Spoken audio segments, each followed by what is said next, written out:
Hey folks, thank you so much for hanging out so early in this morning. We're going to be diving into ads in just a few seconds.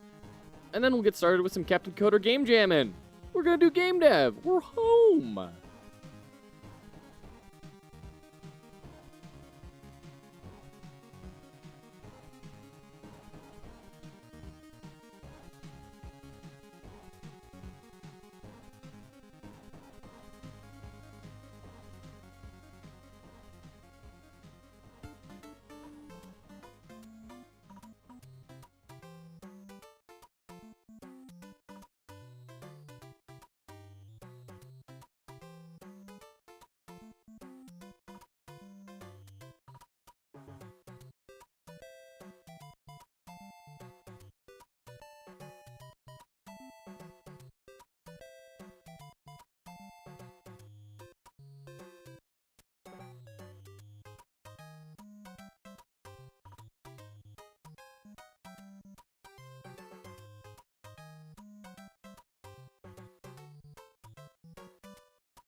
Hello, everybody. How are we doing today? Woo! It is Monday morning. Hello. How are we? Are we excited about today? I'm excited about today. My heavens. We're back in game dev. We're here. Welcome in, everyone. It's great to have you, Nemphis, Macaroon, Mothman, Centaur, Jack, courtesy of Endo, and the multitudinous throngs waiting in the shadows. It is so lovely to have you all here. Welcome in. Did you beat the boss, I guess? Yes. Yes, Nemphis, absolutely. We have a clip to show you. Let's see if I can pull it up. Thank you, courtesy. Thank you. It was an experience. It was for sure an event that sakes alive. We beat it in the 19th hour. Let me put it that way.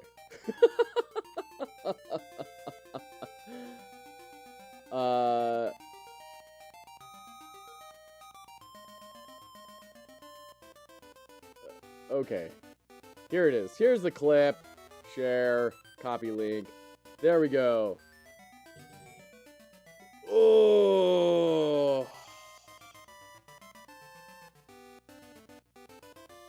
only took like 6 hours. Yeah, it was more than 6 hours, Jack. I think we were in either hour 7 or 8 of attempting that boss fight. It was insane. Holy cannoli. So bring back Analyze the Game. So I'm a little bit behind on analysis still. We got to get to Tata's submission of Fear and Hunger, I think? Yeah, Fear and Hunger. So we're going to be looking at that soon, and then once we get that caught up, then we'll throw back in the channel rewards. Because I don't want people throwing things in and then not being able to get to it for, like, I don't know. The way the channel is going, we may just end up throwing analysis into, like, our Saturday time slots or something, you know? So that we can,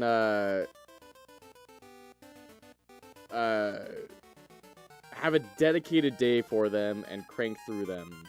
And we can still make progress on the other things. I don't know. We'll have to see. Oh, courtesy of Endo! Okay, hold on. I want to check this out. Update.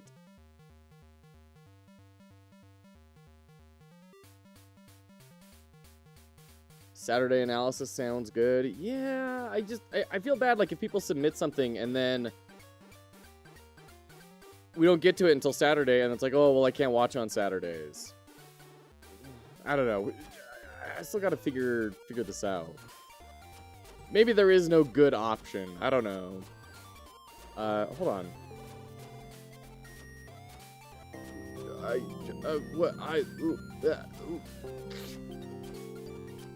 Pause. Okay. Scholar of the Arcane Arts. Capture. I want to see this. There we go. Okay, so new UI on Scholar of the Arcane Arts. Make the regular analyze more expensive so fewer people do it. We may be at that point. Yeah. We may be at that point where we need to start doing it. Oh, yeah, this is nice. Yeah, that reads really well.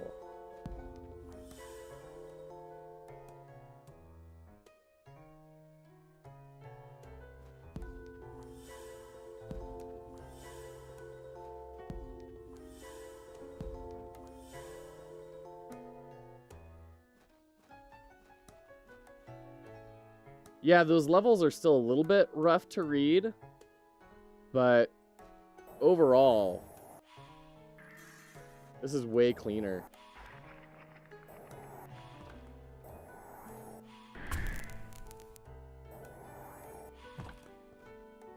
Way cleaner. Hey, it's the kitty. Pet, pet, pet.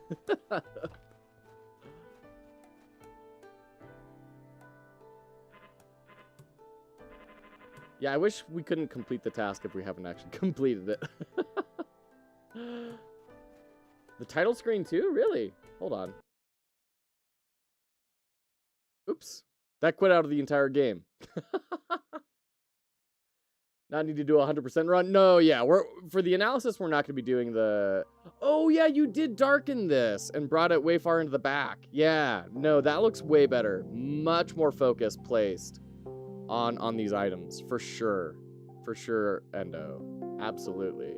That is already looking way better.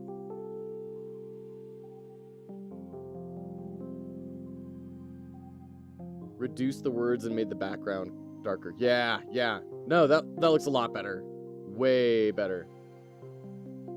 Yeah, well done, Endo. Love it. Love to see it. See, any other changes that I should be looking at? Probably not. Oh, Fireball has synergies now.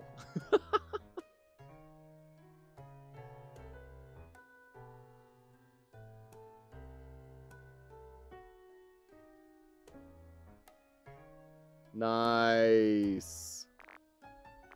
Super cool. To help with the tutorial. Very nice, very nice. Man, there's still so many spells I haven't even discovered yet. Jeez. This game is outrageous. I'm being reminded how freaking fun this is. Now I want to go play it some more. Oh, jeez. And then the card game, which we haven't even, like, talked about yet. Man. Outrageous, dude. Absolutely outrageous. All right. Get players combining faster. Yeah, for real. No, I think that's a really good call. Oh, man. Okay. No, I like that idea. Let's make the redeems more expensive. I think we're at that point now where we can swing that. Viewer rewards. Channel points.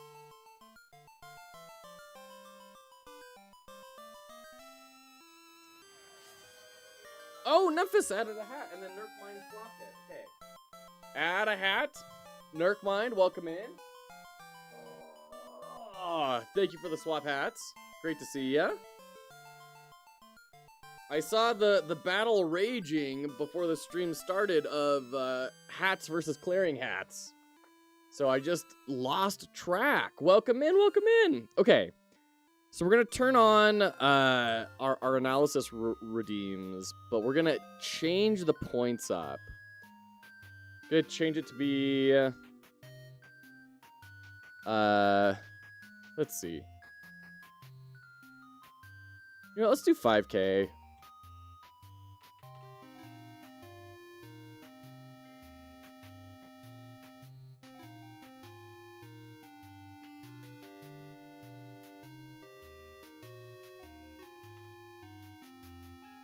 As our starting point there. Doot, doot.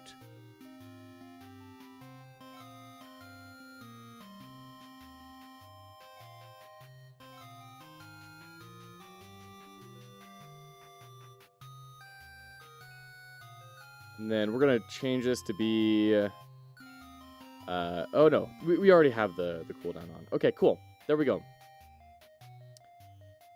Rad, those are all back on now. Incredible how much of an effect this has, and it took 2 seconds. Very nice, and love that. Love that, love that. Ooh, okay. All right, folks. It's time. It's time for us to get back into game dev after a full week of doing 9 souls. There's a game jam going on. I don't know if you knew this or not. Captain Coders Learn You a Game Jam. I got this week to go through it. We got to submit on Saturday at the latest. The optional theme is only 1 inventory slot. So, I have a plan that I'm going to write down right now. The plan has been in my head, as all great plans do. Who needs to write stuff down when you have a brain like mine? Oh my goodness. Okay, so got our digital whiteboard. We're going to write this down for everybody in the chat to know what the plan is. What are we trying to accomplish? In fact, what I'm going to do is I'm going to grab the game design document template that we built out, and I'm going to use it. I'm going to dog food it and see, like, how do I feel about it? So I'm going to take the brief version, take it up to our whiteboard. Whoa.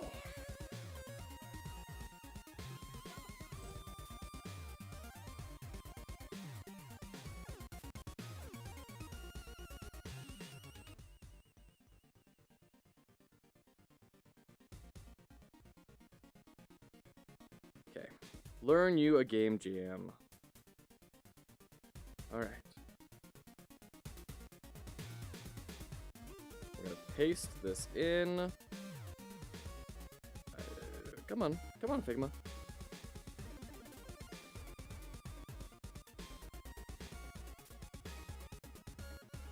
Figma on mobile has just completely broken. It's really bizarre.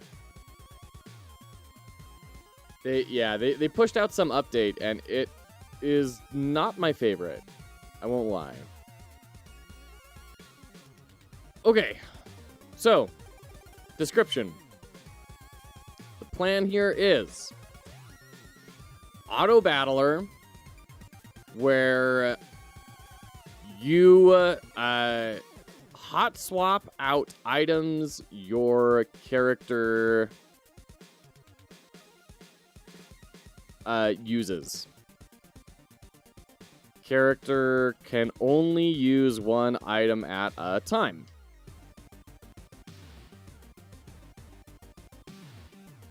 Player experience. What is the emotional experience of people playing the game? Probably trying to plan out multiple moves ahead while reacting to what the enemy is sending. Genre. This is going to be an auto battler. Pretty much through and through. In fact, it's going to be kind of like an arcadey auto battler. The way I'm kind of envisioning it. Theme. We're just going to go with standard high fantasy right now. Not a whole lot going on there. Who are we trying to build this for? It's a good question. What would be the lead people that are interested in this sort of an experience?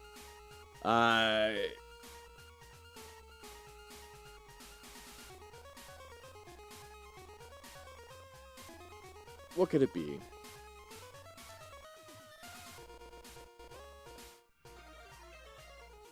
Hey, Risky Biscuit! Hello, hello, and I have to imagine Karazast is over there. Maybe one other person. How are you guys doing today? How was the stream, Risky? Welcome on in. We are planning out my Captain Coder Learn You a Game Jam submission. We're doing the very basic GDD right now, so we can get into Godot and start building here. So welcome in, welcome in. I think this is going to be a... this isn't going to be an RPG. There's not going to be any progression. I've learned my lesson. Progression's very hard. Progression takes a lot of time to build. Karazast is on vacay, so might not be around. Okay, sounds good. Well, welcome in, Risky, and welcome in all you raiders. It's lovely to have you. I hope you're doing well today.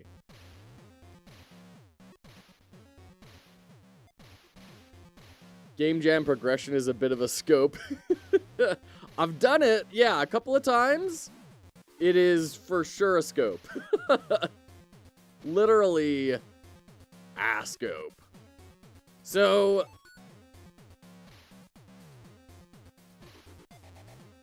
this is I don't know of a better way to say it other than like chess boxing.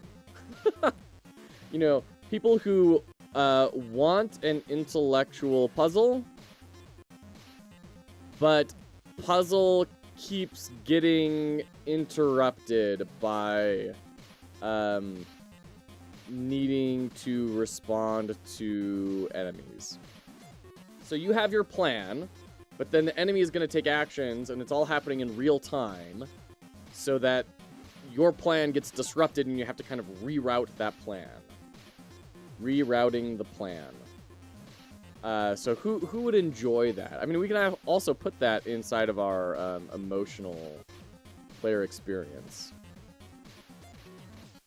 Freneticness of real-time combat creates needs for rerouting the plan. Franticness? I mean, isn't freneticness a word? I mean, certainly frenetic is, right? Frenetic. Ness. No, freneticness is not a word. There's freneticism. Always had dreams of building my own video game, Brick of Code by Brick of Code. I feel it would be amazing. But I realize how crummy a part of the gaming industry could be, because if you don't have the certain engine or the certain way of code, you're gonna get ridiculed for it, and that's something I can't face. Nosies, yeah, I understand that. I understand that. Being a game dev streamer now for 6 months, I have experienced what you're discussing. And I have no coding experience. I mean, that's not true. Not no, but very little. So I understand what you're saying. Thank you for that follow, by the way. We just had an interview with Sundown last week, if you followed him at all. He just released The Feathered Serpent on Steam a couple weeks ago. It's an action 2D roguelike. He describes it as like Binding of Isaac as a 2D platformer in Mesoamerica mythology. And he experienced something similar, and when he was making stuff, people would come into his chat and say like, hey, that's a huge series of if statements, you should turn that into a Switch. He's like, yeah, probably. I'm gonna keep doing this though, because like this is what's gonna get the game built. Or I could spend 40 minutes refactoring everything, or 2 minutes just building another if statement. So I hear you, nosies. I hear you. Especially streaming it can be a little rough, but once it's built, nobody really cares. And then you make Undertale, and people are astonished to hear it's all if statements all the way up and down. It's chess and Wii boxing combined, but the more you get hit, the more your pieces shuffle around on the board. That's hilarious. Ameripon, good to see ya. How you doing?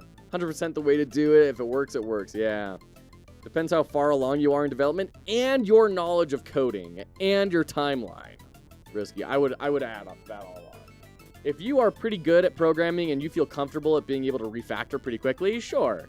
If you have a timeline of a week, no. If you have no experience and you just need to like build something to get momentum up, no. Finish your game jam game a day and a half early. Nice. Very cool.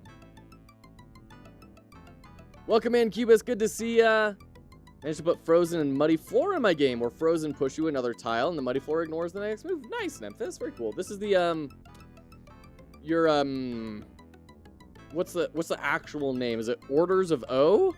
Is that what it's called? Very, very cool. Prices have increased. Good thing I'm saying. Yeah, we increased them because it was we're getting to the point where it's a little bit ranunculus, where more games are being submitted than we have the time to tackle in an average day. So that's what we're, looking for. That's why we up things. And I still need to get to Fear and Hunger from Tata's. So what are we talking about today? We are making we're designing our my game jam submission for Captain Coder's Learn You a Game Jam. So we're going through, it's going to be an Autobattler where you have a list of 4 to 5 items and an enemy is going to be fighting you. You're both on cooldown timers and you can swap out with your one inventory slot, because that's the theme, only one inventory slot. You can swap in what your character is holding, and that will change their timer and their effects, and you're having to kind of plan out, how do I get a sequence of things that, will beat this bad guy while also responding to what it is that they are doing. So that's the idea. Thank you, Daniel. Appreciate it. Path of Ordo. Thank you, Nemphis. Thank you. As always, a Mistman 12. What is Mistman 12? I searched Mistman 12 and all I get is a Twitter user called Mist with a Y, Mistman 12. So I am missing the reference. Hello there, Daniel Pancake. Good to see ya. Good to see ya. Sequence puzzle game. Yes. Game jams are a good way to learn about making video games. Absolutely. Did not know you made YouTube chat show here as well. Shh, it's not supposed to. I don't know how to turn it off yet. I'm trying to turn it off. I literally don't know how yet. So that is technically against Twitch terms of service. I am trying to figure out how to make it not do this. I don't even remember which integration it is that does this. So, yeah. I would love to have it all integrated. Twitch does not love to have it all integrated. Unfortunately. Yeah, I gotta figure that out. Never stop game jams. No, I think game jams are really, really cool in a lot of ways. I think they do a lot of really powerful things for you. So we're at the point where we need to look at like inspiration example games. I'm trying to think of what are... Oh, Kadomon would probably be a really good one. Kadomon is basically what I'm doing, but they've just like done it more complicatedly. Complicated. I am like winning at words today. It is Monday morning, y'all.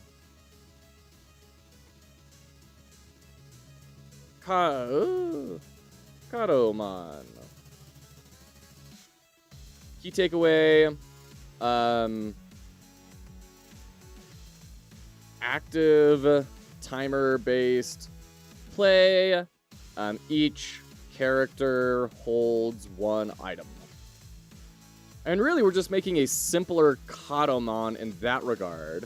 But we're going to have a little bit more control. It's going to be an auto-battler, but with some more control. So what's something that kind of reinforces that theme of, oh, shoot, I'm poisoned. I need to equip my anti-poison thing for a little bit. Wasn't Twitch is fine with cross-streaming, but they can't touch. You can't have your YouTube chat along with your Twitch chat. They have to be in separate boxes to protect their community, they say. Which is outrageous.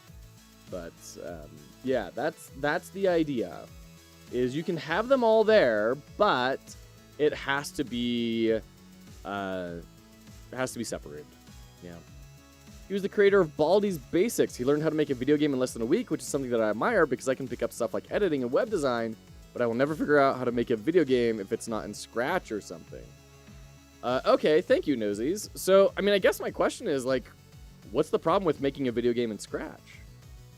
How about mashing 3 different genres into one because you can't decide? That's every day. I'm Digital Dave. Welcome in. It's a pleasure to have you. Hope you're doing well. Is the timing of an auto battler and swapping items going to be difficult? I don't think so, Courtesy. I think the way it's going to be is just super simple. Every time you equip a new item, it will just start a new timer and stop the old one. I think it's going to be as simple as that, but we'll see. Doing all right, thanks. How are you doing? I'm doing very well, thanks. I'm very excited to be diving in. This is our first day we're getting to actually work on the Learn You a Game Jam.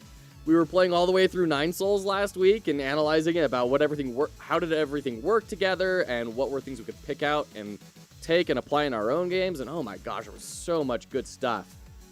From simple like gradients in the background, just a simple color gradient to make the world feel more alive, all the way to how boss fights were created in a way that reinforced their mechanical, metaphorical, narrative. It was just really well done. Really well done. Maybe a system like Chrono Trigger's auto battle could work. Maybe. I admit it's been a long time since I've played Chrono Trigger, so I'm not totally like up to date on exactly how that system worked. Scratch has the same problem with Roblox. Like, yeah, you can make a game in them, but you can't like export the games and put them up on Steam or get it. You can't export out of Scratch? Really? Sorry if this is a dumb question. Is this a design document you're currently going through? Yeah, Digital. Digital Dave. So this is my kind of template that I've built for the community of just a brief whiteboard style GDD to get ideas out on paper and build a cohesive thought. I loved Scratch. Such simpler times. Yeah. Loop Hero. What about Loop Hero? Cubis was Loop Hero made in Scratch? Probably got the system planned out in your head, so take this with a grain of salt. It's like a time-based, turn-based battle system. Yeah, so it's going to be time-based, but no turn-based. It's all live action. Live action. Okay. So I'm trying to think of a game where you change what your character is holding in order to change how they function, right? I'm kind of thinking, gosh, almost. If I go really weird here,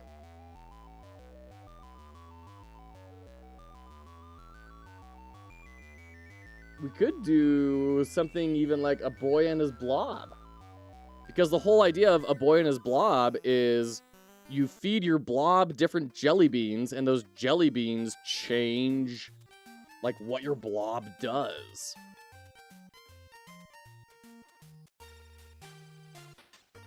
Key takeaway is different jelly beans totally shift how the blob behaves. Loop Hero as inspiration, auto battling while swapping equips around. I could actually see that to a certain degree, yeah. It's not capturing everything that I was thinking as far as that goes, but I do think it's a really good point. Here we go. This is going to have a slight Loop Hero spoiler. If you've never played a moment of Loop Hero, you're going to see the very first boss. Loop Hero. Delete. Paste. Doo-doo-doo.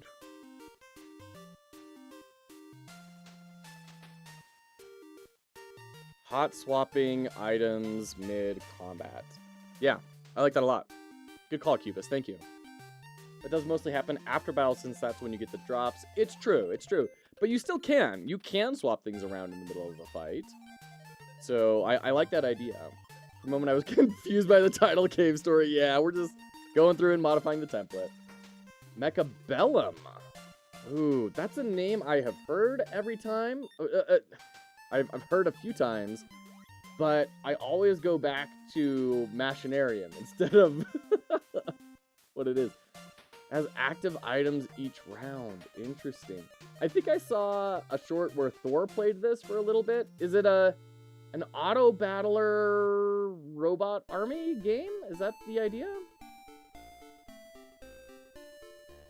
Well, they've definitely got spectacle going on their side. It's like a Warhammer 40k auto battler. That sounds super rad, I'm not gonna lie. At first, when I was thinking about it, I was like, oh, this seems kind of interesting. And then I said Warhammer 40k auto battler, and I was like, wait a minute. Yeah, strategy max auto battler. Looks cool. We'll have to check that out sometime.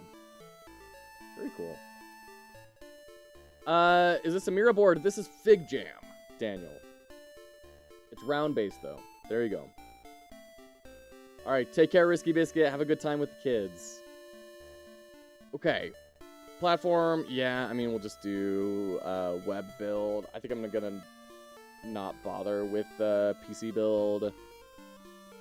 And, yeah, pretty much just that. I need to check the rules for the Learn You a Game Jam. What are the rules on content that can be used?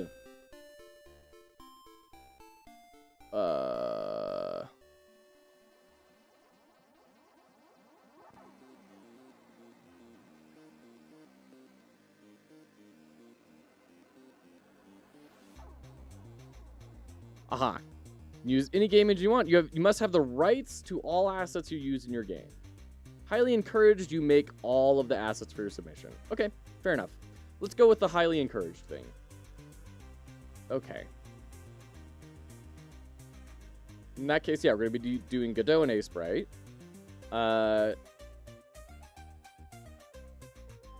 Gameplay. What is our core loop? It is... fight starts. Oops.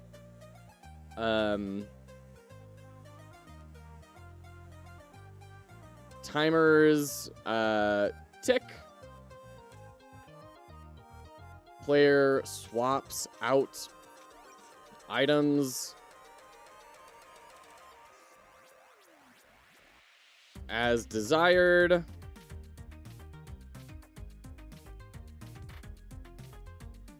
On enemy health equals 0. Move to next fight. Loop. Okay. Gonna go to piano lesson. We'll catch you later in the evening. Thanks so much, Daniel Pancake. Have a great piano lesson. Yeah, Cubus, that's our jam. If you want to get into the Learn You a Game Jam, that is right here. Off topic, but an inside joke with my friends is that we bought the royalties of the Beatles talking about drugs every time I talk about mine warping Lucy in the sky with diamonds. We get a little bit of cash. So, genuinely, truly, Lucy in the Sky with Diamonds is not a drug song. I know this is hard to believe. I know this goes against everyone's perceptions of the Beatles. As stated by the songwriter, it was about their daughter's homework assignment they brought home where they colored Lucy in the Sky with Diamonds. And that's what the song is about. It was not a drug song. I know this is very contrary, and you may still not believe the artist. I understand that. But that is the intention that has been stated. No, it doesn't actually mean LSD. I've brought that up to a lot of people, and every single time they're like, I kind of don't care what John Lennon said. Like, I don't believe him. I know better than the actual artist, or at least what they state publicly, right? Okay, mechanics. The primary combat or the primary mechanic is items have timers for abilities, and on finishing the timer, execute an ability.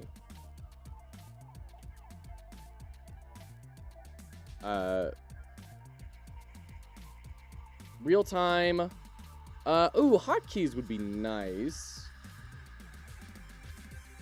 But that can go in the secondary stuff. Oh, mana would be a good thing to have. A mana constraint.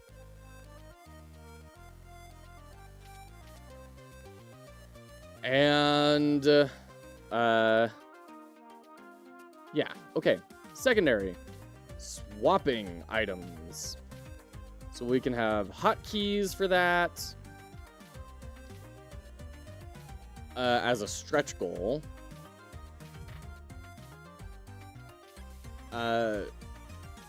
Let's say this would have been a better game for the previous jam that we ran, the Fox Hollow Jam, because it's going to be a lot more about working memory. Oh well, you know, you learn, you live and you learn. Keep getting better. Let's say 7 items by the end. Start with 4 and gain a new one each time.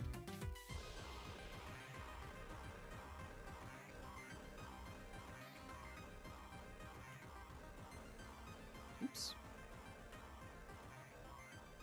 Let's leave that there. It feels like this needs to be more defined, but I'm struggling to really consider it. Tertiary is going to be our character management. So we're gonna have health, mana, probably good to have some sort of like a dodge chance stretch goal, and you know, other stats as stretch goals. And the reason why those are cool is because then we can have items that more thoroughly interact with things and can create more of a sequence of events that people want to do. So what this game is going to be for me is a practice ground for how do we build synergistic gameplay. That's the big thing I'm wanting to learn and get better at.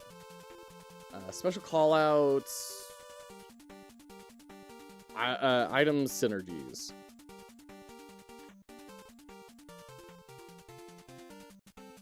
Oops. Oops, oh dear.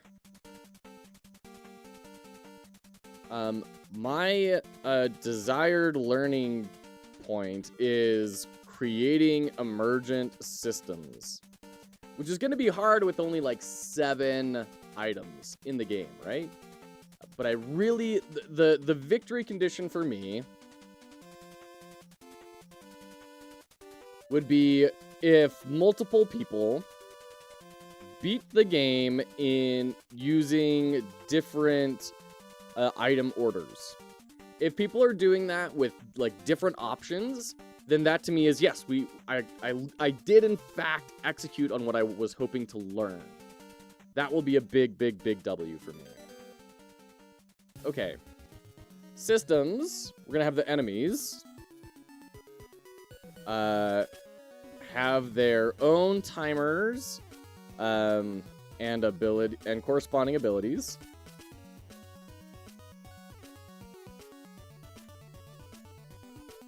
We'll choose randomly from a group of 3 to 5. We'll have health. We'll have mana. We'll have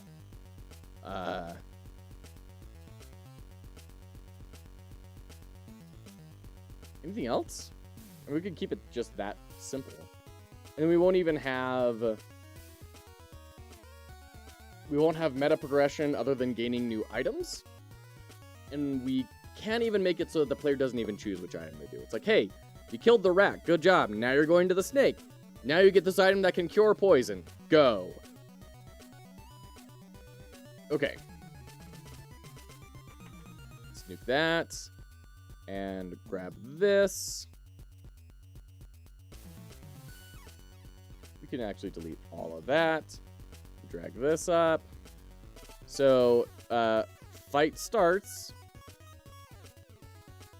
Then,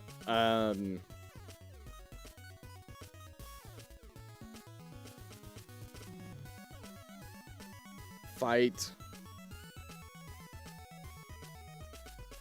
What?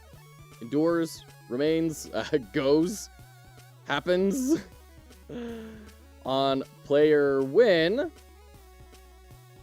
then we show new item and description.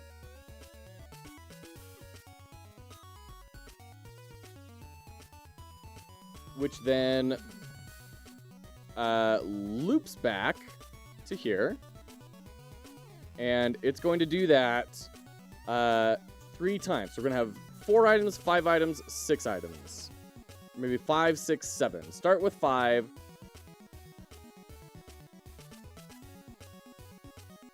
Oops.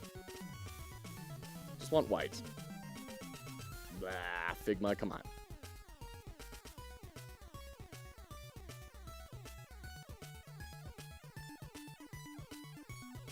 What, can I not change the color of the text?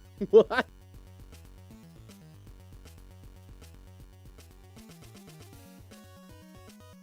No, dog, come on. I love designing items and loot. I'm gonna live vicariously through you for this jam. Yeah, man. I'm terrified that you're gonna be watching this because I think you're way better at this than I am. And so instead of doing it 3 times, actually, we're only going to do it 2 times. Okay. So this is 1 fight and then loop 2, so it'll be 3 fights total. And if the if the player loses, then reset to first fight. You lose window. We also need a win screen. You win screen window. On third fight.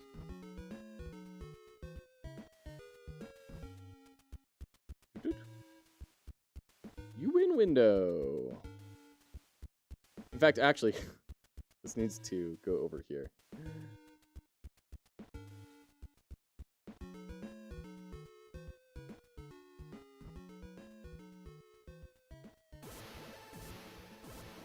Okay. Player wins on the third fight. You go to the you win window. You don't go here. Okay. Listen, the only character I've designed all by myself is named Jevaniah Jeffrey J. Fongle III. That's amazing, nosies. Is that for a D&D group? All the J's are silent. We have so I'm playing a game of Call of Cthulhu with some former coworkers, and one of them is a doctor visiting a university, and his name is Lord Barrington Ebenezer Esquire the Third. It's this really ridiculously long thing. It's fantastic. Can't recommend that sort of thing enough. Tatas, welcome in. It's so good to have you. How are you today?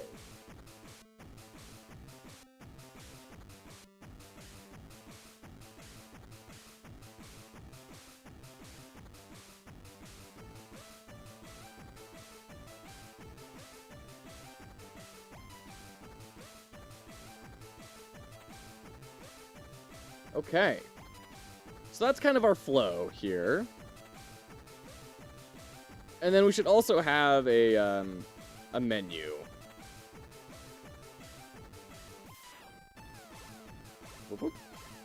Main menu. Feed into here, and then we're also gonna have settings menu for volume. Speed as a stretch goal, which would be fun. Change how fast or slow the game is so you can make it easier or harder for yourself. That'd be fun. Still at work, 12-hour shift. Oof, tatas, that's rough. It's rough. Best of luck. All the J's are not silent. All right. Rad.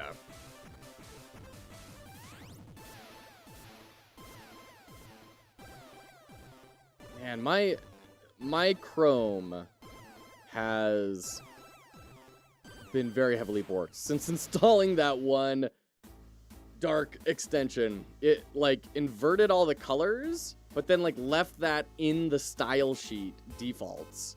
So I need to figure out how to reset that. Okay. I think that's feeling good. Let's go to our art. What is the visual theme for your game? It's going to be 2D. 2D pixel art. The animations will be tweens. Like, we're not going to do actual animations. We're just going to do squish squash type sort of stuff. Items have a radial cooldown effect. I like that. It's a tongue twister then, at least for me. Squish squash goes such a long way and it's perfect for tight time frames. Yeah, exactly, Endo. Yeah, for real.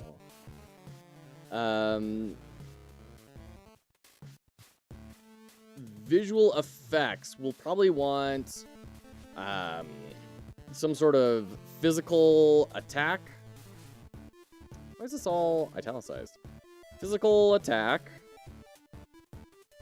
Like a sword slash or something. Let's get rid of our previous stuff here. That was the Pizza Tower discussion. We're not really doing Pizza Tower. We'll probably want some sort of magic attack. And maybe a shader recolor for different elements, if needed. We're gonna have damage. Player takes damage effect. White flash.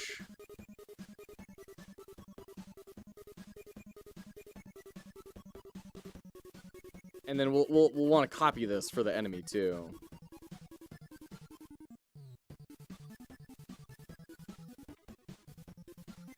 And squish squash. Dunny. Okay. All the parents are laughing uproariously right now. Believe it or not, it's not his full name. It's Jevanil Jeffrey Jeff Word McJefferson third and a half. Oh boy. There's a story behind the half there. What other VFX will be needed?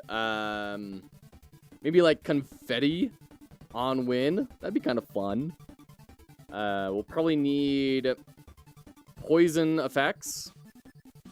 So like a green shader on player bubbles? Question mark? I think his mom got like cut in half or something. Jeez, that's what the half is from? Yikes. And we should probably limit it there, to be fair. Audio, this is going to be so basic. This is going to be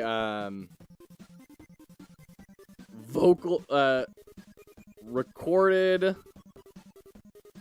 by Joe. Bad SFX. Purposefully bad. So we need to lean into that a little bit. Sound effects that we're gonna need attack swing. We're gonna need magic blast. We're gonna need poison effect. We're gonna need damage grunts for both player and enemies. 1, 2, 3 enemies. Okay. And we can nuke all that. We're not going to have voice acting work for any of that sort of stuff, so we'll just do that. Okay. UI.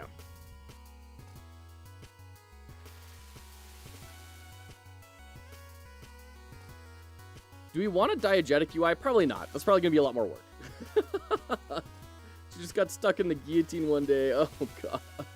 He goes by Joe, of course. Rubik's Cube, good to see ya. How are you today? Welcome in.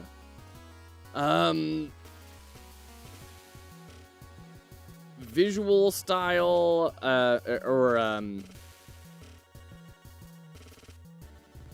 it would be nice to have janky line work, right? Because I'm thinking this is going to be like super silly. Like you can only have one item equipped at a time. I think this is turning more and more, along with the sound effects and everything, into like you are actually an ostrich. Like why can't you only hold one item, right? And so having really janky line work, like chalk lines or something, would be cute and kind of reinforce that jankiness. Fox is talking UI. Well, you know, just overall direction right now. This is probably not the time you really want to be taking notes, but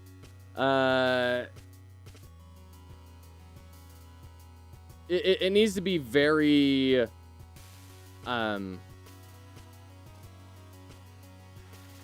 distinct.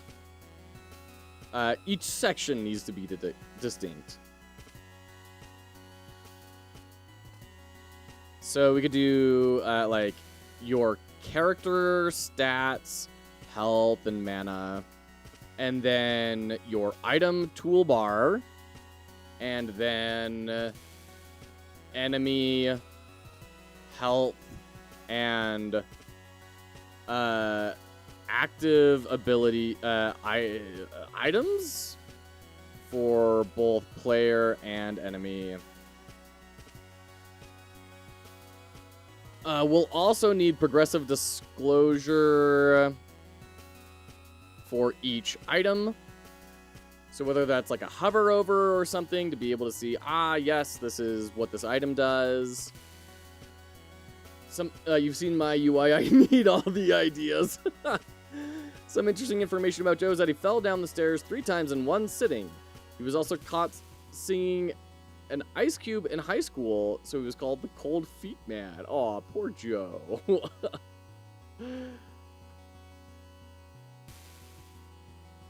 Okay.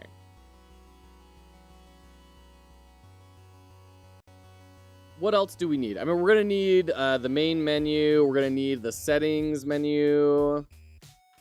2 sliders. We're going to need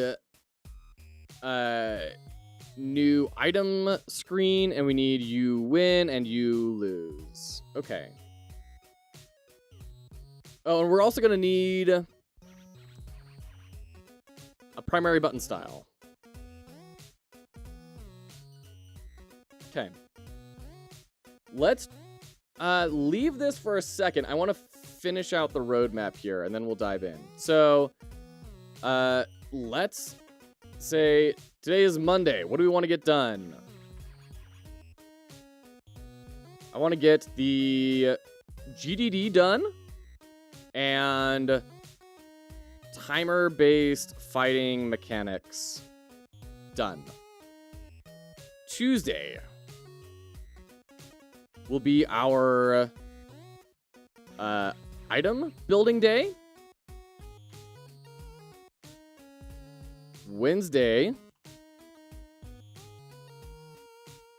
will be making fights and linking things together. Thursday is VFX and audio. Friday is animations and other polish that we discover. And then Saturday is export. Okay, that's our plan.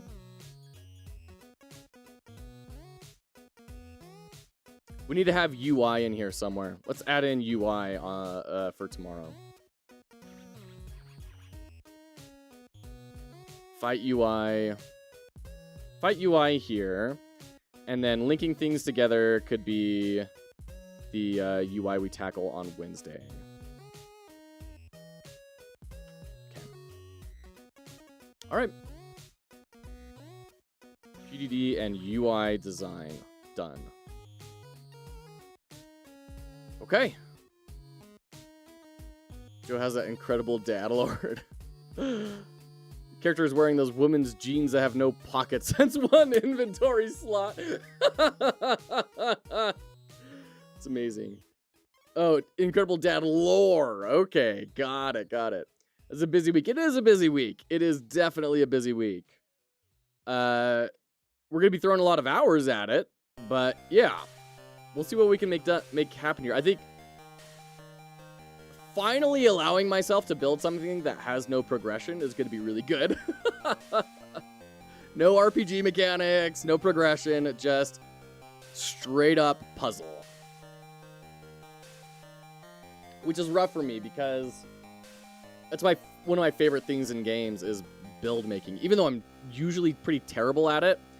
Like if I were to try and boot up Pathfinder, digital adaptation of Pathfinder or anything, I'd be terrible because I can't plan that far ahead.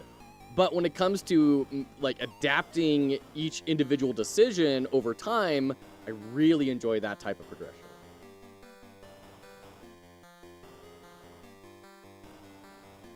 No, it reminds me of a comedian that I was told about of saying, I'm sick of everyone ragging on dad jokes so much. Your dad used to be the funniest dude ever. That's how he got your mom. But then he had kids, and then he had to reduce his joke level to that of children in order to keep them entertained and be a good dad. This is your fault.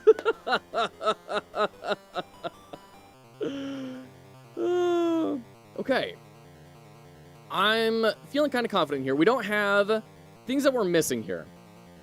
What are we missing as far as design goes? We're missing design missing. Why do I use weird words? Missing design. We need items. So we'll have, oh jeez.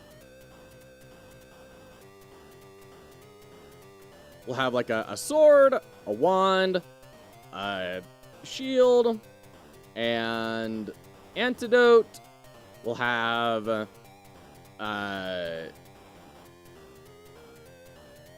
mana star, and what else?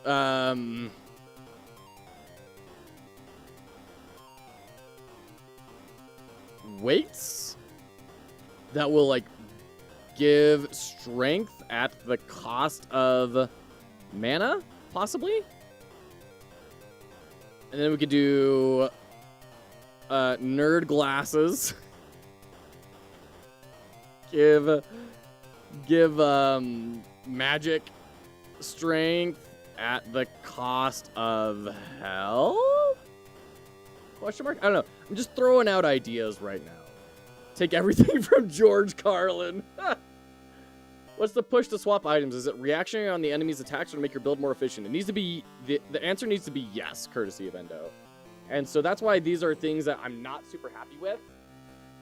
Like, this is going to be deal 1 physical damage, right? This is going to be deal 1 magical damage. But that's not enough. We need to do a physical damage and, you know, 1 or 2 extra effects.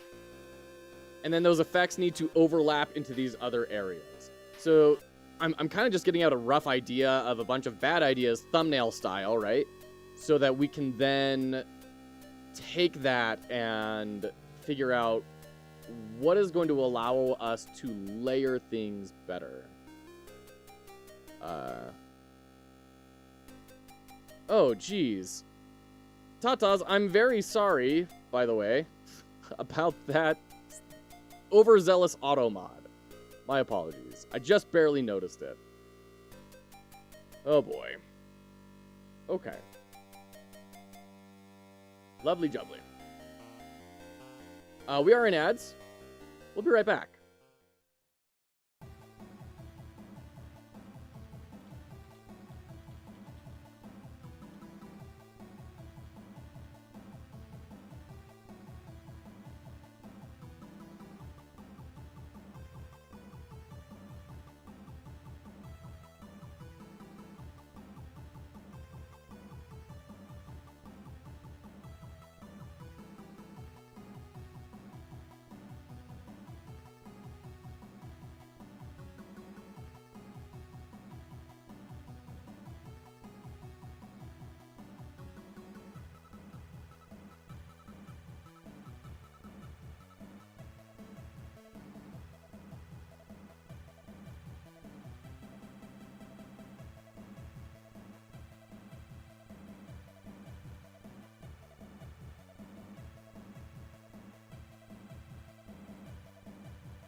Okay, welcome back. Oops, there we go. We have the boy with us today. Okay, what? Oh man, Courtesy of Endo, you are throwing all the great ideas. Monsters could defend against specific attacks, which could encourage swamping. Yeah, like damage types could be good. I just worry about bringing in damage types. I mean, we already have physical and magical, right? So maybe we just rely on that. We could do like fire damage, ice damage, all that sort of stuff, right? They defend against physical attacks, but if you equip a whetstone, then your physical attack pierces armor. Oh, yeah, like your next attack does X, Y, or Z thing. I kind of like that idea. Whetstone, next attack, next physical attack pierces armor. Players expect that game jams are for personal growth. If I'm suggesting too much, let me know. No, not at all. Not at all. Then the monster equips chainmail, which negates piercing, so he uses a log to blunt the sword for blunt damage. That's hilarious. That's funny. I'm pumped about this idea. I'm gonna slow down. Amazing. Loading personality. Welcome in. Welcome in. I like that idea a lot.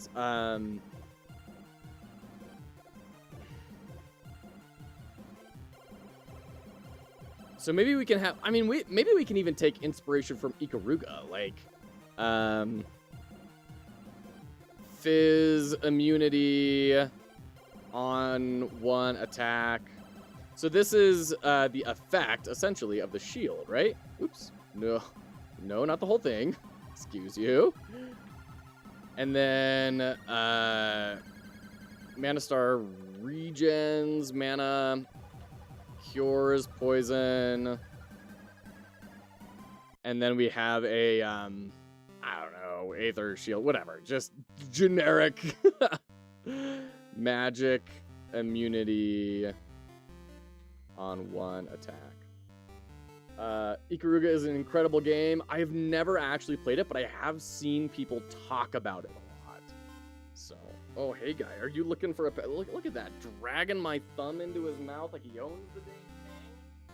All right, let's try this. There you go. PT. Yeah, is that good? Yeah.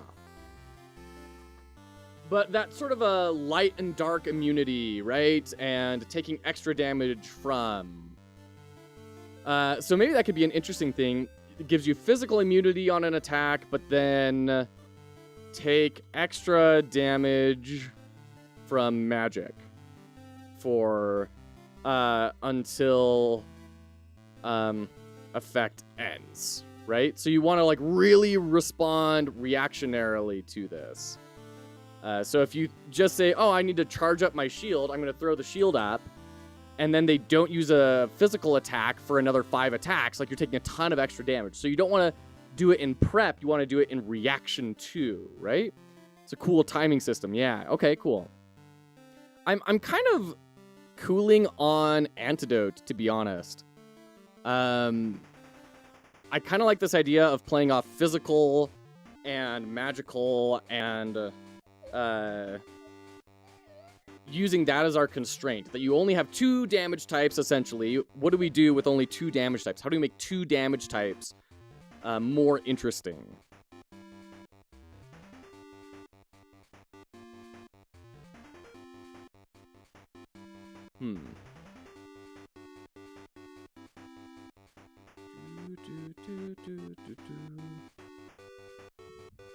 And then the other thing we need to define is enemies and how they kind of interact with them. Kind of feel like I'm spying on the competition watching this stream. Hey, it's no competition, Tiny Devil. We're all just learning. That's the whole point of the jam. Learn you a game jam. You're onto something with the nerd glasses. Tell me more, Courtesy. Why do you feel that way?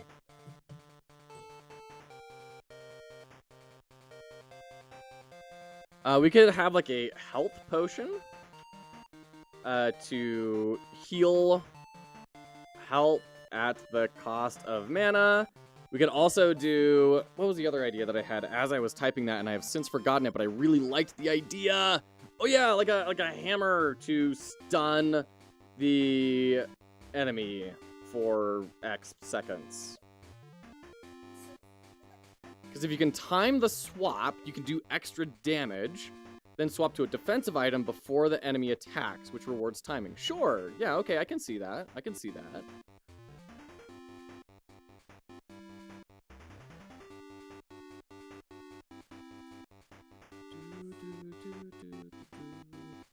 So what would be like the extra effects on the sword, right? It would be for our basic, because these are the basic like deal damage items, right? So how do we interact with that in a meaningful way?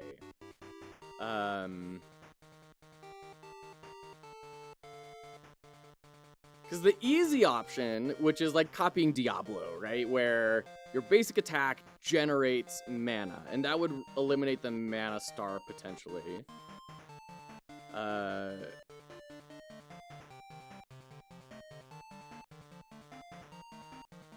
Maybe it could delay enemy timer. No, never mind. I just remembered in Godot, the timers you can't like modify the value for very easily. You have to like take the time left and then add an amount to it and then set that as a new timer and then run that timer. Like, it's this really weird, so bizarre that you can't just modify the amount of time on a timer. I like the risk-reward system of the glasses. Like, a bleed effect on the sword also makes you take double damage. I could see that.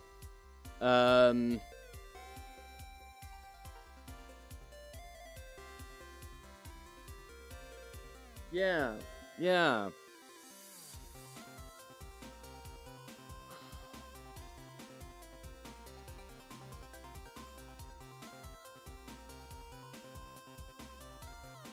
Maybe, like, if you, sword 3 hits in a row, deal extra damage. That could be kind of interesting. And then, wand, so, like, with the sword, you kind of want to commit a little bit to it. You want to do a combo, right? If you hot swap, right, you don't take the double damage.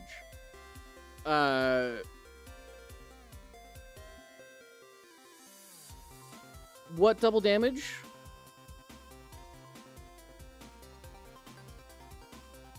Yeah, sorry, double damage from what?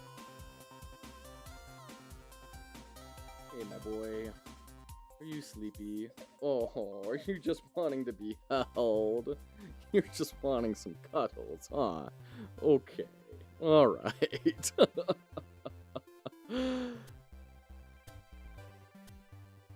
So that's kind of like an upside for the sword. I still want there to be some sort of other downside, maybe, or interaction with something else. For the bleed effect example, I equip Bloodstone, which gives my sword a bleed effect, but also makes me take double damage. Got it. Yeah. Okay.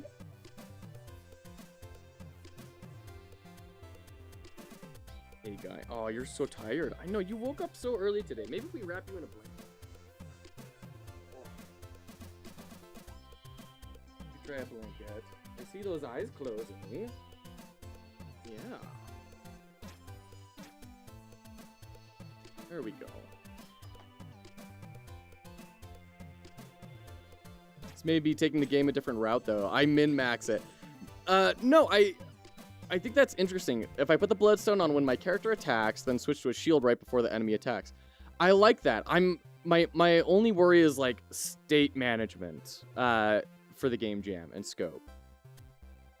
I'd like to say just do physical and magical damage states, but we may not be able to make an interesting enough experience with that. We may need the extra states in order to make it interesting. Just be my brain sprinting. No, and I deeply appreciate it. I think these are all really cool ideas. I think they're really cool.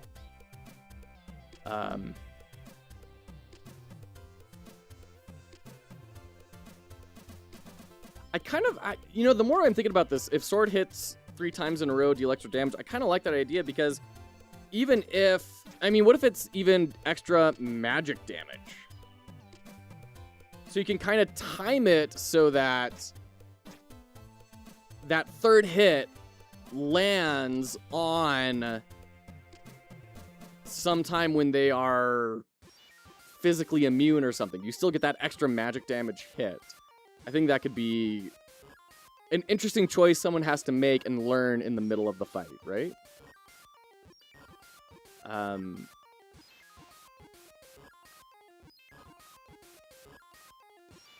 Drains mana.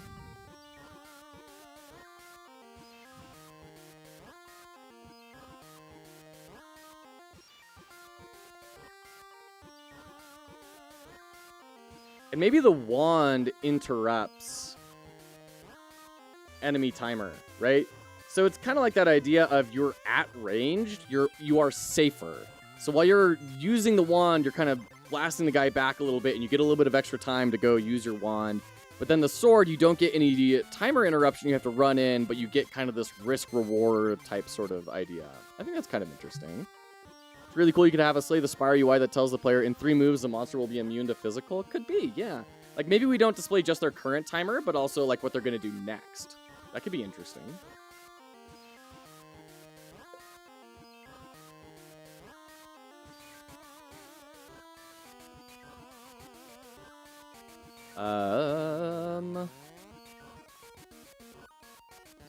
And enemies next move. Sounds like a bad joke. Fully stop working on my stuff because I love your game idea so much. This is a great sign, Fox. I am thrilled you're here, and I am so glad that you are throwing your considerable brain power, because if there's someone I would like to talk to about cool synergies, it's you. You've proven to me you understand how to make really cool synergies. Okay. Mana Star regens mana.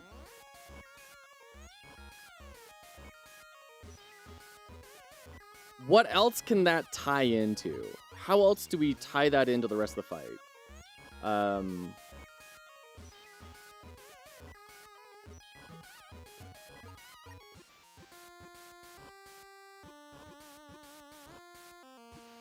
So one thought that I had was buff enemy physical damage.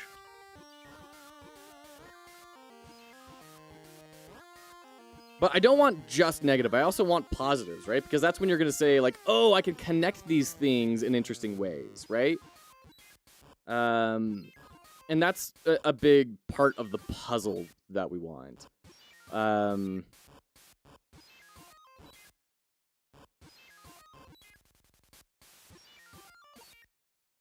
Further the enemy, the more damage it does. That's kind of interesting.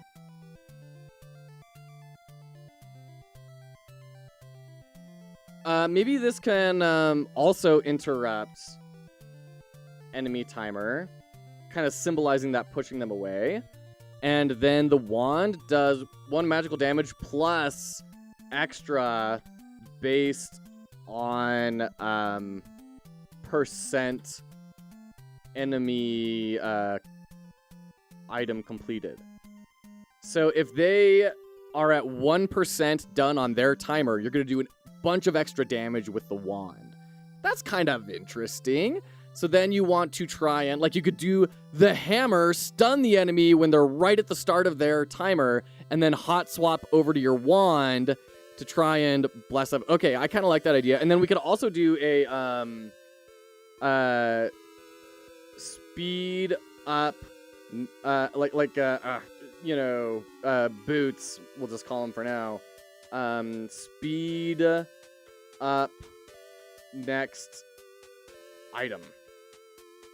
So you throw on, maybe you can hold like 3 charges. See, now I'm getting Scholar of the Arcane Arts inspiration here with all of the cool walls and everything. So you can hold 3 charges, charge up 3 times with the boots, then throw on the hammer to stun the enemy and time that so it hits them early on, and then you throw on your wand and do a big blast. I think that's kind of cool. So when it's close, you don't want Mana Star because physical damage is boosted and you're dealing less damage. Yeah, I like that. I like that idea, Curse. I think these actually work really well together. I think this is creating an interesting sort of effect. Question Question for the inventory slot. Sword and wand don't take up slot, right? No, they totally do. They totally take up a slot. So the way this is kind of going to work, in my head at least, is let's make a new page here. Learn you game jam. So the thought is, if we grab a sure, 1440 by 1024. We're gonna bring it down a little bit. We'll have player. Make them blue. And then we're gonna have enemy. It's gonna be almost like Pokemon style layout. Right, so we've got the player, we've got the enemy in the back, and then we'll have a circle saying this is your item that you're using.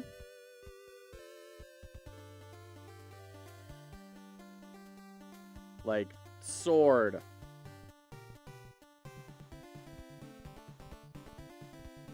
And we can boost this up a bit. And that will be the player. And then we'll have the bad guy doing their own thing.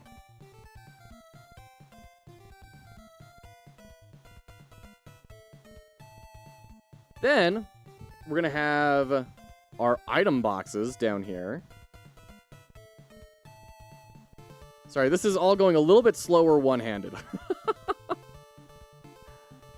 But the baby is asleep, and I don't dare move them. Throw up that one in the corner. And then we'll say sword. So we'll have those.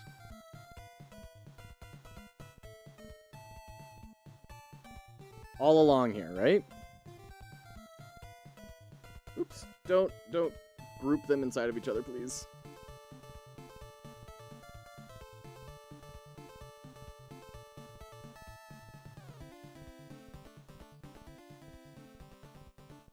Six and 7.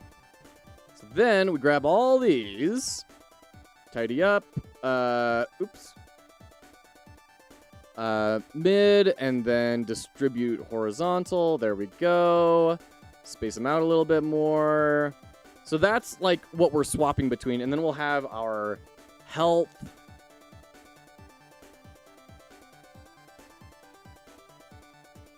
And the enemy's health.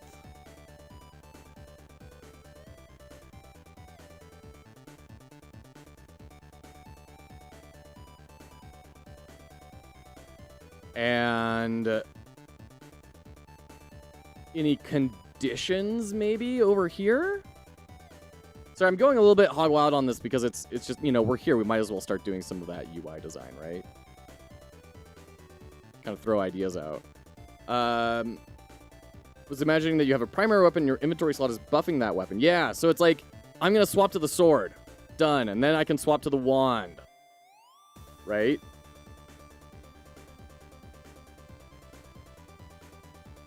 Are we getting a PvP game for the jam? No, because I have zero clue how to do multiplayer, and that is not something I want to learn for this game jam. Something that would be kind of fun to learn at some point, but not for this jam.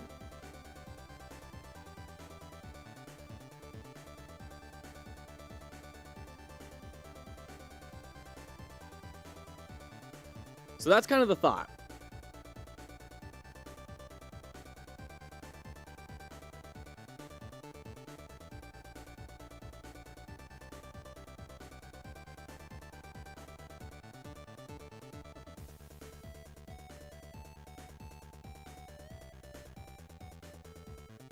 And it's very crude.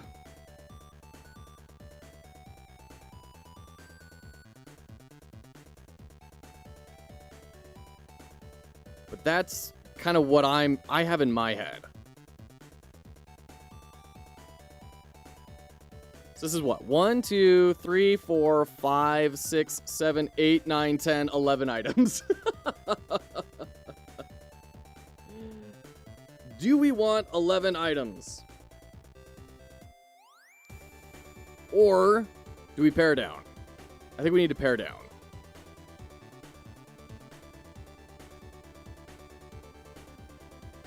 You can super lean into deals double damage on stunned enemies kind of stuff. Yeah. Yeah,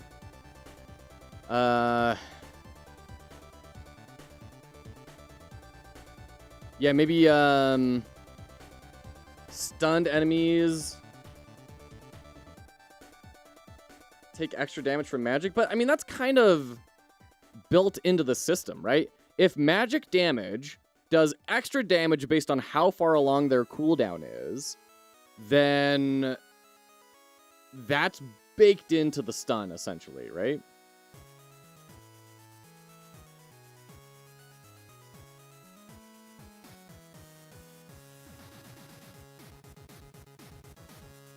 Oh, and you know what? I'm seeing something here that we need to make sure happens is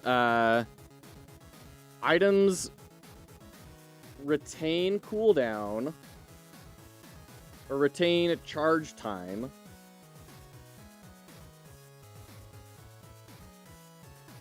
when not active.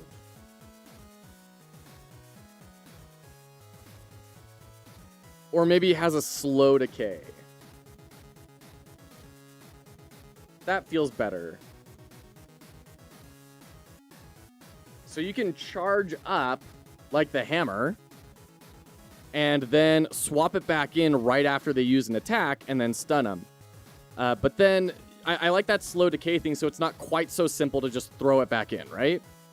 Make that an effect on and separate the items. Hammer stuns. Ice pick deals 1 damage, 2 damage if enemy is stunned. So you swap between the two items. I mean, I think that's kind of doing the same thing here, right? But if we leave it on just magic damage and the sword does extra magic damage on the sword on the third hit, now I think we've created kind of like, ooh, do I want to do the wand? Or do we want to, or have I like timed my sword correctly to now be able to get that third hit right after the stun, right? That's kind of what I'm thinking. Am I viewing something incorrectly? Is this not as interesting as I think it is in my head? Because things are always cooler in your head, right? I think we can axe the antidote. I think we're doing good enough with just physical and magical that we can kind of make something a little interesting.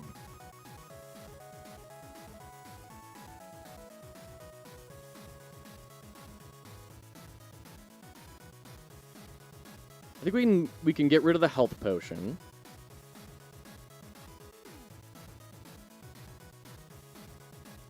I'm confusing wand damage and magical damage. Yeah, they're the same damage. Wand just does magic damage. Sword does physical damage, except for that third hit, which will do the physical damage and then extra magic damage. That does kind of make the wand subpar to the sword. The sword is going to be more of that, you want to time that third attack without using a wand. And the wand is kind of a, well, I don't have those charges ready and I don't, like we have a big opening here, I'm just going to go to the wand and get the extra % damage. So that's an interesting effect on the ecosystem that I don't quite know how it's going to feel yet. My intuition says sword is just going to be what everyone does every single time. Trying to get to that extra magic damage. And they won't really use the wand very much, is my thought. Enemy types can deter that. Tell me more, Endo. Like having something be magic resistant or physical resistant? I guess if they're constantly throwing out shields, then you're probably not going to be wanting to use the sword, right? You're going to want to be leaning in towards the wand. That's fair. And vice versa.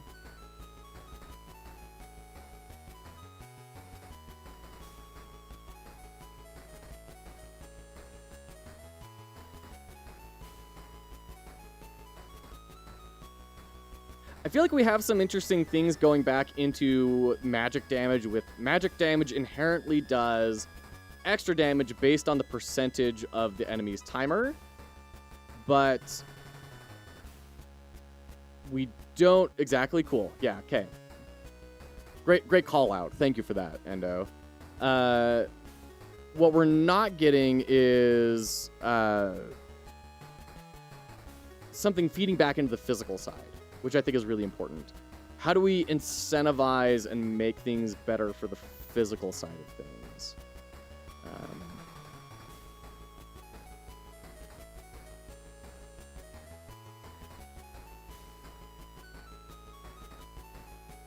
Because we kind of have the weights, which are giving strength at the cost of mana, but same thing with the nerd glasses, right?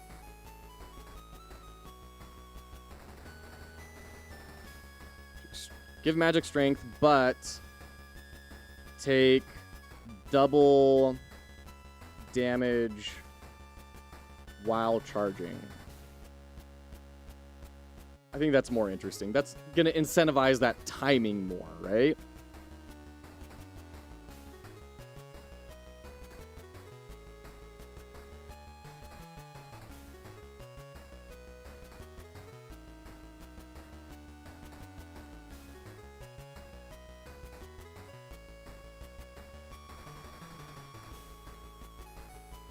I guess we have this of the next physical attack pierces armor.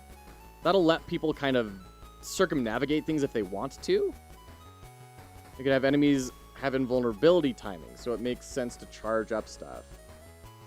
Yeah, that's a good point. Of just like, straight up, no damage will be taken for the next little bit. You need to take this time to go get some buffs going.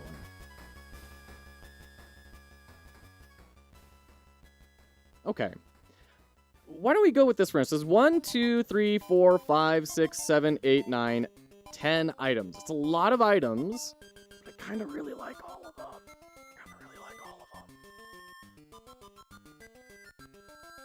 We could theoretically get rid of the Mana Star.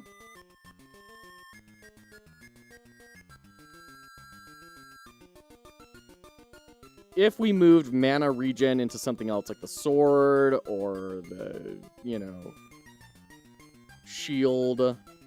So using the physical powers up your magical stuff. Maybe. What if there is no mana? It's a good question. Is mana going to meaningfully impact the experience? I liked mana originally because it created a sense of sequencing, right? It's like, oh, I really want to make sure I use this wand attack at the right time. I better make sure I have enough mana ready for it.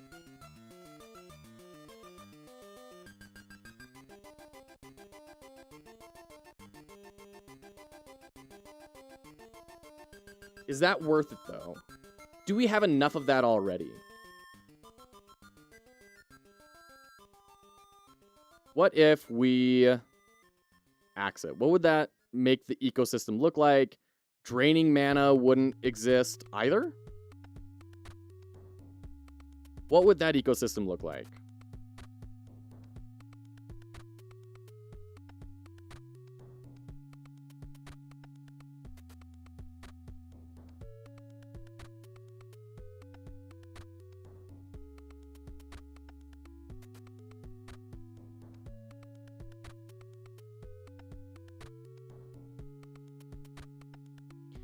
Maybe with the enemy actions, like if the enemy is doing similar stuff of, oh, I'm going to be charging up, but I take extra magic damage, maybe that will be engaging enough to just be hot swapping between things.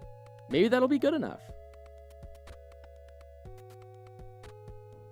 Hey, Zaft, good to see you. Welcome in. Welcome in. That may be good. Yeah, I hope you're doing well, Zaft. Hope you're doing well.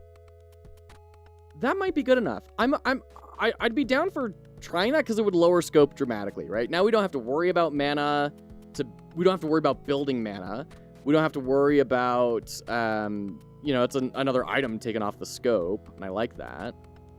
There'd have to be another cost for weights. And I mean, we could just do this, take double damage while charging. That would be easy.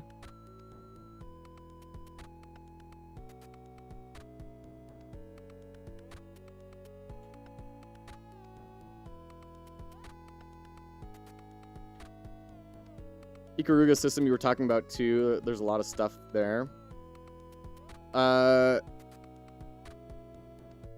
and this is where I need to actually like see what did Ikaruga do, because I know vaguely about the systems that it leverages, but I don't have like an in-depth knowledge of, oh, these are all of the effects. Like I know that your score goes up if you're using the right polarity.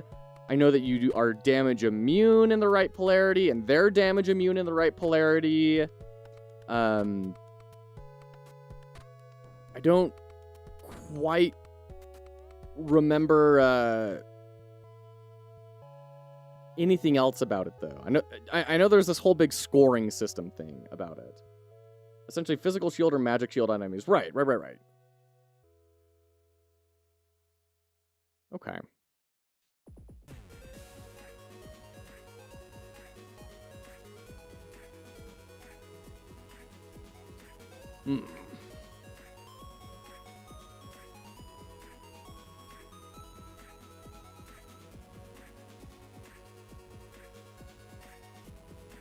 Why don't we go with this for now? So it's 1, 2, 3, 4, 5, 6, 7, 8, 9 items. That's on the upper end of Miller's Law. But if we kind of group them together, we have one group of the Sword and the Wand. We have a group of the shield types. We have a group for the buffs. Oops. Of the weights, nerd glasses, whetstone, and boots. And then the hammer is like a debuff. So that's like the last thing. So that's 1, 2, 3, 4, 5 categories. It's a really cool system, Fox. I'm imagining enemies hitting an invuln state, so I charge boots 3 times so I can blast them with sword attacks when they become vulnerable again. That makes the player feel so smart. Cool. I like it. Well, thank you for that feedback. I know that's helpful for me, because when you're designing stuff, it's really easy to just kind of get in your own head, you know? So it's good to hear feedback from people about what is being interesting and what is something that they're keying into. So I appreciate that. Okay. So let's go into our enemies. We're going to do a classic goblin, and then an ogre, and then let's say a lich. Sure. Maybe it should be like physical heavy, magical heavy, and then like a balanced thing with different patterns. So, maybe the second thing is not an ogre, but is instead, I don't know, what's a mid-level sort of magical bad guy? I don't know, a will-o'-the-wisp?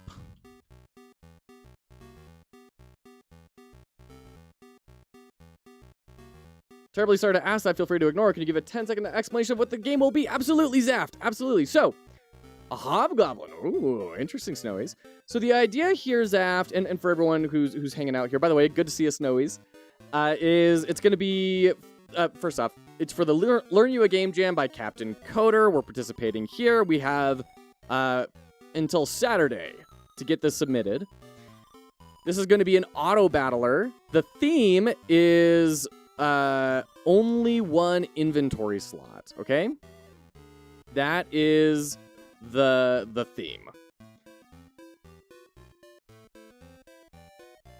So what we're doing is we're doing an Autobattler where you have a toolbar of different equipment, and you are going to be swapping in that equipment, and your character will automatically use that on a cooldown and use its ability against the enemy, right?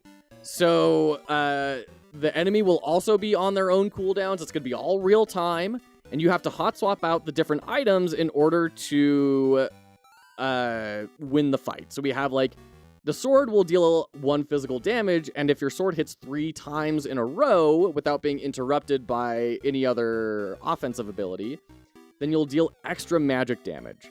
The wand will deal a magic damage, and it will interrupt the enemy timer. It'll kind of push it back a little bit. And magical damage as well is going to do extra % damage based on how low the timer is for the bad guy. So if they just barely started charging up an ability, when you hit them with magical damage, it's going to do a lot of extra damage. We've got the shield, which will put you into physical immunity, but take extra damage from magic until your shield procs. We have the magic shield, which is the same thing but swapped. We have buff up your physical damage, but take double damage while you're charging. Buff up your magic damage, but take double damage while charging. Make your next physical attack pierce physical armor. And then speed up your next item that you use. It can hold up to 3 charges. And then the hammer, which will stun the enemy for X amounts of seconds. So you're kind of bouncing between all these different things in order to win the fight. Gonna play this when you're done. You got me so hyped. Oh, Endo, you're too great. You're too great. Okay.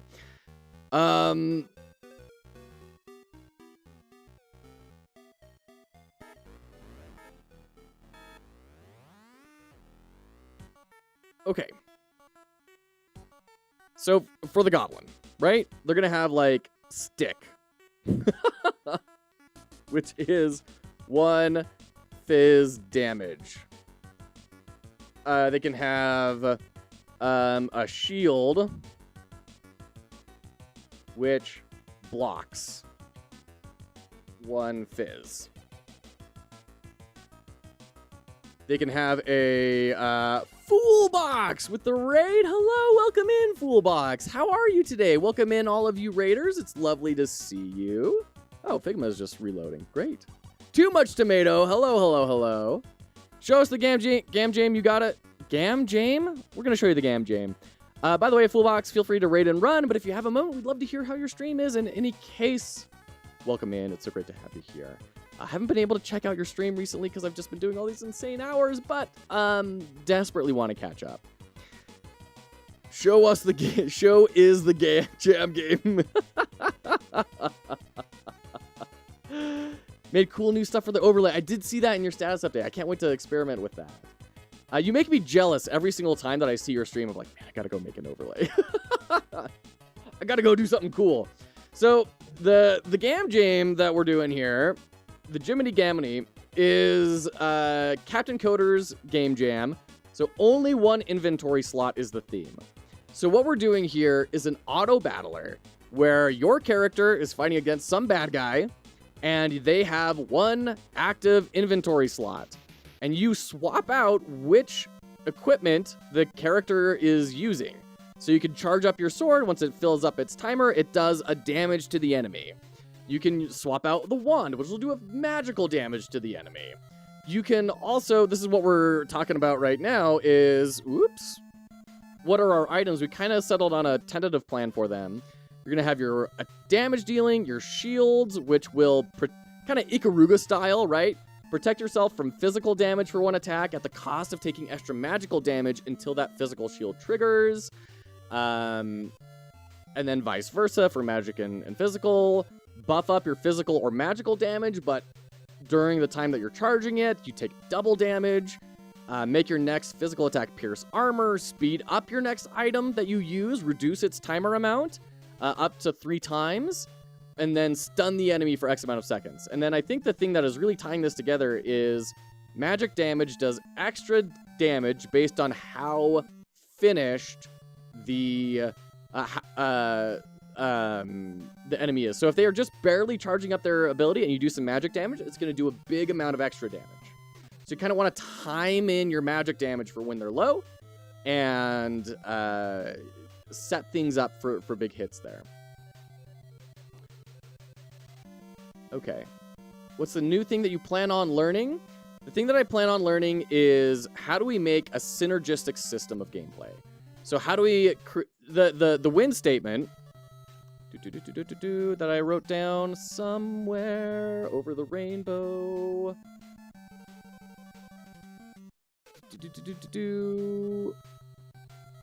Well, I wrote it down somewhere.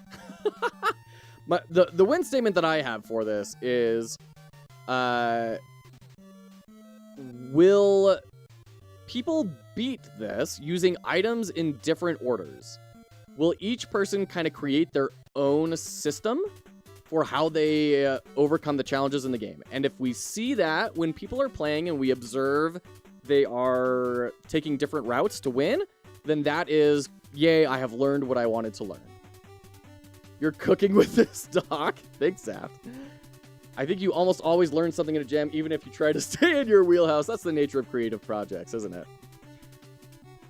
So yeah, that's kind of what we're looking at here. So now we're trying to plan out what are our enemies. How are the enemies going to force the player to behave a little bit differently? So the thought is we'll have a physical heavy enemy at the start, a magical heavy bad guy in the middle, and then a combo of the two of them for the final bad guy, and that will kind of be like your test. Like, you've learned how to fight against physical, you've learned how to fight against magical, and kind of how these systems interplay with each other. Now put it all together into one big fight. That's the thought. Just trying to learn work-life balance with this jam. Oh no, that's too hard. That's too hard for me.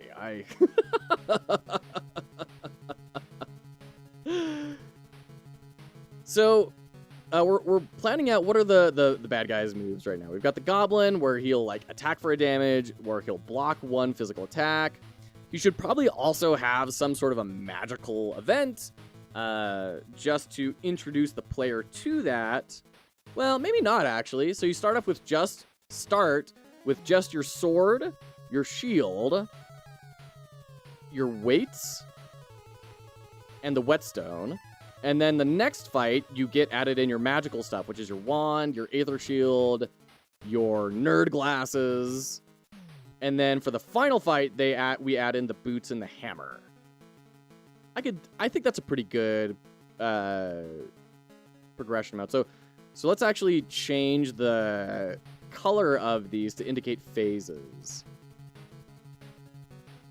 So these are the first things you start off with.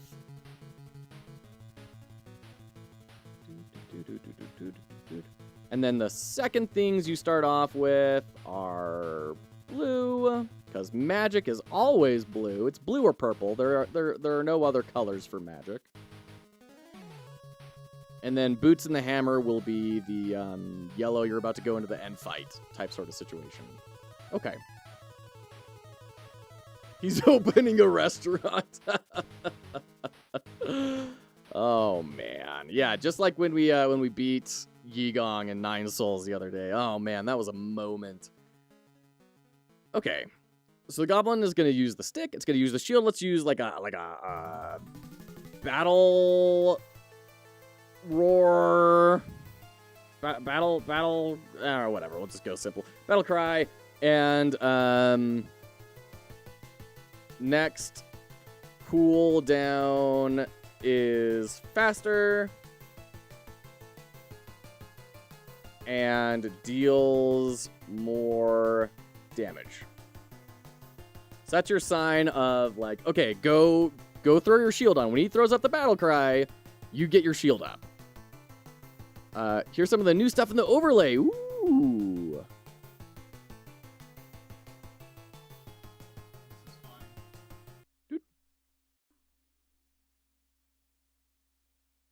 Oh, the fire? Took me a minute to realize what was happening. Oh, amazing. That's so cool. Man, I'm so jealous. I'm so jealous of all that stuff. That is incredibly rad. Someday, Foolbox, I'm going to build a good overlay. Making a plate-up Autobattler. There you go. Okay. Ugh. So then the Will-O-the-Wisp can be something similar, but a little bit more complex. So like I don't know. Magic bolt, sure, whatever. I mean, we'll fine-tune what these all are later. Deal 1 magic damage. Magic shield. And then we can have a physical shield as well, because now we're bringing in old mechanics into this in addition to. And then your camera is in Godot now, so I can play around with shaders on your camera. I can do more funky things. I'd have my cam on a 3D model if I wanted. Wow, that's super cool, Foolbox. That is so cool. Oh, okay. Which means you could do like an interesting game jam with that. I mean, it reminds me of Before Your Eyes, right? What a cool concept. That's another game I desperately want to play that I own, that I just have never sat down and played yet. Okay. I feel like the Will-O-the-Wisp needs another thing or two to incentivize the player to use their new tools. Maybe a freeze will deal 1 magic and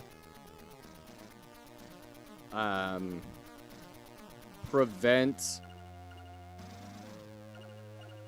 or add another layer of timer to the player's current item. Can be swapped. Reflect damage. Ooh, I like that, because then that tells you, hey, you need to go, like, go throw on your nerd glasses or your weights for a little bit, right? Reflect damage. While charging, reflects damage. Or, reflects damage for a time. Or, not even for a time. Reflects one hit. So, that's then like, okay, so you're going to reflect a hit. I'm charging up for my 3rd sword attack. Let me quickly throw up a magic shield, use my magic weapon, and just tank that, then go back to my sword. That could be kind of interesting. We should do an overlay jam. I've got so much stuff on the backlog for mine. That's hilarious. What's an do an overlay jam. Got it. I was thinking like an overlay specifically for game jam projects. But no. What you meant was a jam wherein people build overlays. Got it. And absolutely, Fullbox. You can absolutely post a link. Absolutely.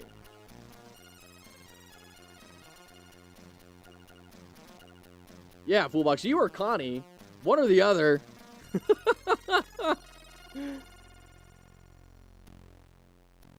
Okay. How are things going for Comic-Con, by the way? How are those preps going?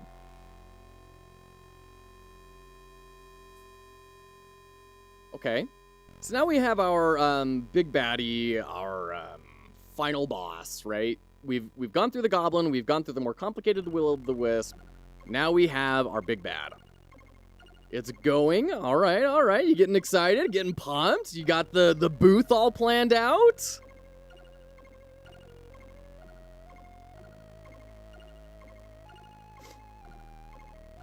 Hey, bud.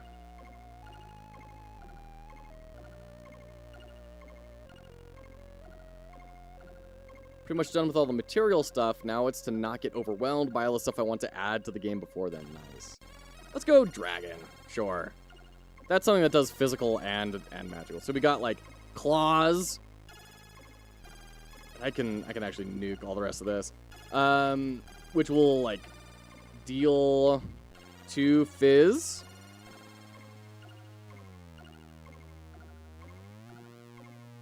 And then we can have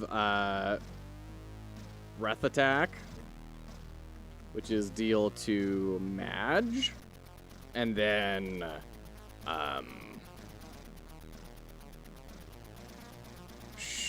roar, which can be deal 1 fizz, 1 Mage. Need to go eat something now, pass by later if you're still there. Take care, Fullbox. Get some good food in. Thanks for sharing that link and giving me the updates on how things are going. That's so cool. By the way, for all of you who are new, foxhollowgames is a charitable enterprise that helps people enter the game industry. So we're doing the Learn You a Game Jam right now, right after having done some game analysis for the past week of 9 Souls. So we went through, played all of 9 Souls, and kind of talked about how does this game evolve over time, what shape language are they using to communicate their ideas. We talked about different bosses and how they accomplish different things for the player and level design. It was all super fascinating. The UI design, we have a very heavy bend on UI design because I'm a product designer for over 10 years. And it's been a ton of fun. So we do stuff like game analysis, we do game jams, we build our own game projects. We're hosting a game jam, which you can find with !jam in the comments. Foxhollow Jam 2 with 3 lovely sponsors kicking in prize money for us this time around. Over $1,000 in cash. You can win.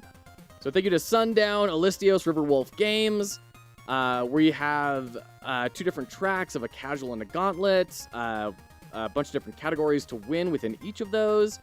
And our thing that we really try and do is try and learn something. So not only are we going to have a theme, we're also going to have a design principle attached to that theme. So if that's of interest to you, encourage you to sign up, like, follow, subscribe if you're on YouTube or Twitch. And thanks for hanging out with us. It's a pleasure to have you all here. So we have Claws, Breath Attack, Roar. We need some like buffing things. Invuln, right? Yeah, we talked about that. Become Invuln during charge.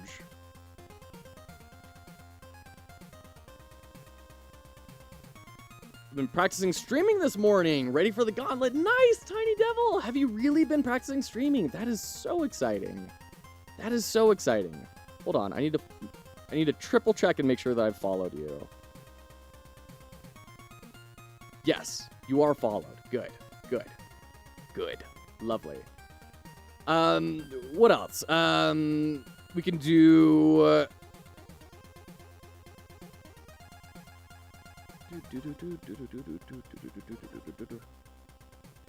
So if we do 1 magic, 1 fizz on this, there is no way around that. Because you're going to block 1, but then take double damage from the other, right? Or just take the full hit. So you're taking 2 damage regardless. So this would essentially be a take the hit, learn that you take the hit, don't panic. This is the functional equivalent of a roll grab, right? This is you're gonna take the damage, so instead of trying to evade it, leverage your time more appropriately. Can we look at the items again? Yeah, absolutely. Let me zoom out that's a little too much. And then that. Yeah, okay, that works.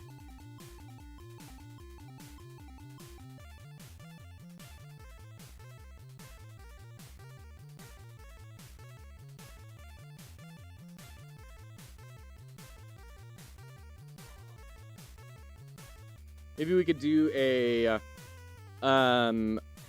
oops. What was that? Player's next, like a slow, right? Player's next timer takes double the time to charge. So that could be now, okay, we want to make sure that we use an ability that already is kind of cooked a little bit, so that the total amount of time we're spent charging with that double is less, right? Does stun reset timer and make the enemy choose a new attack? Ooh, that's a good question. That wasn't the original plan, but maybe it should. Maybe it should. Oh, littles. Is an equipped item, essentially, for the enemy that they swap out when done. Okay. Okay, guy. So that could be a way to defend against the roar. Yeah, that's a good point, actually. Yeah, if it resets them, right? Yeah, that's a good point, Endo. That's a good point. Okay. We're going to go ahead and pause. We have ads starting in just a second, and this little guy's getting a little cantankerous anyways. Dang it. Too much tomato. I'm so sorry. I'm so sorry about that. Untime out. That was so unnecessary. All right. We're going into ads. I got to take care of this guy. We'll be right back.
Welcome back. Bowl definitely has the best synergies of any game you've ever played. Bowl. B-O-L.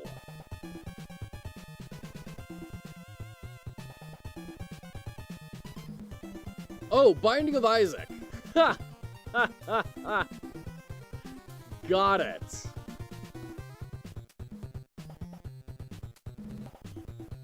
Hilariously, someone posted the same thing asking, what is Bowl on Reddit? Manute Bol. Manute Bol was a South Sudanese American professional basketball player and political activist. Oh, shoot. Funny. Ember Knights has awesome synergies. Very cool. You know, that's one that I have not dived into at all. I saw, I think Retromation played a while ago, and then I didn't even wishlist it. I'm wishlisting it now. Okay. Doolard! Gonna mostly work and lurk, but I want to say good luck on the Game Jam stuff. Thank you so much, Doolard. It's wonderful to have you here. Thanks for hanging out. Synergy and Isaac are synonyms in game design for me. I should play Binding of Isaac. Oh, I really hate the theme, like a lot. But I should just get over that and actually experience the game that people are experiencing.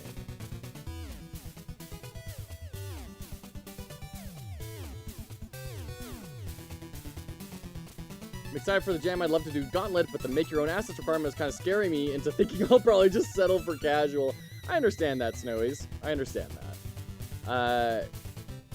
That's also not necessarily going to be the rules for all future jams. But it is, you know, it's what we're doing for this jam. The spirit is that it was created in was Sundown, as our primary sponsor, really wanted to encourage people and say, listen, you can do this. You can make everything. You can do it. So, because that's what he did. Everything in the Feathered Serpent was made by Matthew Young. So, whatever that's worth, that was the spirit it was decided in. That's actually encouraging, means people end up all making some jank. Yes, and it will almost all certainly be very, very jank. So number one reason why I'm looking forward to your jam. That lines up very perfectly with my conceptual model of you, Zap. That sort of thing is like, yeah, I would expect Zap to really appreciate that.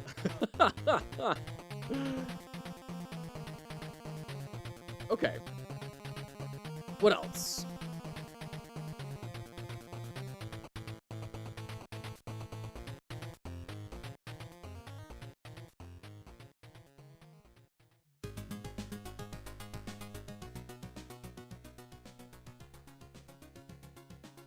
What other cool abilities could this dragon have?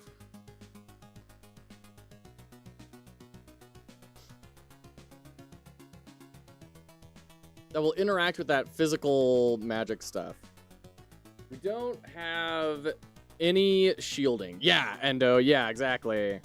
So we could do a Fizz Shield, a Mad Shield, and then we could do All Shield. And that's different from Invuln, right? Invuln is invulnerable during charge.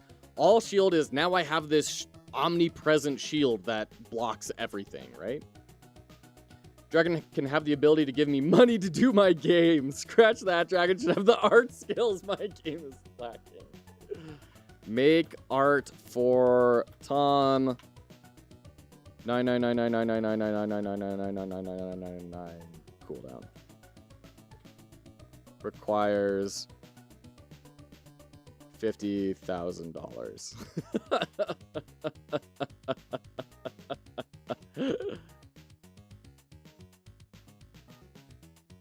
Yeah, here you go, Endo.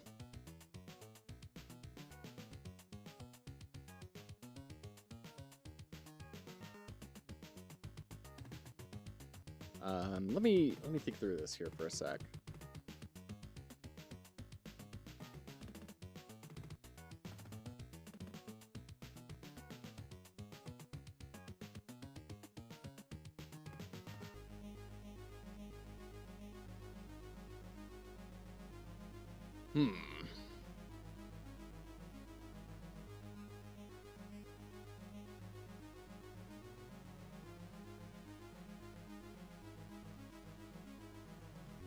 We could have, like, damage taken is reduced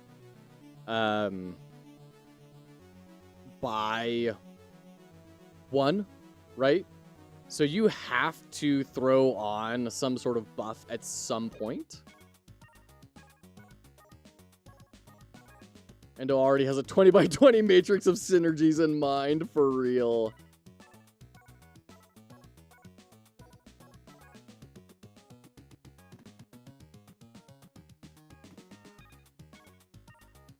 I mean, honestly, why are we reinventing the wheel here? Why don't we just bring in what we've done before, right? So, Battle Cry, we can add in the Battle Cry effect in the Roar. And then let's bring in Freeze.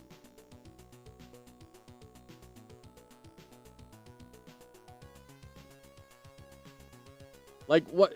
I mean, if we're teaching the player how to deal with these, let's just bring them back in, right? Right? Get out of my head. What if the dragon spawns eggs and any attack cracks open the egg and spawns a minion? I was wondering about something similar like that, Endo. But then I'd have to build it. And I'm a little worried about building it. Unless it's like a trap, right? I could see building it where you crack open the egg and then the little baby dragon just deals 3 damage to you and then goes away. I don't want to have to build in a system where we swap out the bad guys, right? But I could see doing some sort of a trap like that. Sure.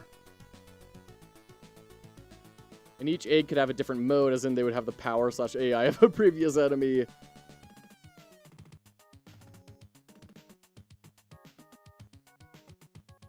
My scope brain is very sad.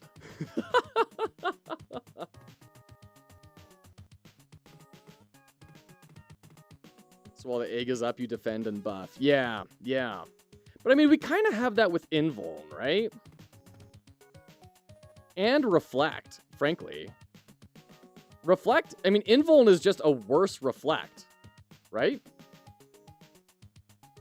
Unless Reflecting reflects 1 hit.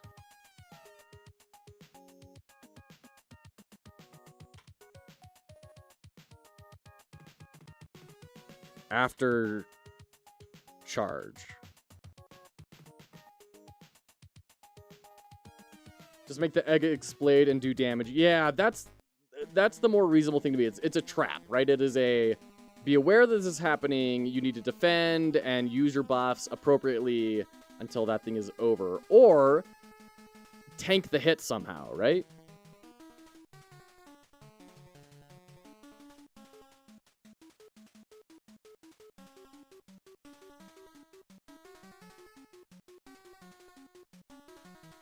I feel like we're getting a lot of different attacks here, though.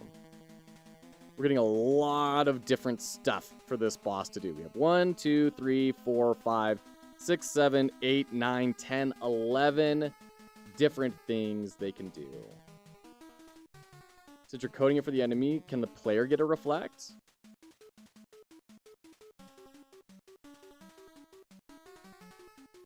It's a good question.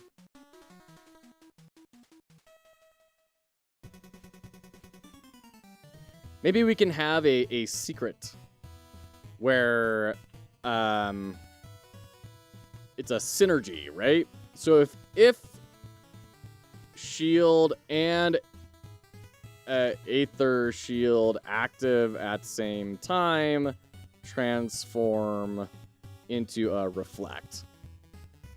So it's not an item you can hold, but it is an effect of having been doing things in a certain order, and now that's really exciting to me, and I need to just not run too far with that. Final best, the egocentric dragon. And then when the egg hatches, the player has to play an infinite runner minigame. How long they last determines how powerful a fishing lure they get for the fishing minigame. Based on what they catch in the fishing minigame, they'll have to cook a meal in a Zelda-style cooking minigame. That's incredible. Amazing, amazing.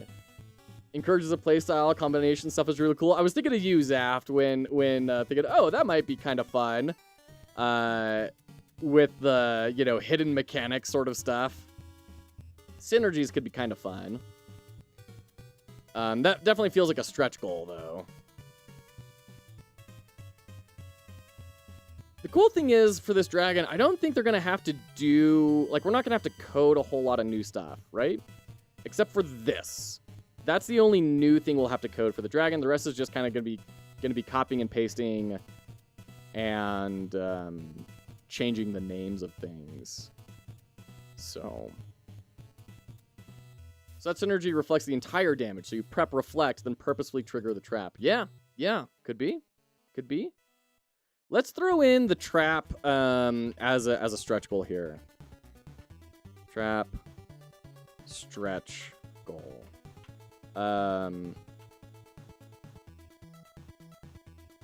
Spawns an egg on cooldown that, if hit, will deal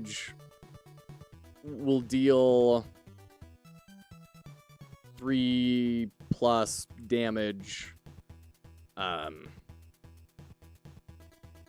Goes away over time. Okay. If not hit. Okay.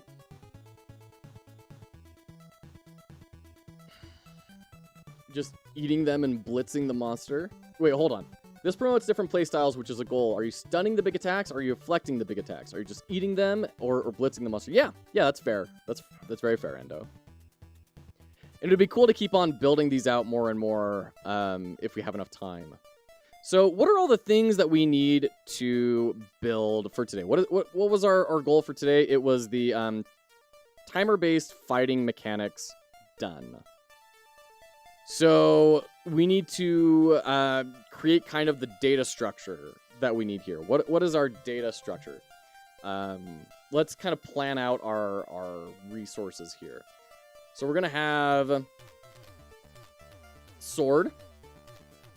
It will deal 1 physical, or it will have, I need to think object oriented. Damage is 1. Damage type is physical. We have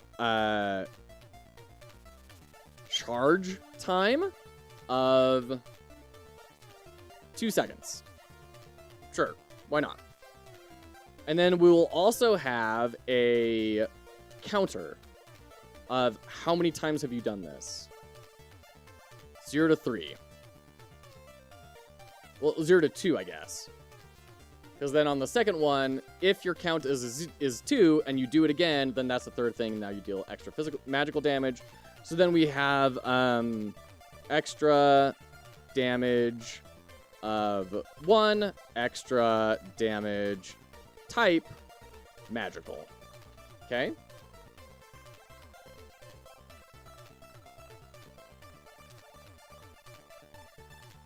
So that's our sword. Will it need any functions? Yeah, it'll need a so this is our data.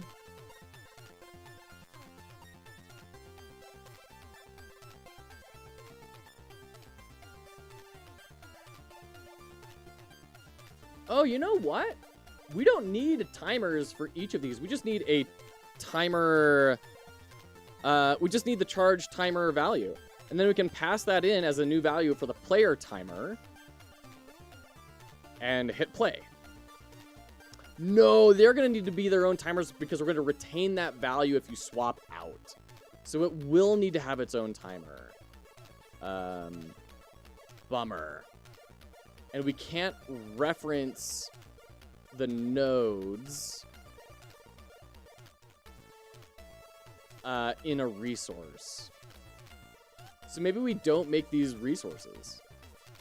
Maybe these are just scripts. There's a non-obvious differentiation here. One is the base data about that attack type. One is dependent on an instant of that attack type. Counter and timer are not really part of the data. That's part of the game management. I think I agree. Let me triple read this here. Was the base data about that attack type. One is dependent on an instance of that attack type. Counter, which is this. And timer. Counter and timer are not really part of the data. That's part of the game management.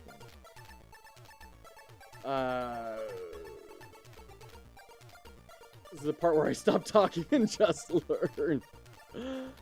I'm not following, Zaf, because wouldn't we want, especially the counter, like I could see a case for the charge timer being pulled out and have that be with the timer, but shouldn't we have counter being tracked by the sword? Total chart time required is part of the data. Time elapsed is part of the instance.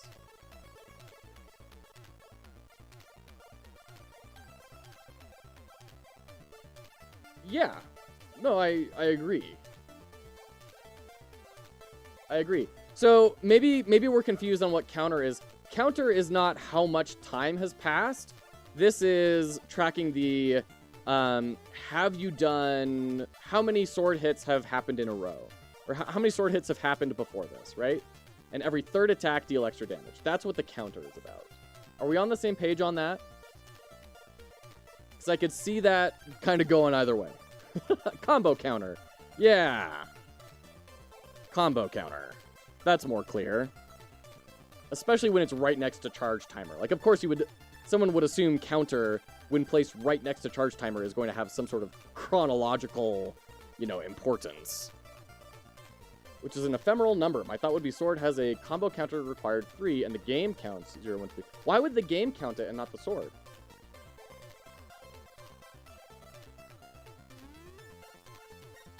And I'm not saying it shouldn't be, I'm just trying to understand. Ephemeral number programming. I feel like this is a concept that I do not understand.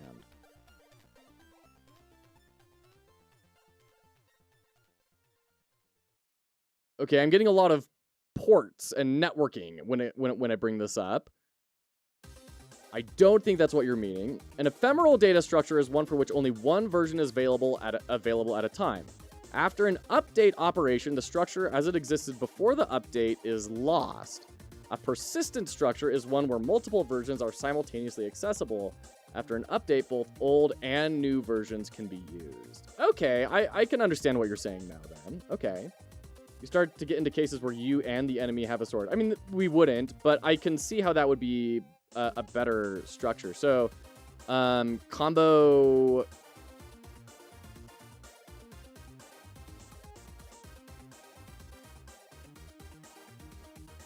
activation. Or, yeah. And then that would be 3. And then we have the sword object instance, the sword instance, that can track its own amount and compare it against the combo activation necessary for it. Okay, I see how that is kind of working. So we have the data, and then we have our instance script, which is going to need to combo counter. You can use a single script to track multiple resources, basically combo modulo.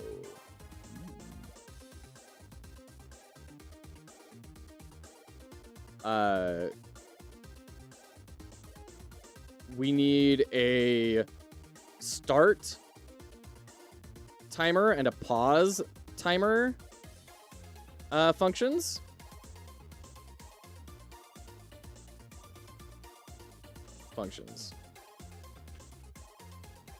Data.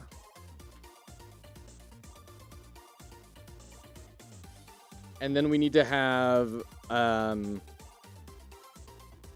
complete, we need to damage enemy signal send, right? Now you're going the direction you suggest. Yeah. Okay.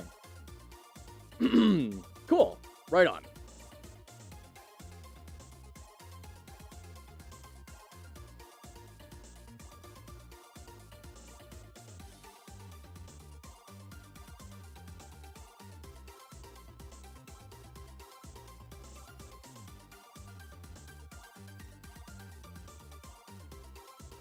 And that let's diagram out that damage enemy signal right now.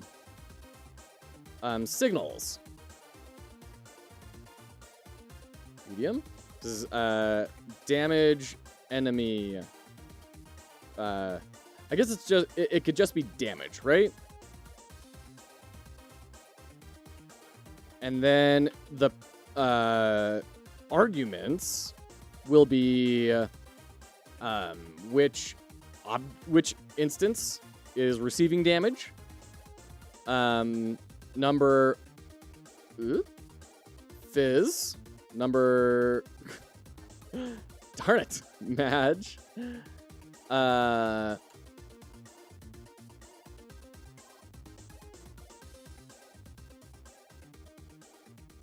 Physical damage, magical damage. Anything else? Just what is taking the damage and how much physical damage and how much magical damage is it? And then we can check if instance is immune to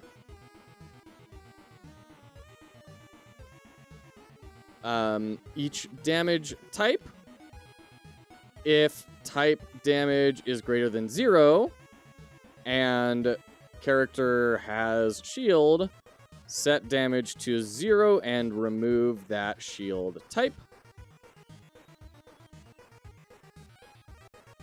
Are you sure you don't want a numbered list? Oh, with the numbering, yeah.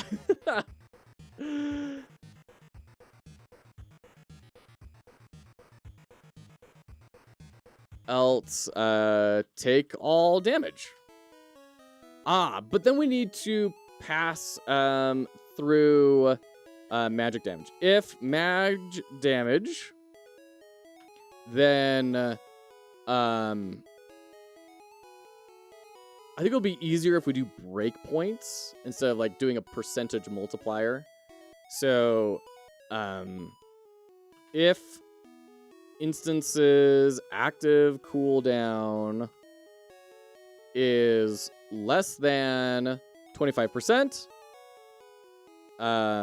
plus 2 damage. Elif less than 75%, plus 1. Elif less than 99%.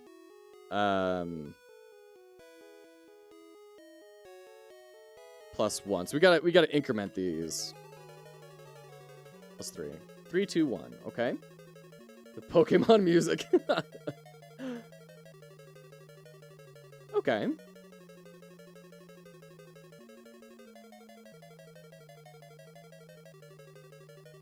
And then we need to make new delayed timer value.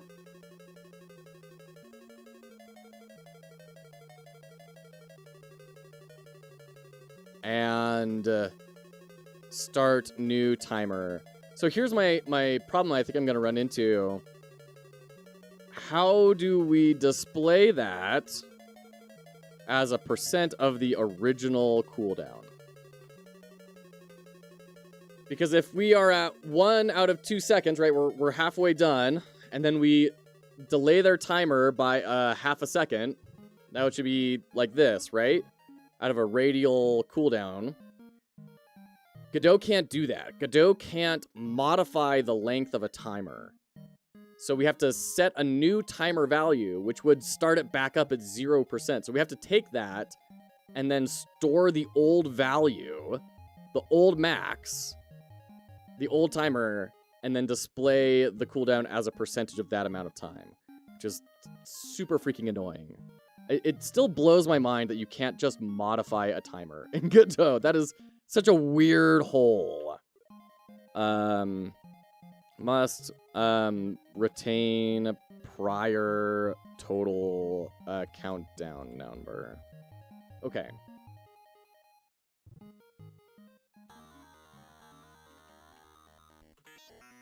Just don't use timers and do the timer manually, I guess. Yeah, I was wondering about that. Instead of a timer, why don't you just track a float and remove delta in a process delta? Yeah, I was wondering that. It's annoying. Like, I'd rather just use the built-in thing, you know? I'd rather just use the built-in timer functionality, because that's what it's there for. But if it's... And I don't have as much experience doing the other way in Godot. Can't remember the last time I used a timer. I never use Godot timers. And there's the problem with Godot timers. So once again, we're designers. If we're going through and we're looking at, you know, areas to improve, evaluate what are people doing and what are they not doing. This is a clear instance of timers are not solving a problem that they need to solve. Timers can be a pain regardless of engine. I never use them in GameMaker Studio.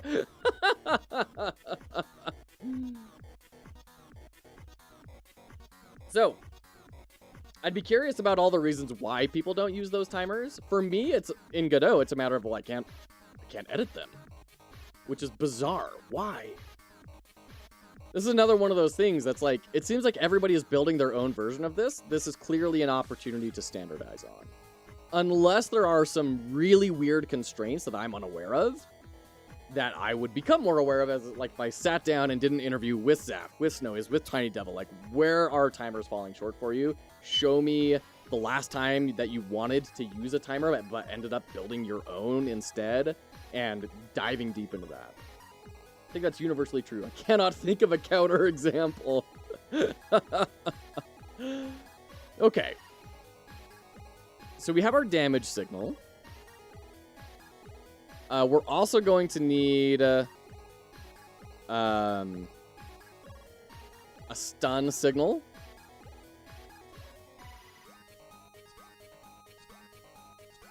Stun signal, which is going to have to pass in instance to effect, and then stun duration. And then the function will just simply replace item in instances slot with the stun item and the past in duration. When duration ends, automatically swap back to previous item. So we need to, first off, store current item in instances slot, and then replace it with the stun, and then swap back. Yeah, okay. Saying hi to Artemis from Marvel, all right now? It's absolutely all right now, Agent. 100%. Yeah. Did I take those? Ooh, did I remove those from the channel rewards? Let me see here. We're in ads. Jeez. Sorry, I'm trying out new windows, and I am losing it. I need to figure out how to do things better. Say hi to Artemis. You got it. Let me go grab her real quick.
There we go. There we go. Yeah, now you got a treat in ya. Now you're good. Okay. There we go. Yeah. Yeah, who's a good girl? Alright. There we go. There you go. Alright, there you go, agent. Do some more. Over here. And you sit. Good boy, Marvel. Yeah. Hey, Artemis. Girl. And touch. Good boy. Sit pretty. Oops. Sit. Pretty. Yes. Come on. Oh, close. That's okay. Alright. Good dogs. Good dogs. Okay. There you go. All done. All done. Go ahead and head out. You can hang out with either one. Alright.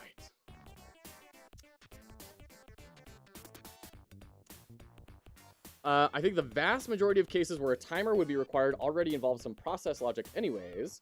So having the timer just adds more indirection and complexity in the end. Elapsed counters and tweens solve all cases. Then I would argue there needs to be a way to make those more accessible and common. Like, timers are really good for especially new people, right?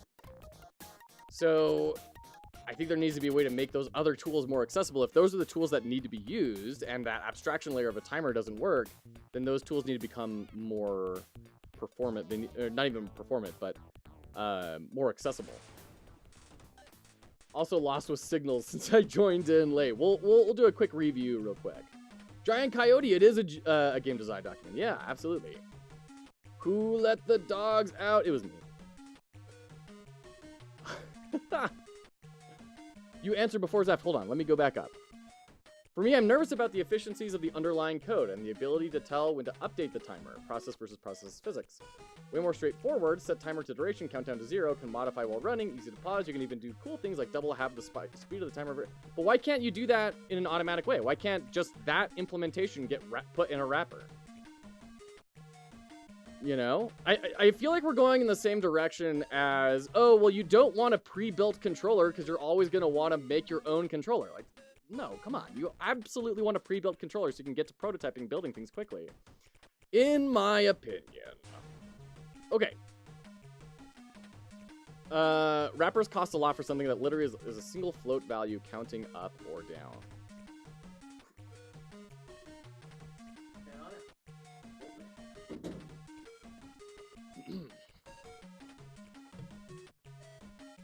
But we're losing the plot here, Zaft. We're saying this is causing performance issues.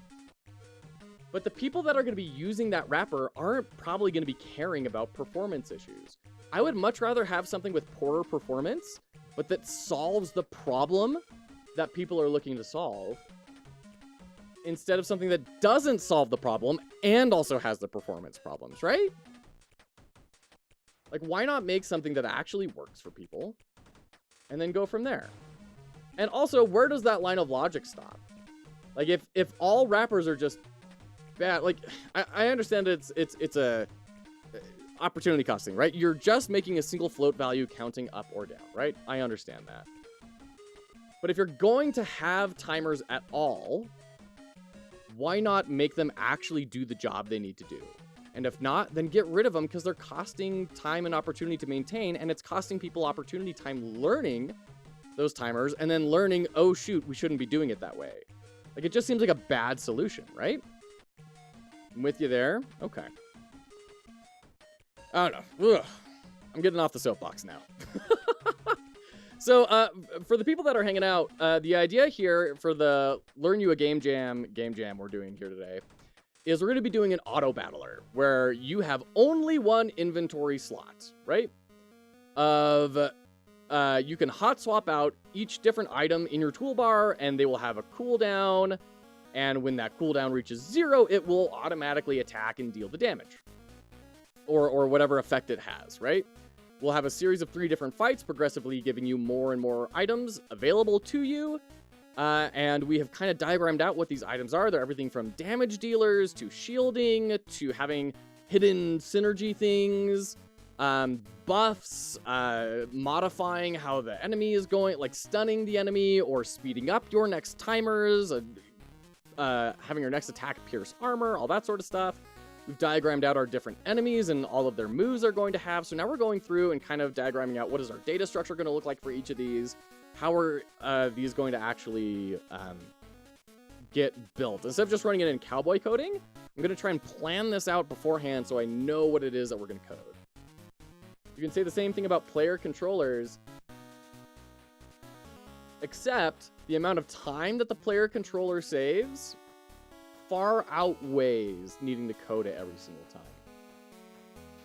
That is consistently the thing that I observe people freak out the most about when leaving GameMaker for other engines is, oh my gosh, I don't have to code my own controller.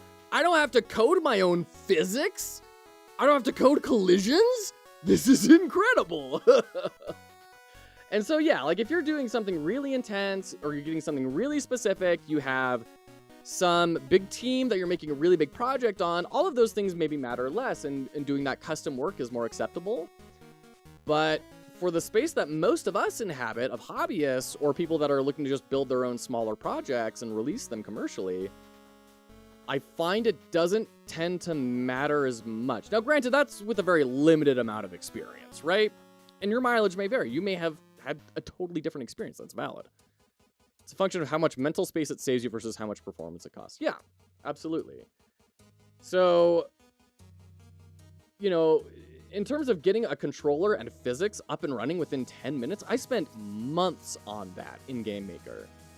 And then I was able to do it in 10 minutes in Godot. And that was deeply encouraging and discouraging for me. Of, oh my gosh, I picked the wrong tool for this game because it's not doing what I needed to do. Now, I think there's also something to be said that modifying something usually is going to be more time efficient than creating your own thing, unless the modification is not possible. And the amount of time spent not knowing that it's not possible is all wasted effort. And that is, you know, we start getting into more complex project management stuff. But in general, I think having pre-built stuff is good. I think it's a good idea. It's why the Unity store is so powerful, right? Then you get to the same point as you do with timers. When the basic functionality offered isn't enough or doesn't work how you like. Sure, Tiny Devil, and that's what I was just talking about, time travel chat and everything.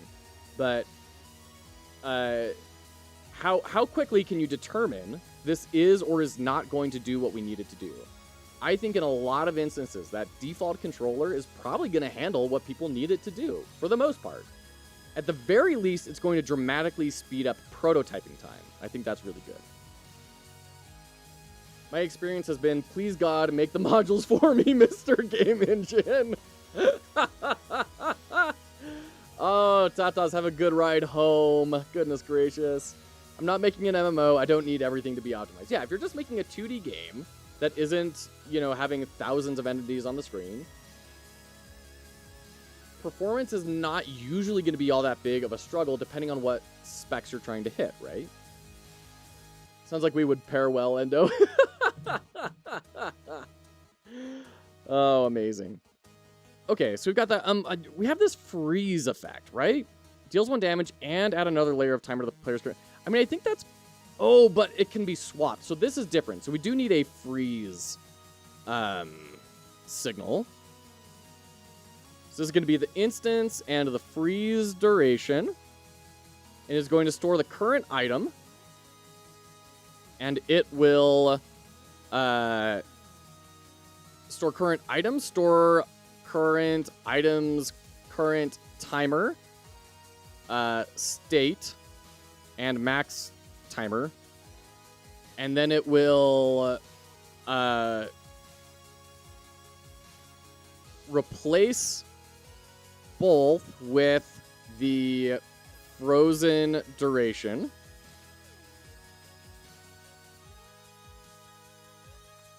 Replace both with the freeze duration. Oh, and we need to, on the stun as well, deactivate the player's toolbar. Which, will probably need to be handled not by, that's going to have to be handled by the player's toolbar, by the UI. Replace both with the freeze duration, swap out, or add a freeze decal.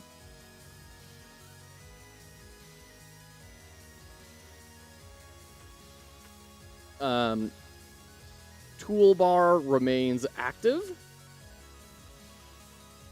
When duration ends, automatically swap back to previous timer and remove frost decal.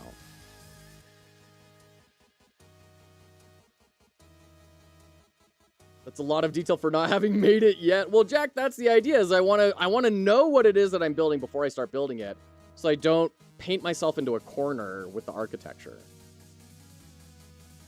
This is scaring me. My brain's cycle length is too small to keep a frame of logic that large in it. I feel like timers have always missed some edge case functionality, like runtime modifications, so I've never ended up using them. You say we need to add to the timers, but then I become concerned about the bloat of timers. The benefit of using the single float process option is that there is no bloat, and it's simple enough that I don't mind doing it myself to save on overhead. And that's fine, Snowies. And if everyone agreed with that, and beginners agreed like that is probably the better route, then let's remove the timer. Let's just get rid of the node, right? That's my problem, is that node exists, but isn't doing the job that it needs to do. So either make it do the job it needs to do, or get rid of it. That's my opinion.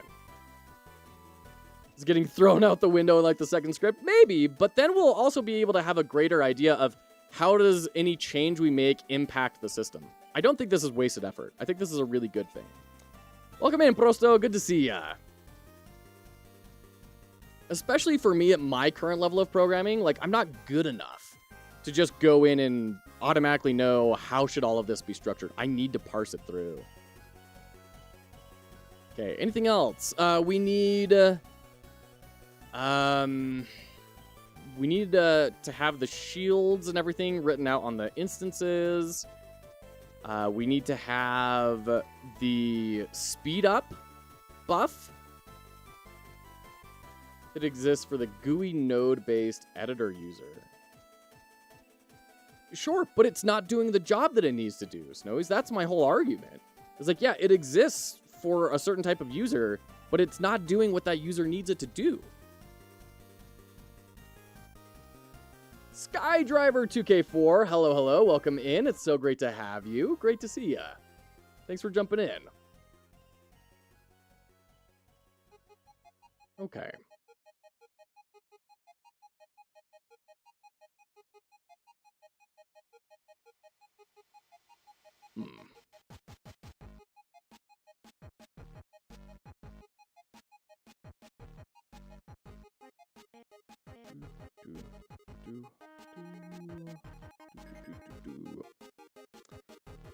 Apparently we're everywhere.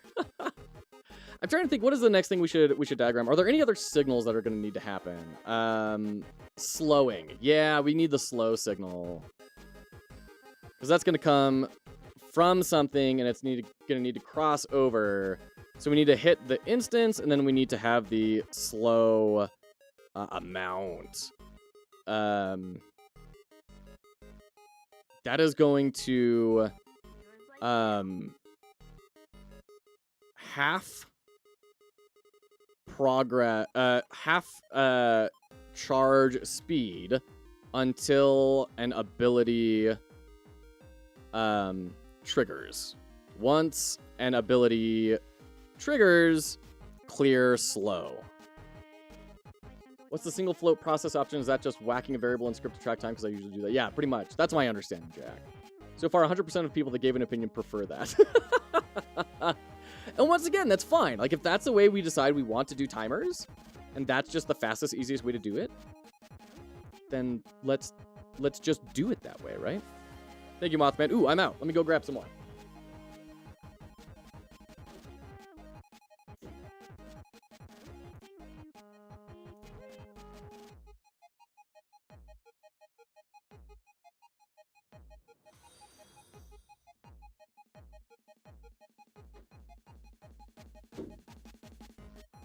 Cheers.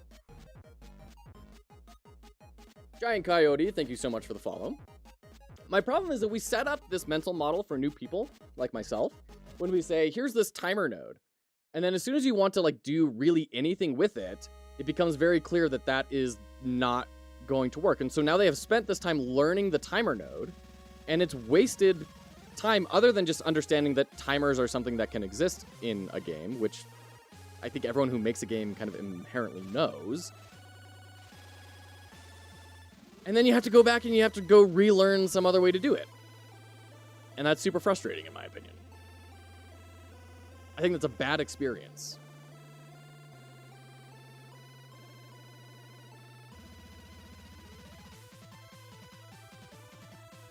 We need the haste. Are you ever going to haste the enemy? Do we need a signal for that?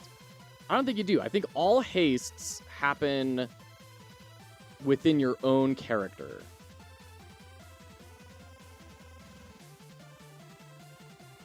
Although the abilities are going to be independent of the character, aren't they? Ugh. Freaking data structures, man. There's a lot of beginner traps in most engines. Sadly, in tutorials, love them. Yeah, pretty much. I mean, the truth of the matter is, game engines don't get a lot of reward from aiming towards beginners. You know, if we look at the bell curve of... Oh dear, it's not going to work. Of proficiency, right? And population. So this is population percent. And then we have... or rather, flip these. This is skill level. This is population percent. You're going to have most people in this space here. So you kind of need an onboarding process to get people over to there, but you don't want to keep people here, right? You want to move them over into this bell curve. And then even these extreme advanced users, you don't necessarily care about a bunch because this is where most of the people are, right? So it's, I mean, it's simple economics, but still. It's why a lot of cases you were better off not having it pre-built. The learning curve is steeper, but the knowledge from building it yourself is invaluable. I can understand that, Tiny Devil, but we also have to make certain judgment calls on that, right? Like, if we take that line of logic too far, then we say, oh, everyone should make their own game engine for their first project. Like, well, obviously not, no, right? Everyone should be coding in binary. Like, no, clearly not. There are clearly lines we draw to say this is a valuable shortcut, right? And I think that's the difference in value statements from people is where do we draw those lines? Where do we say, yes, this shortcut is worthwhile. This enhances the experience to the degree that it is worth having that abstracted layer. Did someone say YouTube tutorials? I think everyone should make their own horrible and awful engine for learning. Oh, I mean, I can see the argument for that. At some point, maybe, along people's programming journey, I can see that being a valuable project to grow from and see how things are handled behind the scenes. And also kind of go through that process of...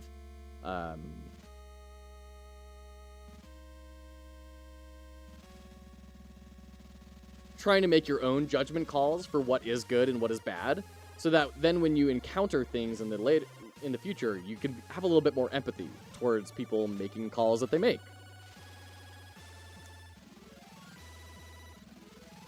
Okay, so we're gonna need haste,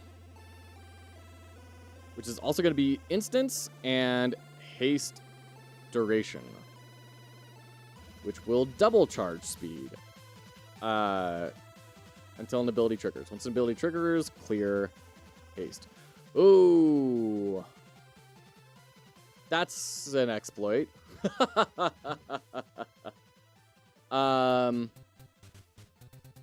Double charge speed on a newly selected item. Once an item is selected, remove a charge of haste. Yeah.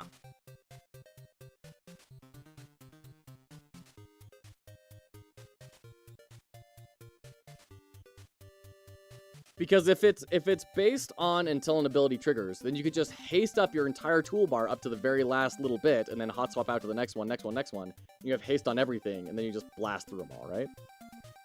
It all depends on the goal. If your goal is to make a game, then don't make a game engine. If my goal is to drive across country, I'm not building a car, right? Yeah, I mean, if you're wanting to become a car mechanic, right, then I think you can say to take it to that sort of a space. If you want to be the best car mechanic, then you could make the argument that building your own car from scratch, of buying the parts and assembling it all together, could be a powerful learning experience. Are you ever going to need to do that as a car repair person? Probably not, right? You're going to be repairing cars as they come in and swapping parts out. But by getting an end-to-end understanding of that process, you know, that could enhance your capacity. So that's kind of how I view it.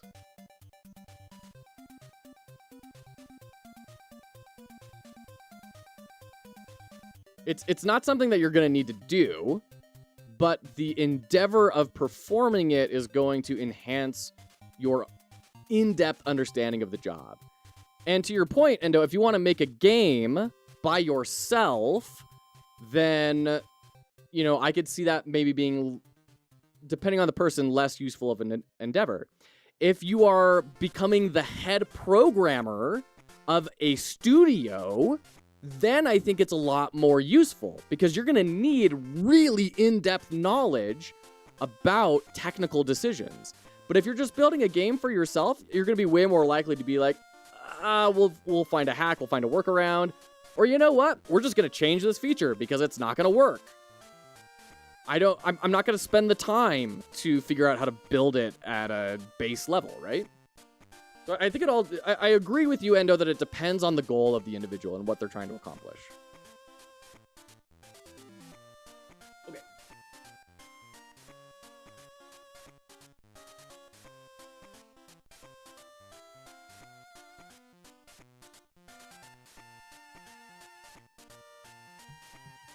Okay. Resources. Make this extra large. Make it white. Okay.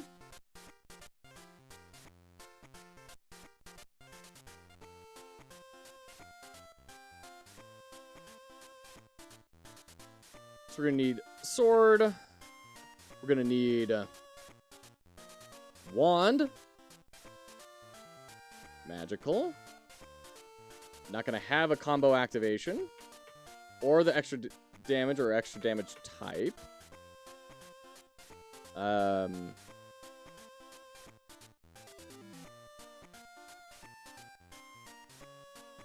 Start timer, pause timer, on complete, damage enemy signal. And then we're also going to need an interrupt signal. So that's another thing we're going to need to, another signal we're going to need to build. And this is good too, because now that we're going through this at such a granular level and planning it out, we can start to see, oh man, are there maybe some of these signals we can cut out? Like, maybe I got a little bit zealous in the planning. Interruption amount. Before we even start coding, we can start to kind of scope it out a bit, right? I think the decision is actually where the line is drawn, what you consider to be basic expected functionality. Are we talking about like the timer wrapper conversation still, Tiny Devil? I can understand that, right? And I think that goes back to where on that bell curve are you trying to target? Which of those people are you trying to support the most? And what is your value proposition? Like GameMaker, they pride themselves on being really beginner friendly, which is why it's really weird to me you have to hand code your own controller and everything. Because if you want to be beginner friendly, you're going to offer solutions that aren't as finely tuned or as incredibly, like look at Scratch, right? Something like that. There's definitely limitations and in GameMaker's visual scripting language, but it's at least there and people can get into it. So why not have some controller that is there that they can get into? Definitely, to be clear, it would be immensely beneficial to know how to build a game engine. Sure. We should plan smaller. How long do you have to make this? Till Saturday, Jack. Fortunately, our time is limited on Earth. Exactly, Endo. Yeah, I'd love to learn everything. That would be rad. If we had time. Okay. Interrupt needs to pass in the instance and the interruption amount. It needs to lower current charge time by interruption amount. And that's it. That's all interruption needs to do. Okay. We're also going to need shield gaining.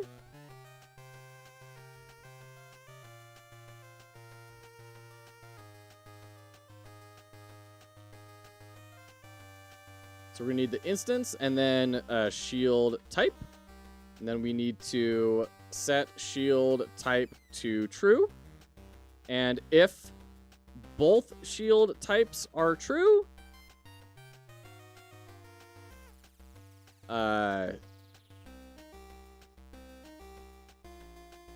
set shield type to reflect instead. We'll go into the detail on that later. Let me just remind you, it took 2 months for you to program a game with 6 functional abilities. Maybe don't try to plan out entire trilogy.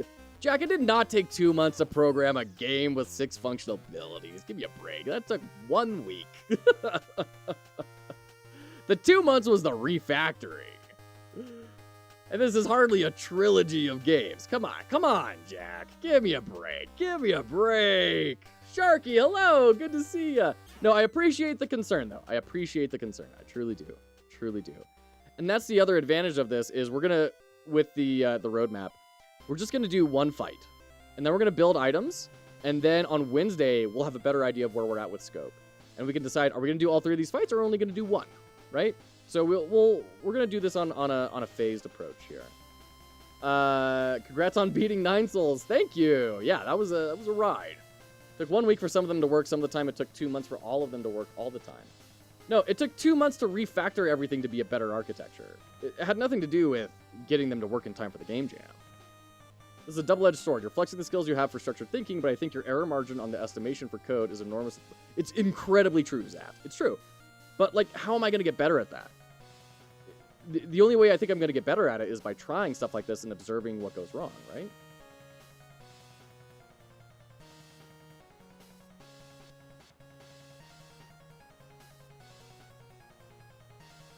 Which is why I want to get this planned out, and then when I start coding, and I can start to see, oh shoot, this is going to take longer than I thought, or shorter than I thought, I can start to adjust the plan. I can go back and say, okay, we're going to have to cut out these items. We're going to have to cut out, you know, X, Y, or Z thing, because it's just, this is, based on how long it took to implement this, is too long, right? That's the theory, at least. That's the theory.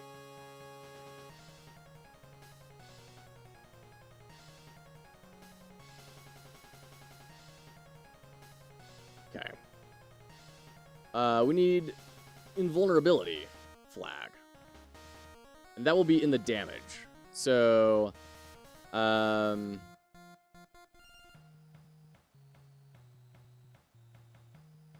before we check the damage, we need to do if invuln is true, then ignore all damage and return. And then we need to do if reflect is true, ignore all damage and send damage signal equal to ignored damage to other party.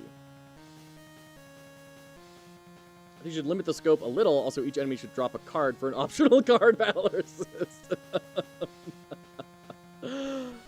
I like the cut of your jib, Endo. There we go. Yeah, like all these attacks, we may not end up building, right? We may not. Today, all we're going to try and get is, are we dealing damage to each other? That's the goal for today. My problem with this is that so much of this is unique, you're not going to have any space to cut corners by repeating code and objects. To a certain degree, I can definitely understand that, Jack. I can understand that.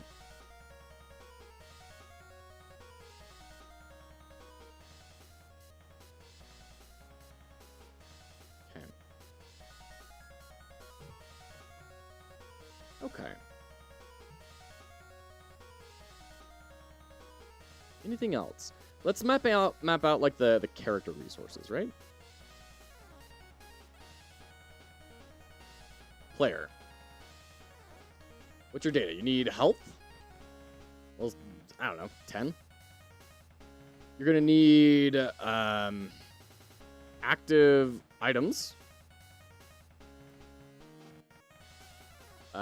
based on stage according to plan to the left.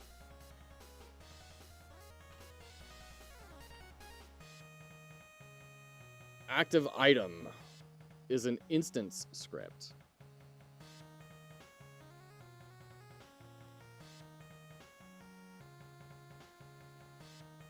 I'm not following, Zaft. I'm not following the implications there. Wouldn't we say this is the active item for the player?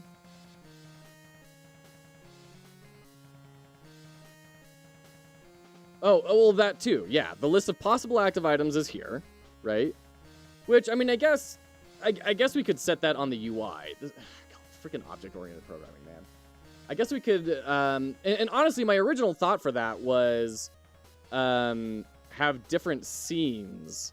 And so scene 1 had, you know, sword, shield, and weights just available in the UI.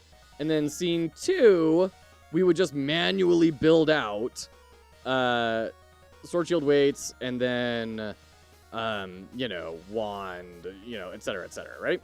And we just progress into scene 3. And it would be manually defined. That was my thinking of just getting it quick and dirty and in, and not doing it a programmatic, like, automatically adjust and center in the screen and, you know, all that sort of stuff. It's not bad. Okay.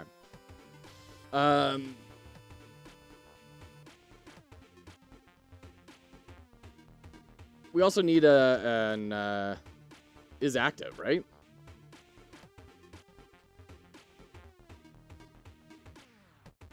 We need a bool for is active.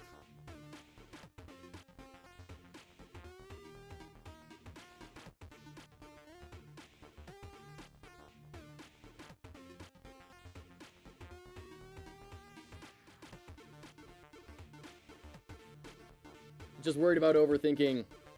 I understand that, Zaft. I understand that. And I appreciate the thoughts here and everything. I appreciate everyone's feedback, frankly. This is how I learn faster. Okay.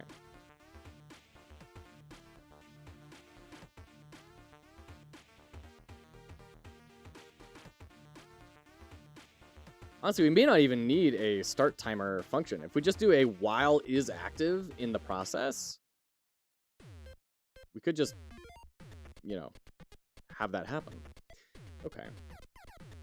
But we would need a,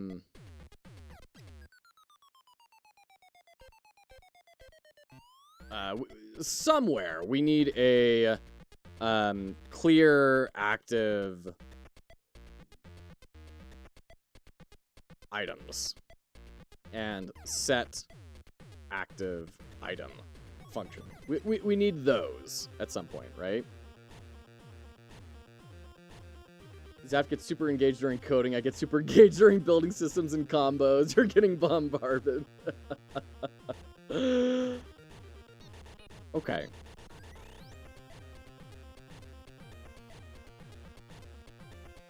And then what scripts is the player gonna need?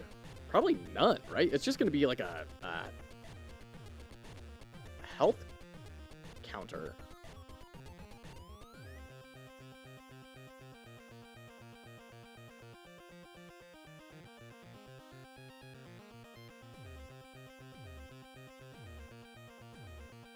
Okay. I think we've got enough written down here that I think it's time to start building. I'm kind of hitting the limits of what I'm able to conceptualize very well abstractly. And now it's the time to start getting it more concrete.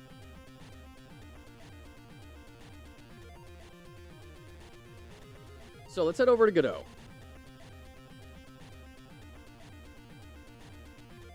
We are going to do 2D. We're gonna make a new 2D scene. It's gonna be the fight scene. Save. This is gonna be our root scene. Oh, we need to make a new folder for scenes. Throw you in there. Let's make a new folder for scripts. Make a new folder for resources. Make a new folder for assets. Okay. We're also going to make a new scene. This will be player.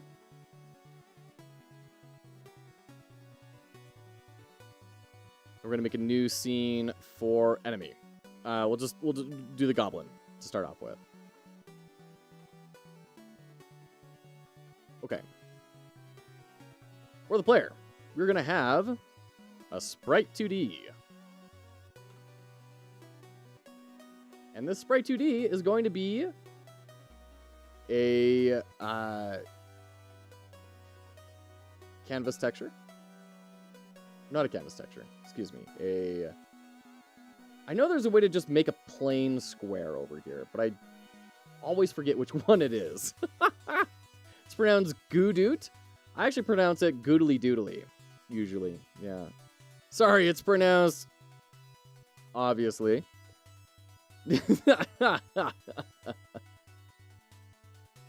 Placeholder texture. Okay.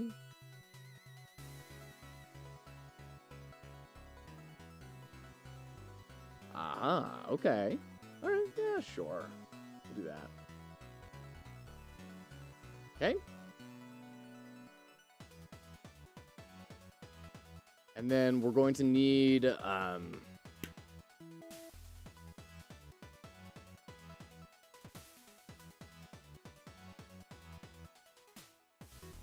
let's go ahead and make our resources here.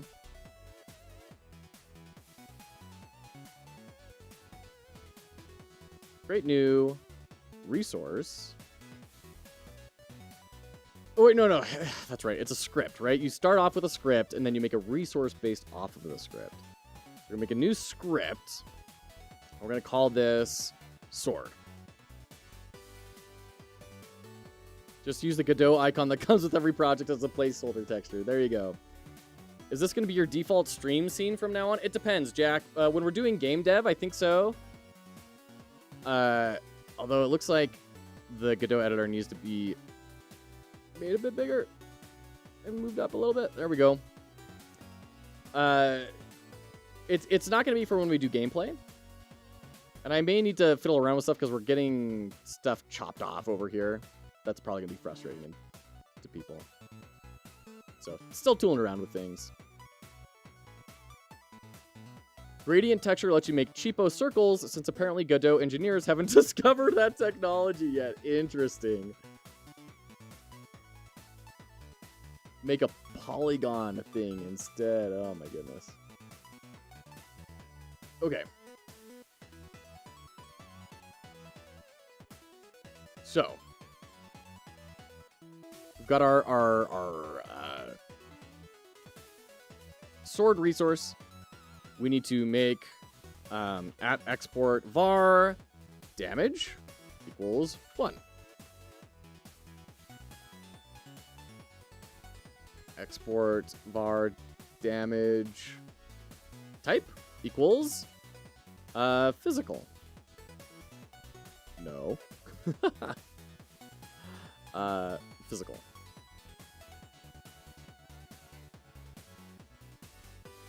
Yep, class name. Didn't get to that yet. You're right. Extends resource and class name. Shoot, how do you declare syntax? It gets me every time. Class name sword, right? Yeah. Okay, got it. Var combo activation equals 3. At export var extra or combo damage equals 1. Export var combo damage type equals magical.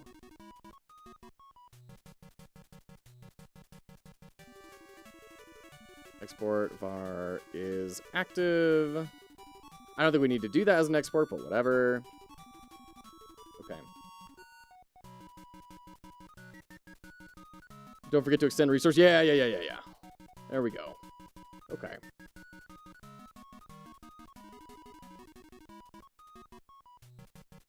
Cool. It's been a long time since I've been doing game dev. I'm feeling very self-conscious right now. Typing that literally as I sent it. There you go. Get used to assigning with colon equals instead of equals. You get a bit better autocomplete for very little effort. What? You're going to have multiple different types of swords. No, Jack, that's exactly what I was thinking of right now. I was like, how do we make this just a weapon resource that we then make like a sword, a weapon script resource that we then create the individual weapons from, right?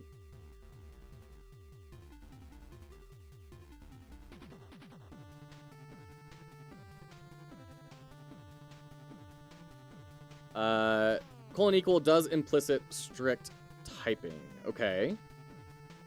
So it's strongly typed if you assign with colon equals. Man, all you guys with your, like...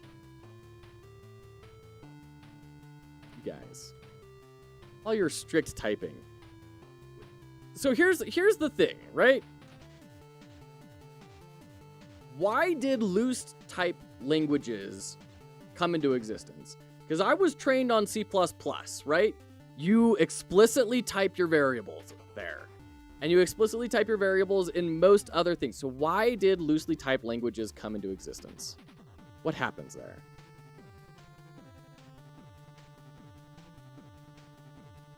I'm a dynamic typing defender. You don't need to preach to me. No, I'm not preaching. I'm trying to understand, right? Why did this come into existence? Why? And then why is it so hard, so staunchly fought against? Right? In every loosely typed language that I see, I constantly see people strictly typing anyways, and people avoiding loosely typed languages because of the loose type. So what is the history here? How did these factions come to be?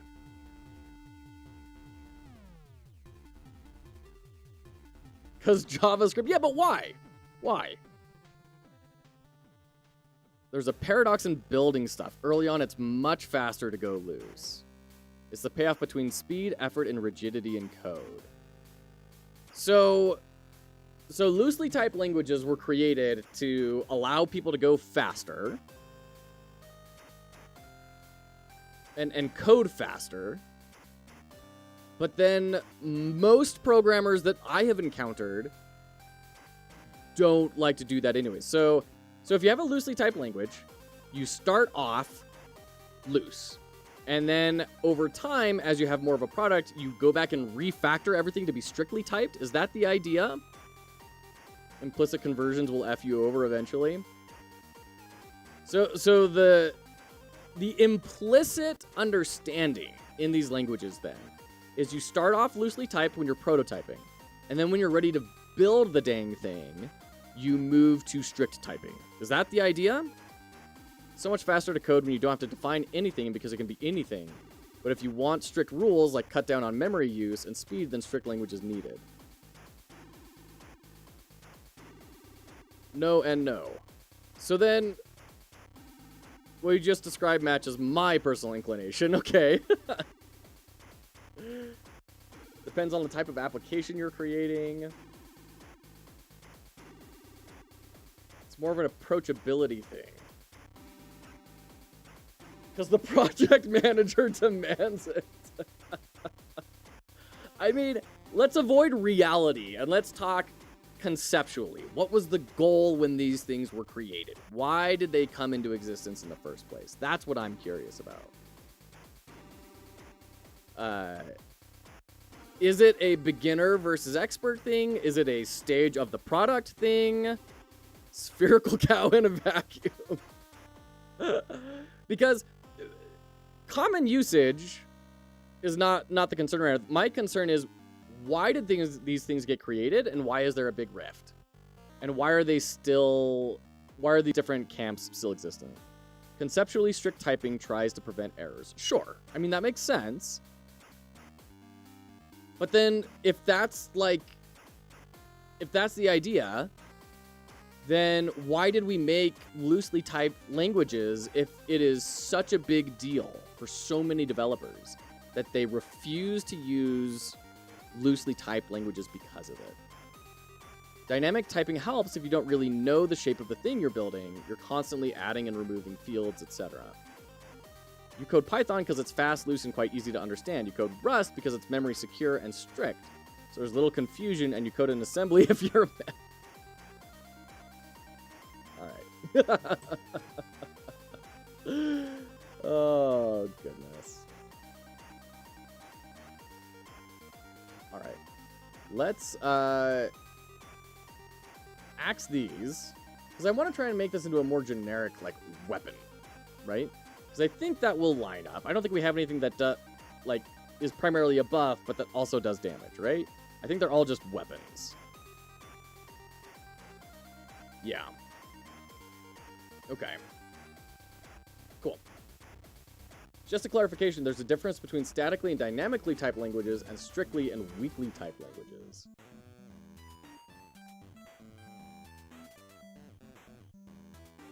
Okay. Python is a statically weakly typed language. A lot of the dynamic typing hype came from JavaScript and Ruby. Very famous make a blog in 15 minutes from scratch idea. Python has types, you just don't define them. I mean, sure, right. But, I mean, is typing int, like, really that big of a time saver? Or time cost, right? I don't know. Maybe this is just a world I have yet to enter into, but it seems like the time you save from not typing in the type is, like, nominal at best. Dynamic means you can change the variable type at runtime. Okay. Okay.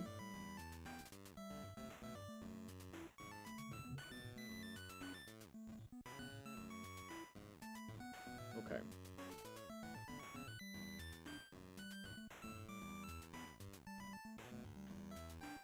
Weapon. And then we're going to make a new resource from weapon, which is sword.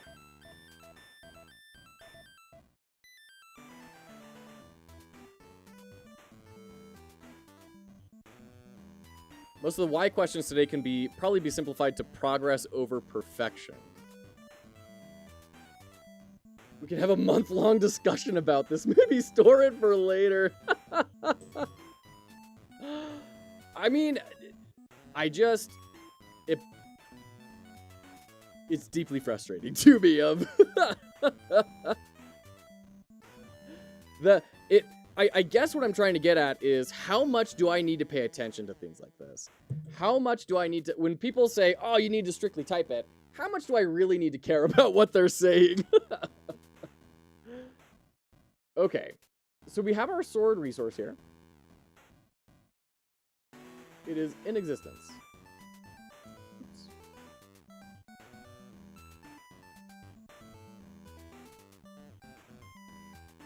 There we go.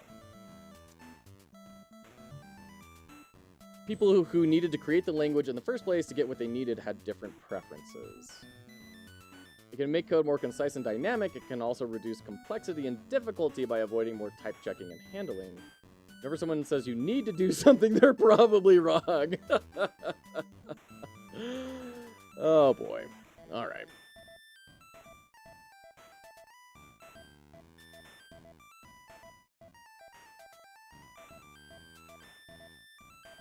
Okay.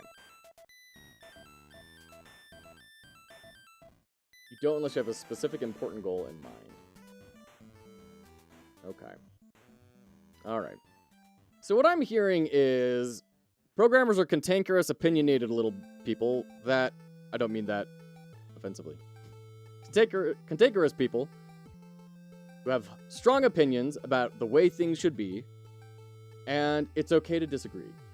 And we can all get along and disagree, and that's okay. We can all have different ideas about what we're trying to accomplish. And there's a million ways to code something. It doesn't need to be any specific way. Was that not obvious before? During a jam is probably not the ideal time to get your head around the multitude of programming paradigms and variations out there. You only just realized this. No, it's to the tip. All right, so I'm just going to mute chat for the duration of the jam. No, you're all fantastic. You're all great. I appreciate all of you. Okay.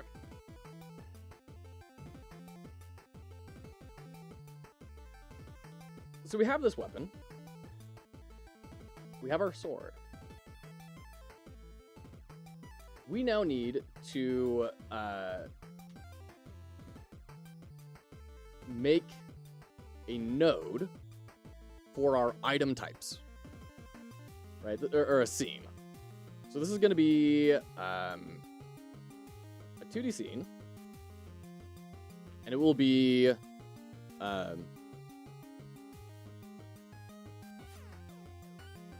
item parent.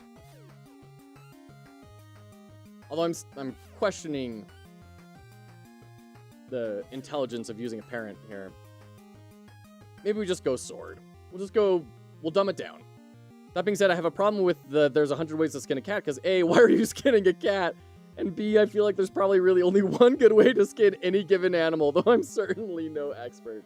What is the origin of 100 ways to skin a cat? In 1840, American humorist Seba Smith indicated as much in her short story, The Money Diggers, when she wrote, "As it is said, there are more ways than one to skin a cat. So are there more ways than one of digging for money?" Interesting. I'm also seeing people saying it refers to catfish, not an actual cat. So people who want to eat a catfish, such as in places where they are prevalent, would need to skin it first before eating it. Secondly, skinning a catfish is difficult, but it can be done.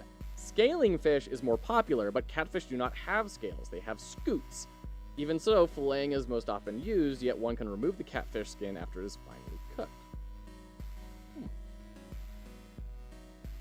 Interesting.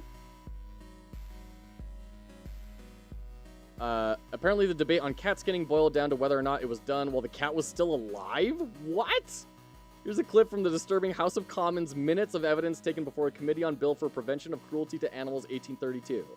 "And if I understand you, you saw this man skinning this cat alive. Yes, you are perfectly satisfied that those cats were skinned alive. I should think so. And here's confirmation from the Leisure Hour, 1879. The cats were used for women's furs, but with a denial they were ever skinned alive. In the first place, to skin a cat when alive would be utterly impossible, and secondly, it does not make any difference in the quality of the skin. The origin of the fallacy is probably that a cat is easier skinned immediately after death than if allowed to become rigid." Dude. I need to know the true origin of this. The earliest version appears in 1678 in John Ray's collection of English proverbs, as there are more ways to kill a dog than hanging. With the popular British version, there are more ways of killing a cat than choking it with cream. Wow. This suggests that by 1840, the term was familiar enough for people to understand it as an analogy. It continued in various formats through the 1800s. Wow. I don't like that answer. It's very wishy-washy, but that's exactly how language develops. My goodness. Oh shoot, Automod, hold on. Sorry, Snowies, you're good. Don't worry about that. We have ads. We have ads starting in just a second. Rebel Hole says, deep as the programming language one. I need my etymology. Oh my gosh. Okay. I guess we'll go into ads. We'll be right back.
So what I'm seeing is everyone thinks they're right. Coding is just the new taxidermy, I guess.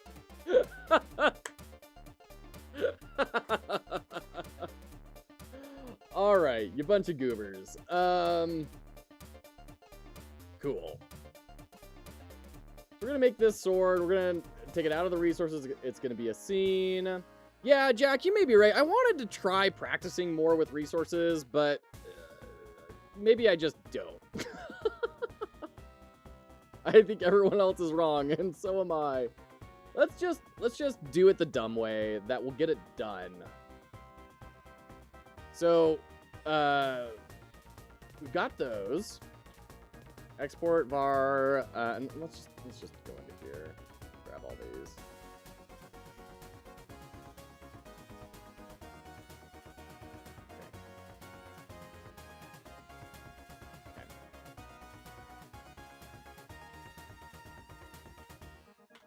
Okay. Basically, I code how my brain works. There you go. You're always right until a senior coder comes along and tells you you're stupid. What if I am a senior dev? We'll do it anyway. This probably just isn't the project or correct instance to do it. You might do it later. Yeah.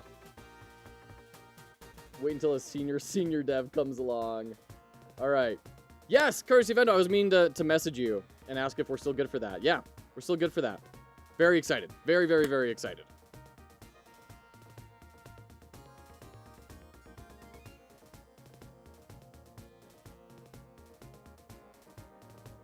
All right. Take care. We'll see you then. Are we getting an interview? Courtesy, am I allowed to talk about this? I don't know. Is this a thing that we're, like, discussing publicly yet? Oh, please do. Okay, cool. Courtesy of Endo has hosted, organized and spread a really cool sort of game show where it's going to be a guess the roguelike based off of bad reviews. And he has invited myself along with V.me and Alias to be participants on that. So I'm really excited about that. Honored to be alongside V. and Alias and Endo over there. It's going to be a really, really fun time. So we're going to do that very funny show tomorrow. It's either that or some annoying teen comes along and is like, why don't you do that? And then you're like, holy God, have I always been stupid? It's a great idea. I love that game show concept. I know, right? It's going to be a great time. It's going to be a really, really great time. I need to bone up on my roguelikes because, like, I haven't even played Ember Knights, you know? There's a lot of roguelikes I have yet to really experience. Questions will combo off each other and synergize. There you go. I can count it as research for the Game Jam. The game show will have a hidden collectible card game. Oh, shoot. Okay. Hilarious. Okay. So. All right. See you later, Endo. Thanks for hanging out. It was great having you here. So in our process, we can just say, we need a timer here, don't we? We need, let's put the timer down below, is active. Timer total equals 2. And then timer current equals timer total. Right. Colon equals, yeah, see, this is the annoying thing. Like, gosh, if we're doing loosely typed, like, just... Every good roguelike needs a fishing minigame. Oh, that's what Feathered Serpent thought, for sure. I always love it when a game trolls people on the fishing minigame. It's like, all right, here's your fishing rod. In order to get started fishing, and then like some big event crashes into it and prevents it from ever happening. It's absolutely hilarious. Ignore the colon equals if it bothers you. I mean, I want to try it out and I want to experience it. It just bothers me that we're the It just goes back to that whole loosely typed versus strictly typed thing. What is the philosophical arrangement behind them? I need to wrap my brain around that in order for any of this to make any sort of sense. Could always just provide the types too, sure, yeah. If you're doing that, you have to put, right, 2.0, yeah, that's right. I was just thinking that. Okay. So in the process, we do timer current minus equals timer current never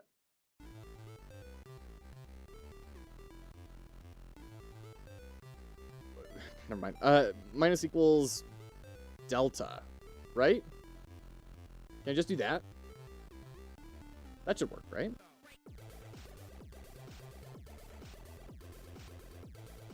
Just tells the editor to infer the type based on the assignment. Yeah.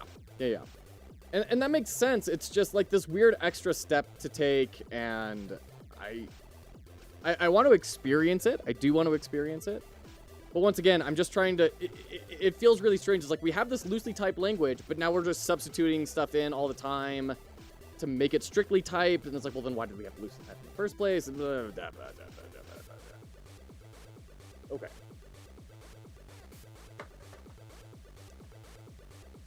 Okay.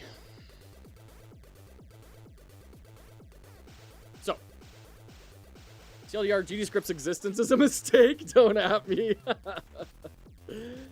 We get autocomplete and type-ins. I mean, you get autocomplete and type-ins anyways, right? I mean, maybe not type-ins, but you get autocomplete. Okay. So then we need to say if timer current is less than or equal to 0, colon, then we need to run a function. So it's going to be damage. And now we have a func damage. And we're dumbing this all down, so we don't need to do super complex stuff. Although I guess, right, no, never mind. What am I doing? Think about something for more than 2 seconds, Joe.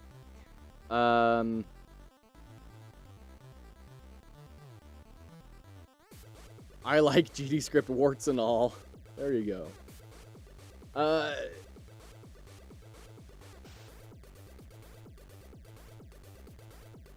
I think this is where we do a signal, right? So we say signal bus dot damage, and you're gonna pass in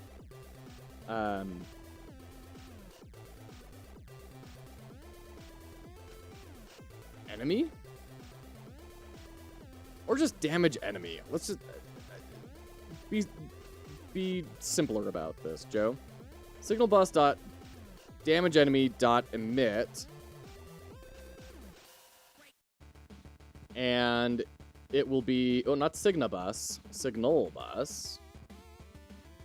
dot emit,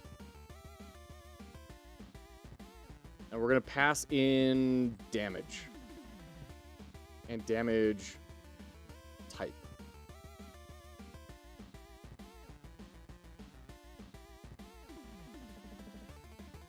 No. We do, what am I doing? This is going to be the physical damage we pass in, and this is going to be the magical damage we pass in. So it's going to be combo damage. Oops. So if combo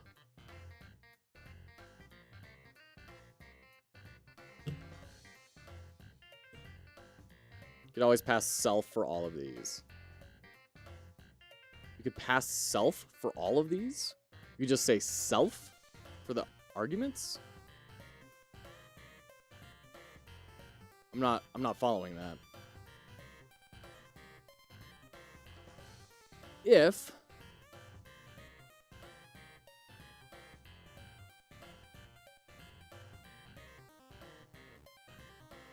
yeah.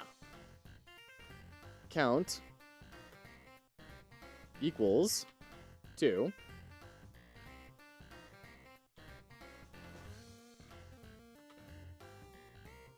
doing? We can just nuke that.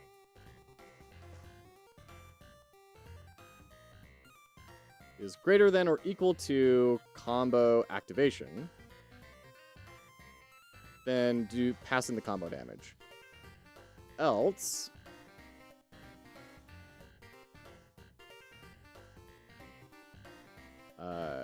signal bus dot damage enemy dot emit damage and 0. Yeah?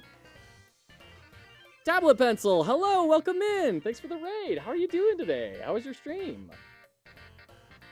Hot take, and I know I'm pretty much alone on this. I dislike signal buses. I've heard some people talk about that. I don't know why, though. I don't know what the alternative would be in Godot.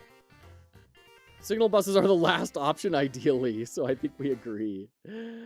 I have heard that, but I don't know what else you would do. Like, how would you reach across data structures without that? Is the idea you build data structures that don't have to reach across? And if so, like, how the crap do you do that?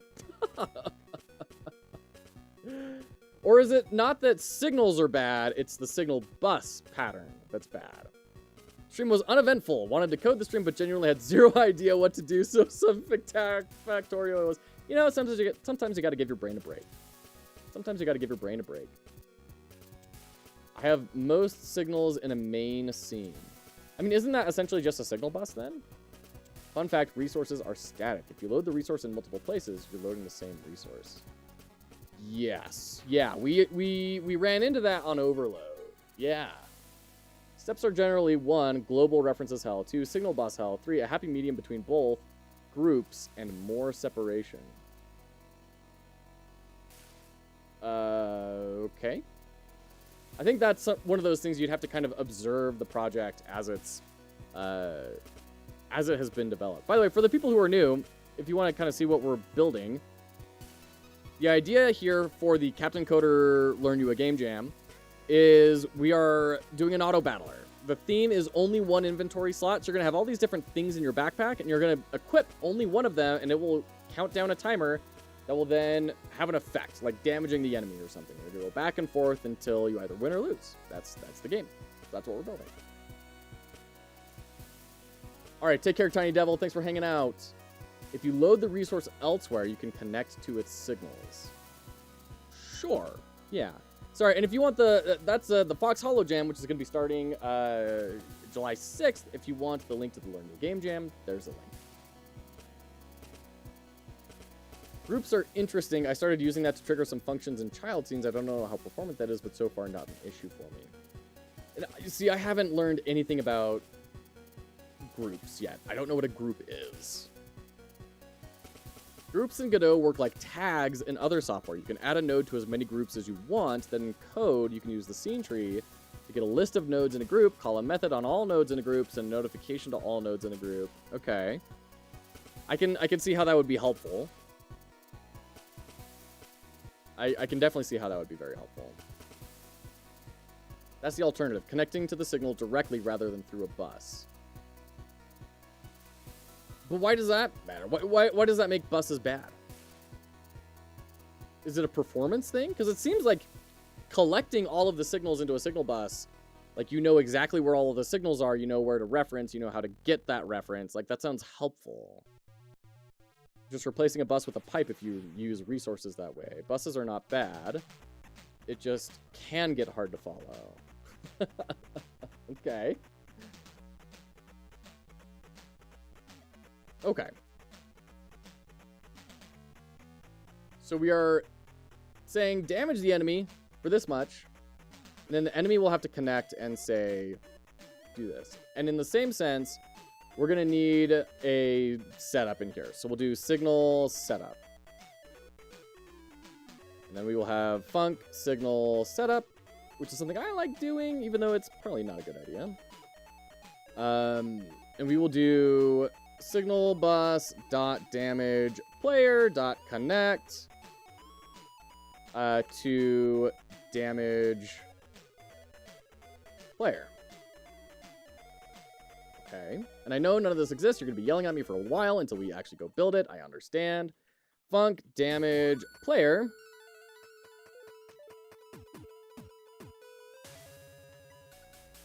And we'll need to take fizz damage. And mag dam. Perfect.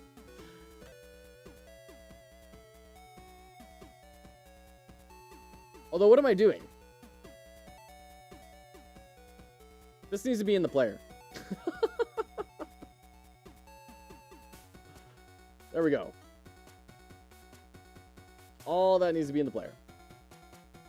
Got lost for a second. Funk. Ready. Right?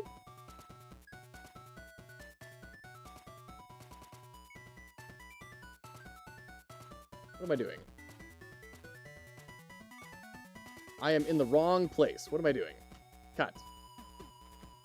Player. Add script. This needs to go in the scripts folder. Okay, there we go.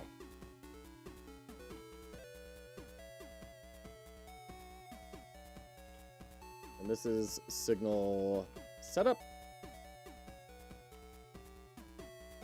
Okay. Yeah. Okay. To me, signals in an auto load are messy. The code doesn't know when the node in charge of the signal gets queue-freed. Okay. Is signal bus a built-in functionality or something you created? No, it's something that I'm going to be building. It's just going to be a script file that has all of the signals in it that gets auto-loaded. It's a common pattern, dangrep, not built in. Yeah.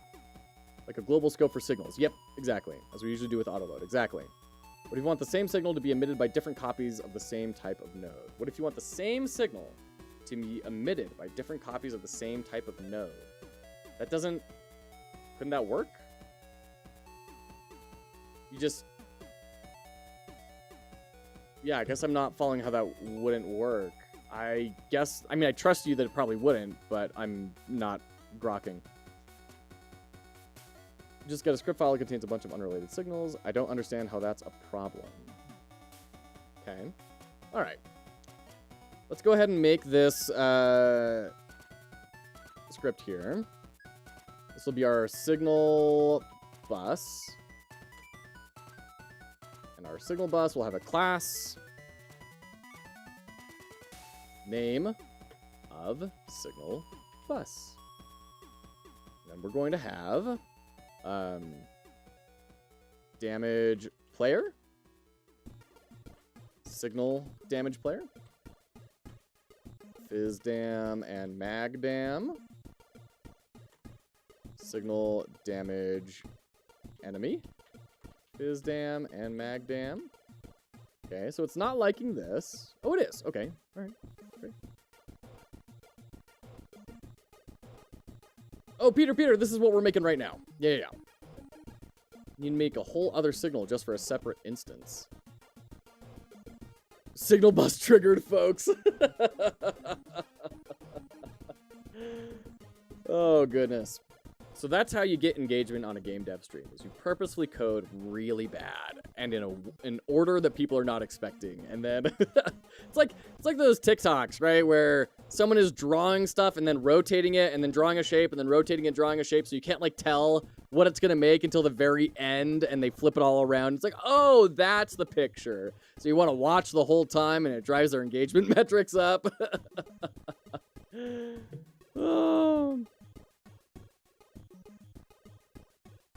Not gonna lie, I do hate your signal bus. This is a programming style of yours, and as it isn't mine, it's wrong and bad. It's not even necessarily a programming style of mine. It's just something that I learned to do early on in Godot, and it has made sense to me. So I haven't bothered to learn anything different about it. We hit a server and database with the script, or is it client-side? Totally client-side. Yeah, we're not doing any networking, no online anything. Yeah, pure client-side. By the way, this is a single-player game. Somebody else also asked, oh, is this a multiplayer thing? No. This is all single player. I don't know where to begin with multiplayer quite yet. Start using signal bus when streaming. Maybe it will attract more people. There you go. Put it in the title. Put it in the title. Building signal buses, and then just see the droves of people come in saying, no! The signal exists for the entire duration of the application, not just for the duration of the node it's attached to. I mean, sure. Yeah, once again, I don't totally understand how that's wrong. If it's not getting called by anything and it's not ruining performance, then what's the problem? He wants to do a signal bus for this project. I think we're probably better off supporting him doing that instead of trying to convince him to try something completely different considering the time constraints. That's the big deal is, like, there may be better patterns out there, but it would be a total learning experience. It would be starting from zero, right? And that would take a lot of time. It would take a lot of time. Okay. We have a player. We need to auto-load. Peter, thank you so much for the follow. Appreciate you. Thanks for coming in. We'll throw in our signal bus as an auto-load.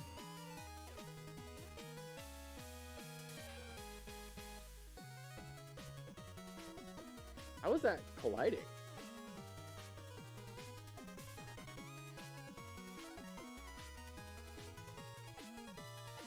It's kind of weird. Signal bus rocks. Class name and the name of the auto-loader colliding.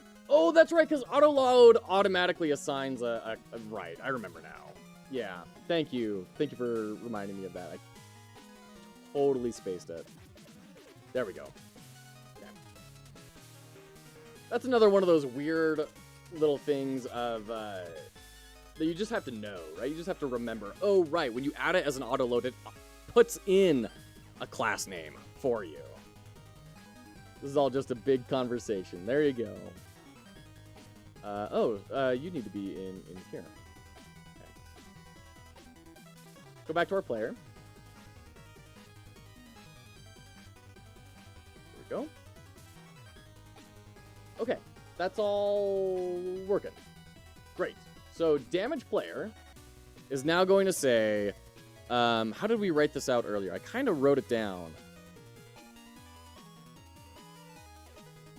My thought on signal buses is that not having it forces clean relations between my different objects so I can pass data easily to different nodes, but it just skips that step in my mind.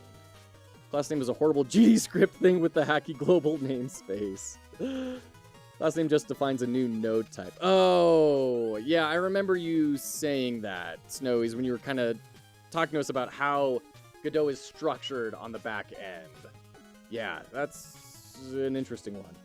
The fact that the node.isClass, the class name, doesn't work. Okay. So, when we need to deal damage to the player, we need to check...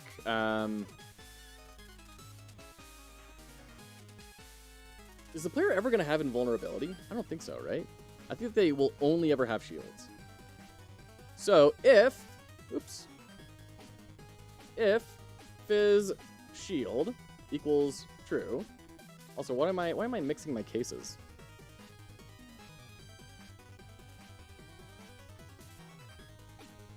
Let's fix that before it gets out of hand.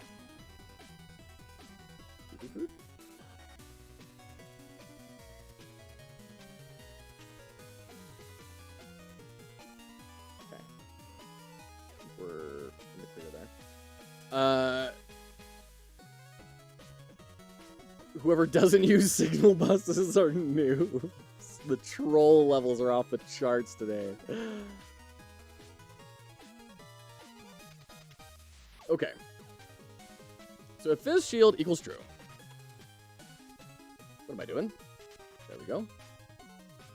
Then we can say Fizz dam equals 0. And then we're going to repeat that for magic damage.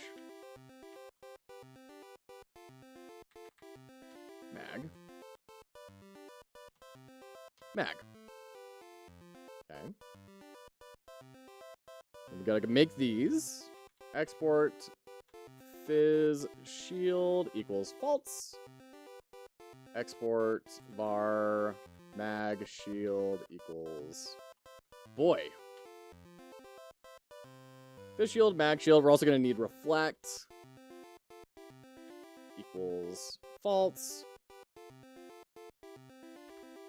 If reflect.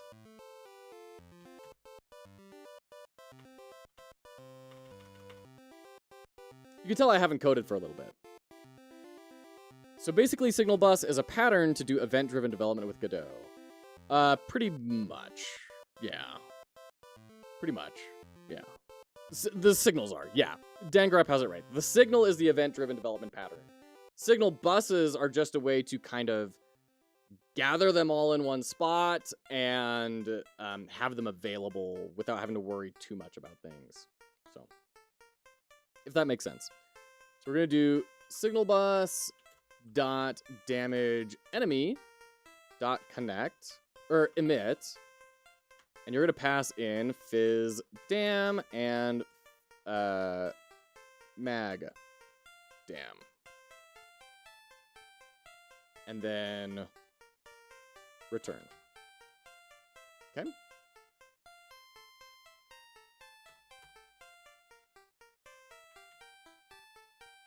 Now, after we've kind of gone through, we've said, hey, is reflect on? Are your shields on? After all that, we can now remove damage. Or remove health. So, HP minus equals fizz dam plus mag dam. That should be as simple as it needs to be, right?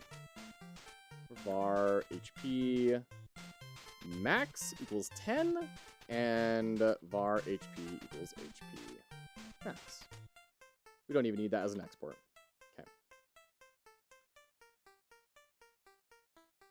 I don't like that you can't connect a connected signal to an object already connected to it. It gives an error. Why can't it just ignore it if it's connected already? You can't connect a connected signal to an object already connected to it. Interesting. So yeah, like you're trying to connect something twice, and it's like, hey, this is a problem. You're like, but like, is it though? Because like, it just, you know, probably shows that your code is running initialization logic twice. Every time I got that error, my code was doing something else also wrong. There you go. Okay.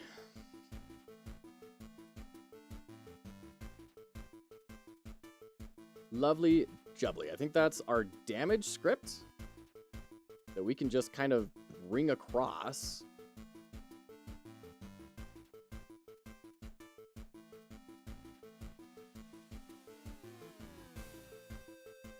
The enemies are where the resources would come in handy, right? Because we could swap out the sprite, we could swap out the health, and all that sort of stuff based on the enemy without having to make 3 different enemies.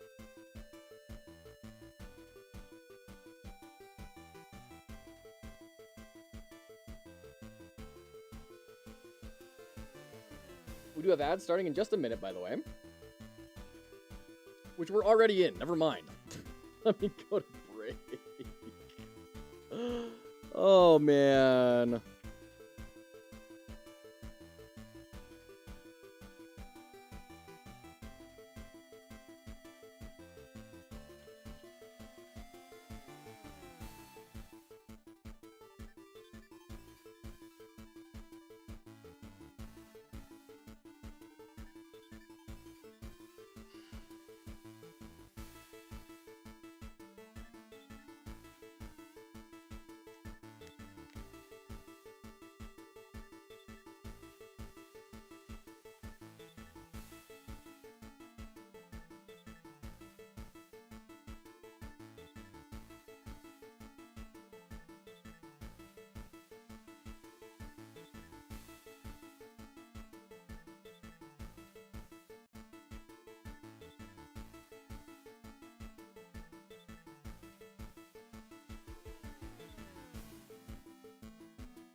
Alright, welcome back.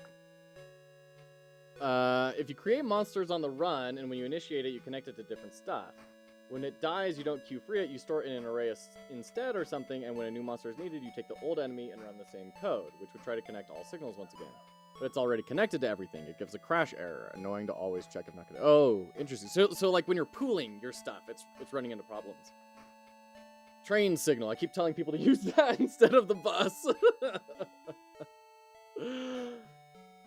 Okay. Yeah, I think the enemy is where the resource is going to come in very handy. So let's go to let's make a new enemy resource, and we're gonna delete the weapon. We don't need that. We're gonna get rid of the sword resource and make a new script for enemy.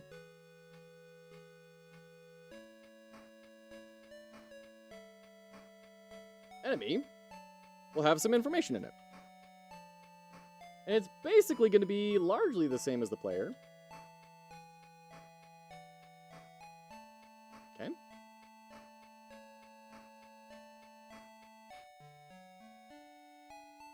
I'm just checking our doc to see, like, what are all the things we need to make sure is here. We need to have...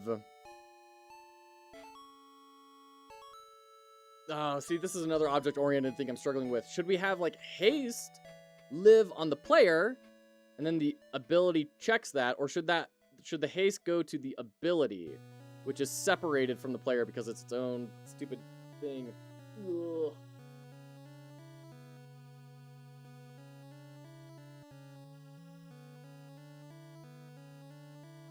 Like, there's a big part of my brain that wants to have the ability live in its own space for the player, right? Have that be the UI and everything. But then whenever the ability is assigned, all of its behavior is modified by the player. Like, the player can have haste, and then when we're in the function, when it's active, then we decrement the timer in the player. But it feels probably against object-oriented programming, and that's what I'm struggling to wrap my brain around. Because the haste is the buff applied to the player, but it affects the ability. You're not putting haste on the ability, you're putting haste on the player.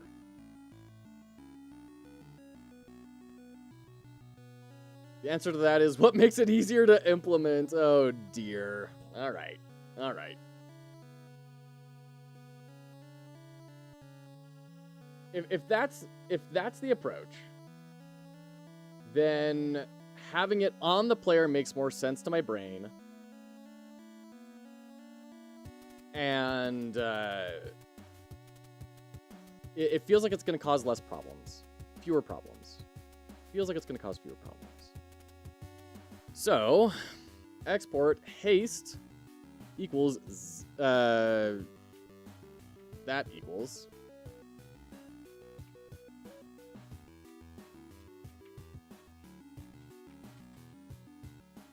okay.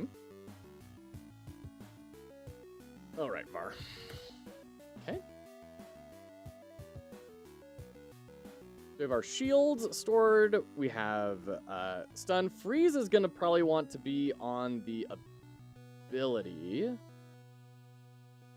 Slow will want to be on the player.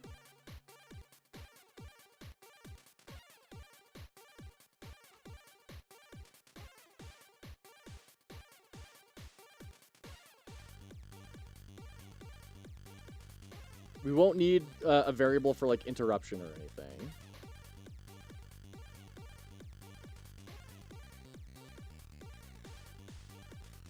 Okay.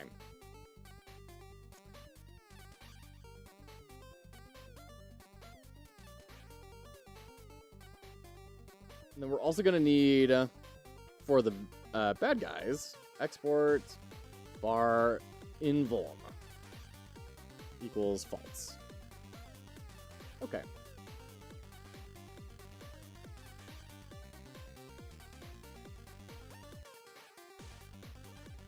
And then we need to have the sprite be changeable. And a label, too. And I remember there's a way to do that. And I need to like open up Overload and see how everything kind of fits in. Yeah, Peter, I'm gonna leave that to everyone else in the chat because I have not played around with C# Godot, and I haven't done a whole lot in C# anyways. So I'm afraid I'm probably not a good person to ask, but I know that we've got a lot of people in the chat who have opinions on this, and they're gonna be able to give you a good answer. So I'm gonna leave it to them. Way more mature language, and GDScript was made for accessibility and game development, not for robust API development. There you go.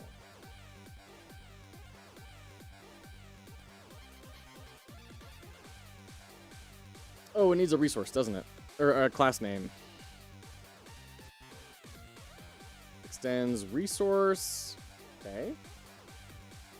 Create new resource. This is going to be enemy.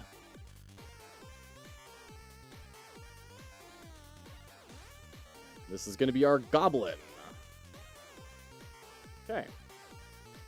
Cool. There's the goblin. Go team.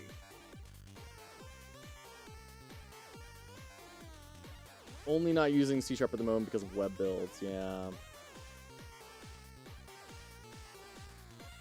I have heard web builds took a big step forward with the new dev version of Godot. That's what I've heard. I haven't tried it yet. Not me fighting the urge to make a goblin joke. What, is that a Thor thing? I'm a little, like, I know that goblins are a thing in Thor's chat, but I don't really know what it means.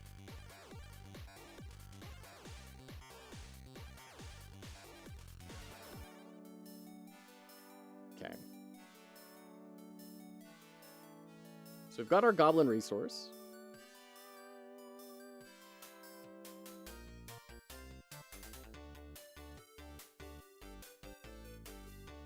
And we need to make a new scene for goblin. And then do we attach? How do we attach the resource call? This is what happens when you don't do game dev for like a week.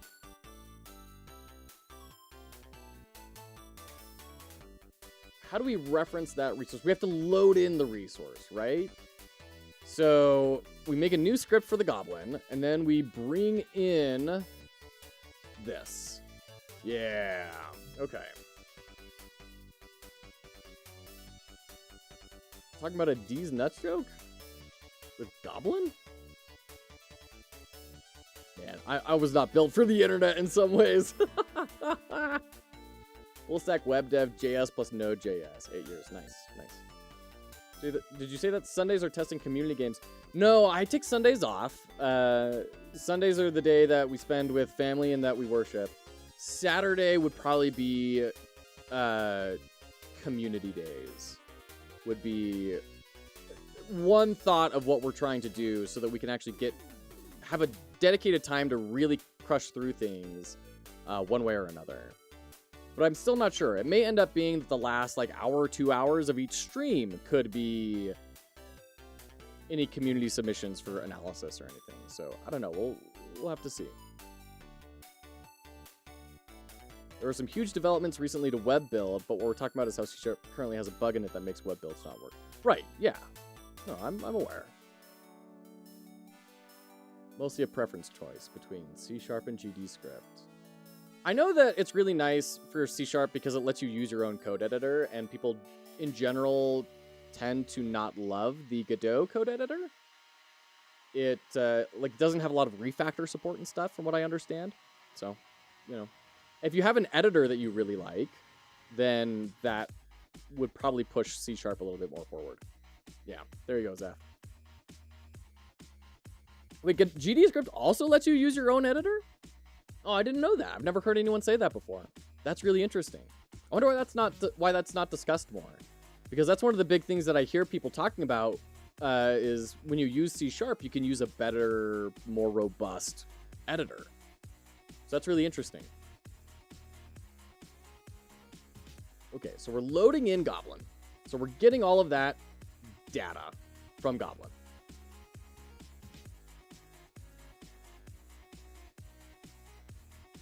Now we need to make the moves. So we're going to have var moves equals. We're going to do... this is where the dictionary comes in handy. There's a VS Code extension for linting GD script. Oh, very cool. That's awesome. I would like GitHub Copilot actually from VS Code. Is it possible with GD script? Apparently. I have no idea. Don't really bother with Copilot. There you go. Not scripts. Scenes. This is the goblin scene.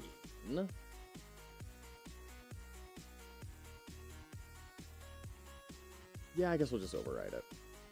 Okay, we can't override it. Okay.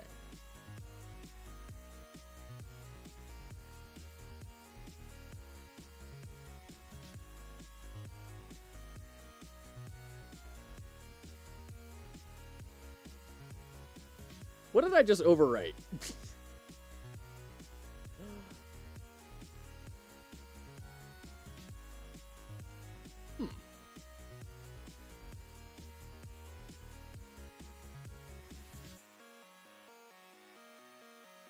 Well, it's gone now. Let's grab all these.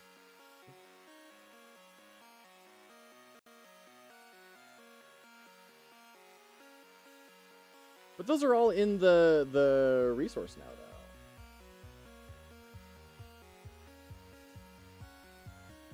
though. Okay. Save. Yeah, okay.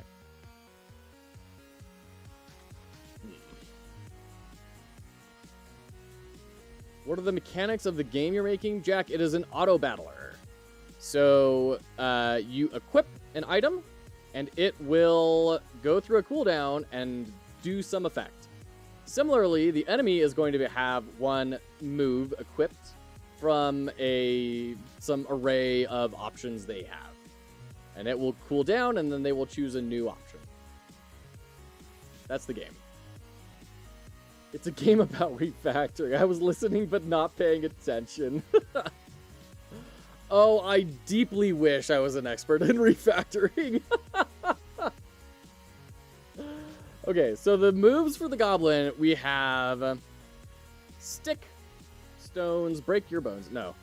Stick. No. That's right. I remember. We wanted to use the dictionary here. Dictionary.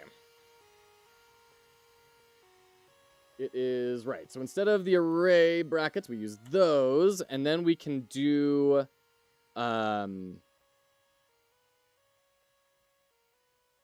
we can do a dictionary of a dictionary, right?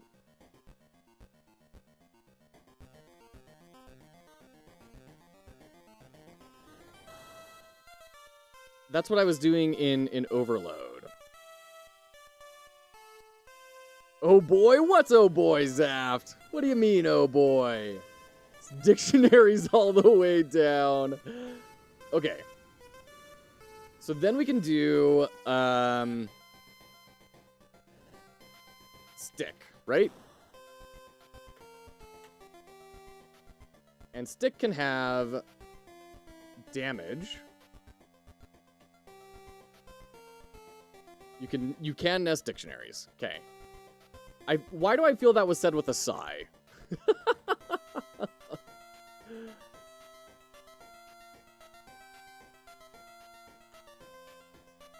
And then do we comma delineate them? Is that the syntax? Yeah. Okay. And we have shield. There we go. Because it can get confusing for me, and I've seen you also get confused. You've seen me get confused about everything, Zaf. Let's not, like, write something off the table just because it confuses me.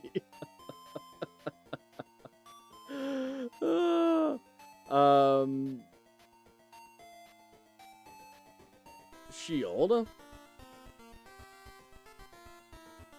You know what? This may be a bad idea. We may want to change how I'm doing this.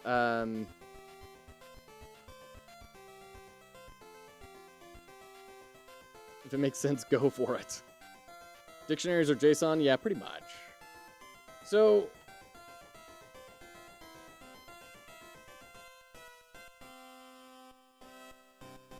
let's do func stick. And then all that's going to do is signal bus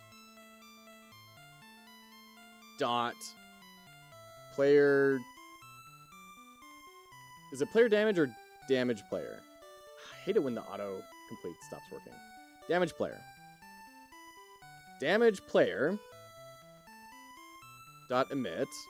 They're going to pass in 1. Sure. I mean, this isn't going to be so complex that we need to worry too much about things. And then we're going to have func shield, which will just say goblin dot fizz shield equals true. That's it. Now, signal bus not declared. What are you talking about? We also need the battle cry.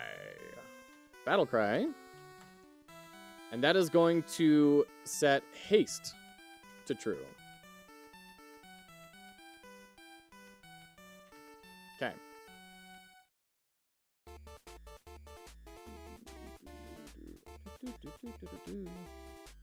Signal bus is absolutely declared. What are you talking about? It's an auto load. Of course it's declared. Did it go away? Okay. It was working. We good now? Okay. Weird. Weird.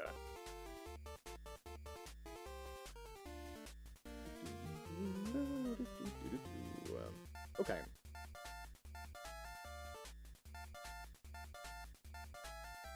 It's feeling good. So our moves, we need to have a pick a move function, right?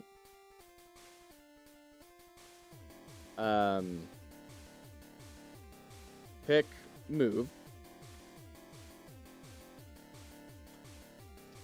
And it's going to take moves dot random, right? We need to get a random value from there.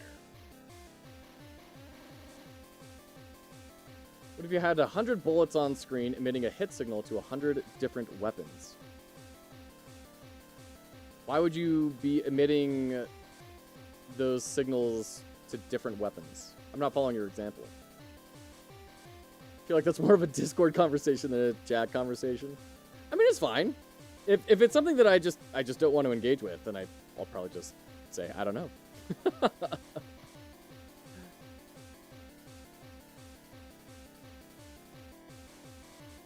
Okay. So how do we store references to each of these? I mean, do we store references to them?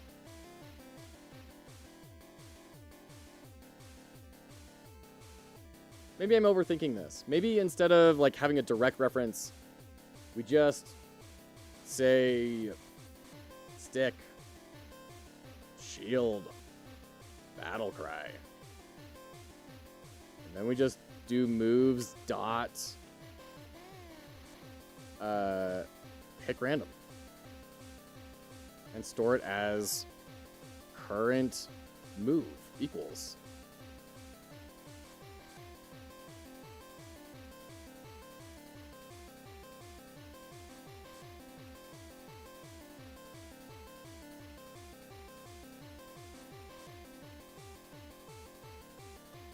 You know? One thing we do need to define, though, is the cooldown timer on each of these. Right? I'm not calling you out, Snowies. I'm just saying I don't understand the other plays. That's what I'm saying. Is Signal Bus makes sense to me, and I don't know the other ways to do it. We need to rename Signal Bus to Train, Problem Solved, Signal Intergalactic Empire, the Signal Federation. Yeah, I'm under no illusions that there's probably not better ways to do this. It's just, I feel like those better ways are a fundamentally different mental model of how to structure things that I'm not beginning to approach yet. So that's what I'm saying when I say, like, what is different? Like, what are the other options? What is different? And I hear you guys discuss things, I'm like, I barely kind of understand the peripheries of what is being discussed. The better way, honestly, is it depends. Well, sure, of course, yeah. For the signal democracy.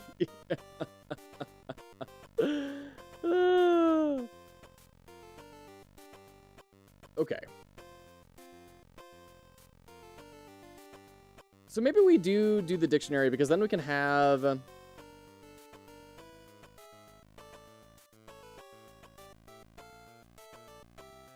Yeah, why don't we try that? This is probably a dumb idea.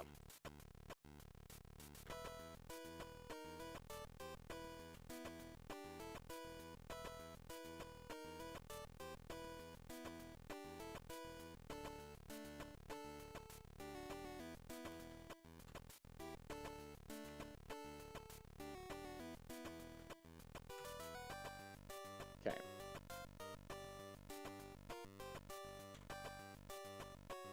So now we can have, how did I write it down in my documentation here?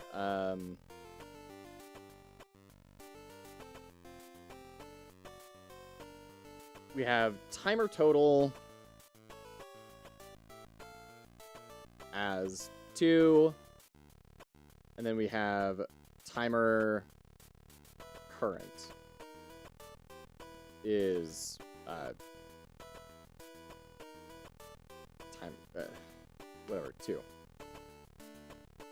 Signal AI chain. Good use of buzzwords to make something simpler that already exists is something phenomenal. There you go. An array of dictionaries with type cooldown. Yeah, I mean that's kind of what we're doing here, right? In the grand scheme of things, wait, hold on. In the grand scheme of things, it doesn't really matter. We're talking about fine, hair-splitting design patterns. In the end, my overall mindset is thus: the correct design pattern to implement is the one that makes sense to you and, more importantly, the one that gets your code to work. There you go. I think that's something probably every programmer is going to be willing to agree on. For sure.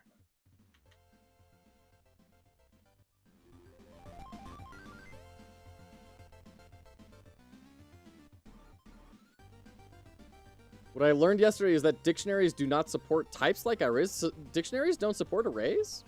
Really? Dictionaries support arrays. It's right there, right? Even the array types are very limited. So quiet. 100% agree, always, forever. Correct is what works. Yeah. Okay.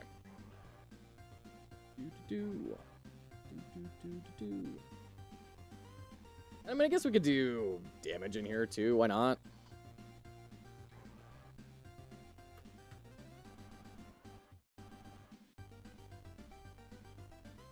And then we'll do moves dot stick dot damage. Sure. I mean, it's not a huge deal. It's just slightly tidier. Usually, though, the overlap between the one you understand and the one that works is net 0. All right. So then we need to do the timer total here. And we'll say, I don't know, 3. Timer current. 3. And then same thing here. We'll just do 4. I don't know. Why not?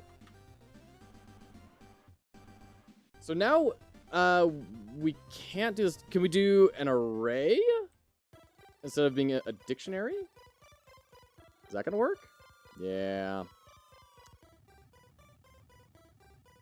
Godot for array. Can you put a dictionary in an array? Am I just getting the syntax wrong?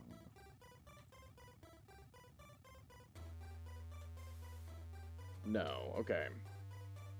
GDScript dictionaries are lacking a bit. What Dan said is that you cannot statically type a dictionary. Okay. Dictionaries don't support typing in the sense you define a value type that belongs to a key. Okay. So if I want a dictionary that only allows for values of arrays, I can't say that. Got it. Hey, I think ads are in just a second, and I need to go answer the door for my parents who are dropping off my daughter. Be right back.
Okay, welcome back.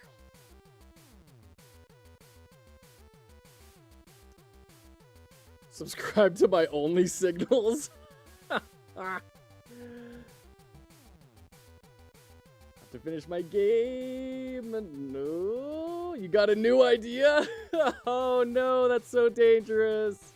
I'm so sorry. My condolences, Memphis. Okay. So, how do we get a random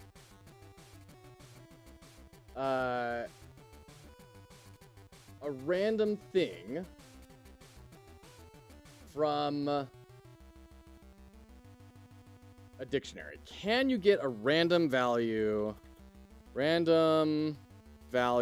from a dictionary?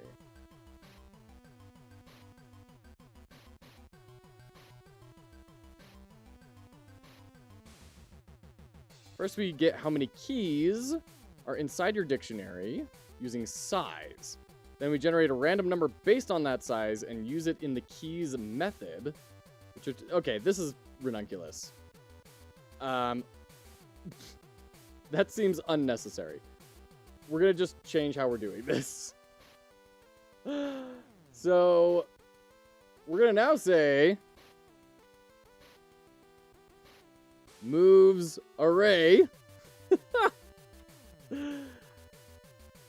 moves dot stick, moves dot shield, and moves dot battle cry. Is that gonna be cool? We good? Yeah, great. Love it. Moves array. It's janky, but it works. Hold on, automod again. Y'all are triggering automod outrageously. Holy cow! Snowies.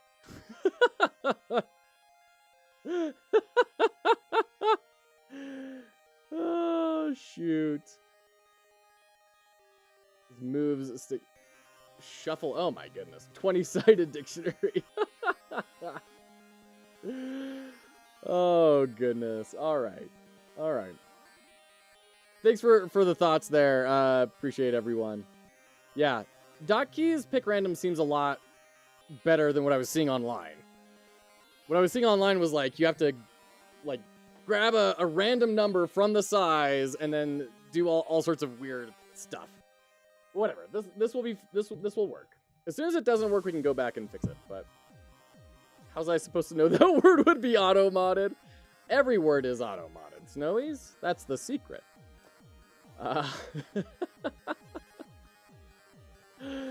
Oh shoot, that's funny.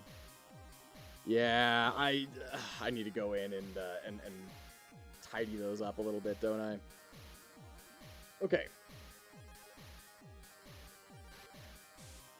So we're getting our current move, and then in the process we do current move minus equals delta.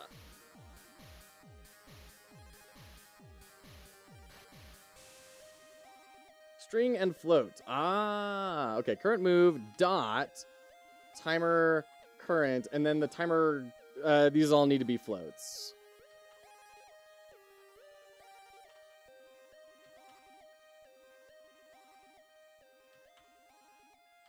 Yeah, right? On base string. Moves array, moves dot stick, but then dot timer current. That should work, right? About a tasty scope crepe. But the automod uses a signal bus for every word. Oh, shoot. Signal bicycle, which is why it sometimes falls over.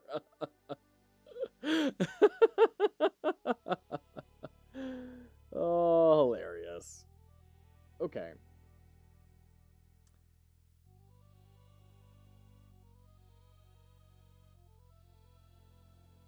This shouldn't be causing a problem, right? Let's start getting things to a state where we can kind of debug them.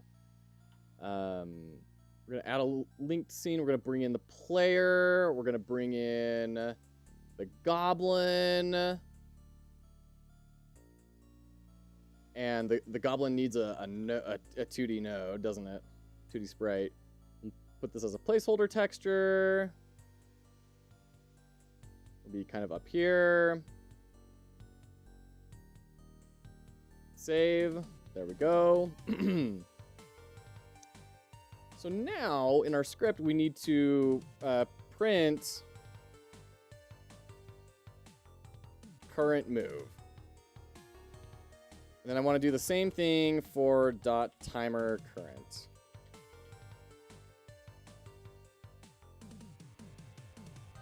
Yeah, it is not finding it. That's so weird.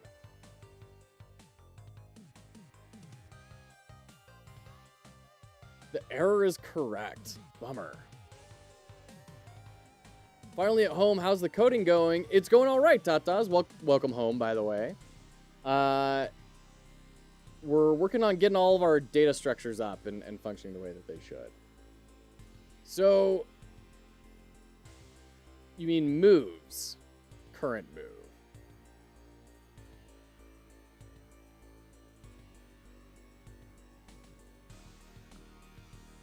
Moves array. Pick random. I guess I just don't understand why that's not going to bring in. Oh, because okay, is this getting the key? It's not getting the, it's not getting this, it's getting this? Is that what's happening? Because that would be super weird, but okay. Current moves is just the key. Oh, man. Okay. There we go. Okay. Select fight scene. Okay. There we go. We're running. We're running. So I want to do print, debug,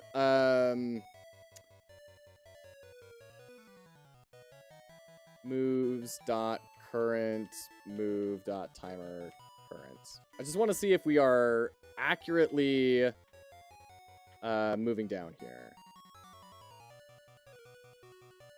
Ugh. Okay. Not responding.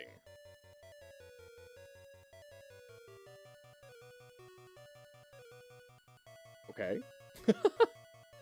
I'm so confused about why you think this works. Current move is typeset to string. Really? Okay. Thank you, One Boxy Llama. So, oh god, this is so dumb. I just want this. That's why I stored it in an array. I don't want you to reference the value. I just want this. All right. So that's not going to work. Let's do the whole thing that people were saying before of the dot keys, dot pick random. Okay. Dot keys. Unless it's going to have the same problem. Is that going to have the same problem?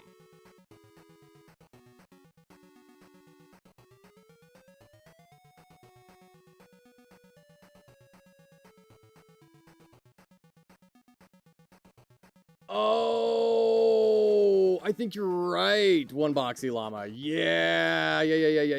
So this should be like moves.stick, right? And then that should work.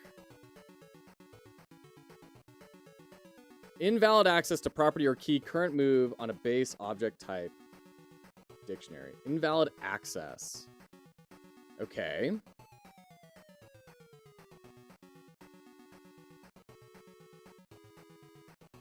All right.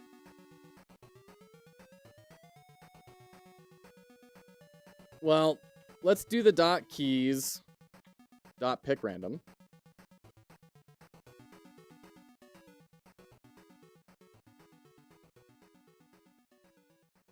So now we're gonna remove moves. Current move is the move, so you don't have to do moves dot current move anymore.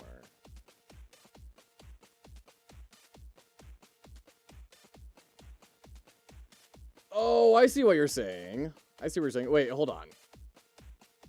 So now it is what I was looking for. This is hopefully this is because now it's just going to be. Okay, we're not crashing. So that's forward movement.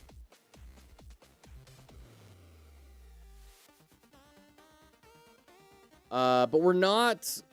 Oh wait. We're not doing our print anymore.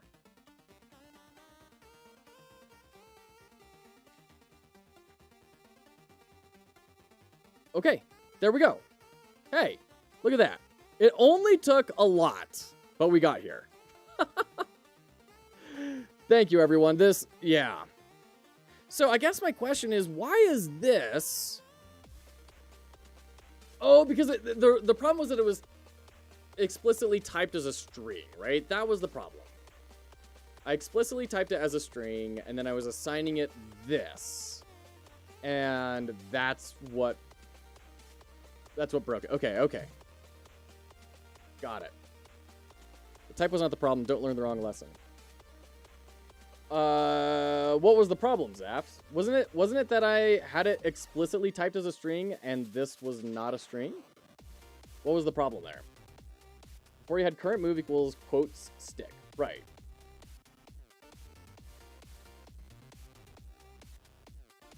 Which is a literal string. Right.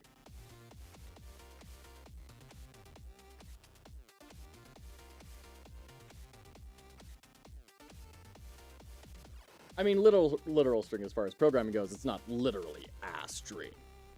Oh, it's just, as long as we're splitting hairs.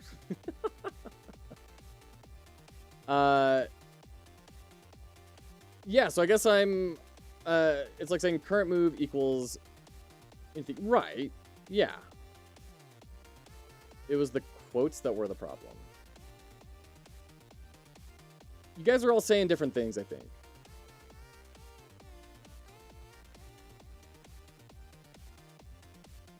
No, you're not saying different things.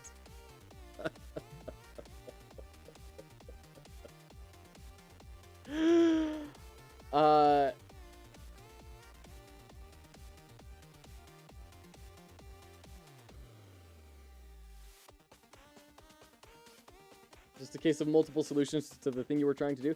I mean, I think we're all saying the same thing. It's that it was typed as a string, whereas this is not a string. Right? I think that's what we're all saying. I think we all agree that that's what was happening. Right?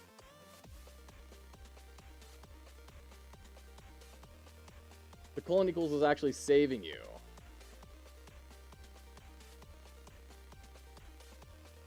Was that saying, was that getting the key related to moves.stick then? Is that how that worked?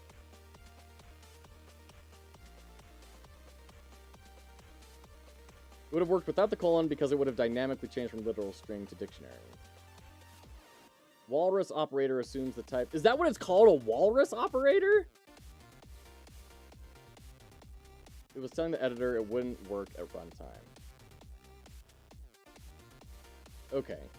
I think I give up. I feel like we're just confusing you. I mean, I think I understand what the problem was. We had it being declared as one thing, we were passing in a different thing. Right? So that the movesArray.pickRandom, I thought it was grabbing the key of moves.stick. So I thought it was grabbing this.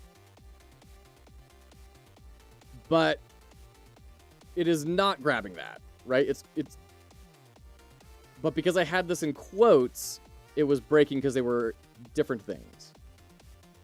He was storing a string literal. You can't cast a string literal to a dictionary. Okay. Can't cast a string literal to a dictionary. Yeah, and admittedly, that's an area that I'm also a little bit confused by is string literals versus string illiteral? Unliteral? Illiterates? Illiterate strings?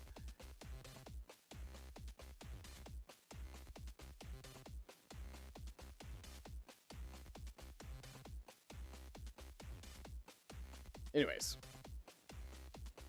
Walrus operator was a big thing when it finally came to Python. Stick is not the same as moves.stick. Sure, because stick is just the word stick. Moves.stick may have the string of stick, but it has other data attached to it, right? It is not just the string. It is a reference that gets these other things, right? That's when we tell him about string name. Oh, dear. Right, you had current move equals stick, which is not referenced to dictionary. Yes. Yeah, no, that makes perfect sense. That makes perfect sense. Okay. Lovely jubbly. So now we have the thing. It is going down. We need to say if... not here. What am I doing? If current move dot timer current is less than or equal to 0, then run pick move. Yeah. And then we need to print debug current move. And then we'll bring that back. Okay, that started at 3. That started at 4. Oh, oh, oh. It broke. It broke. Timer total 4, timer current. Interesting. Why did that stop? Huh.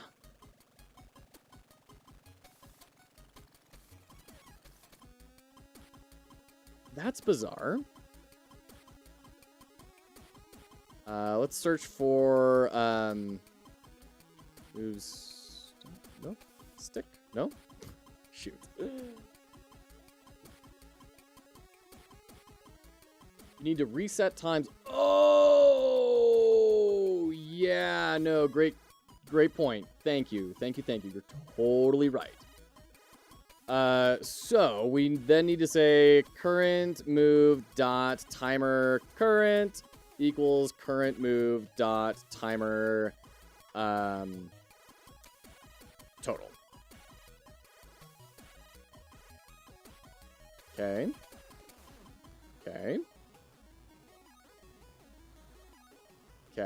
There we go. So we've gone through a full loop. We are resetting them. Good. Great. Cool. Great call out. Thanks, Jack. That would have taken me an embarrassing long amount of time to fit through my head. Okay. So we've got these different timers going down. So before we need to pick the move, we need to do a match on current move.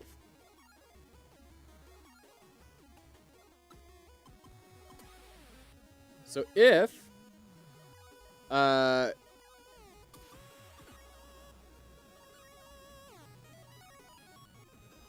it is this going to work? Is this going to be another string literal thing? If it's stick, then do stick.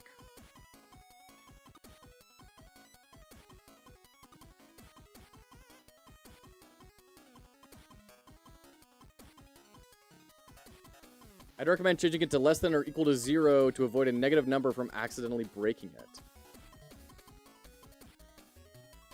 Where? Aren't we doing less than or equal to 0? Yeah, okay. Maybe we can, like, zoom in a little bit. Maybe that'll make it a little bit tidier.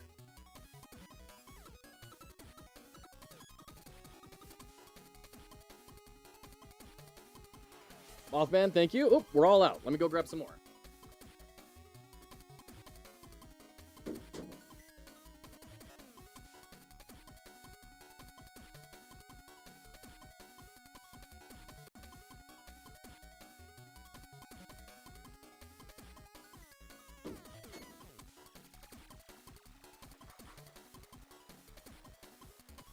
My eyes are happier. You're very welcome. Yeah. Thanks for letting me know it was too small. Okay.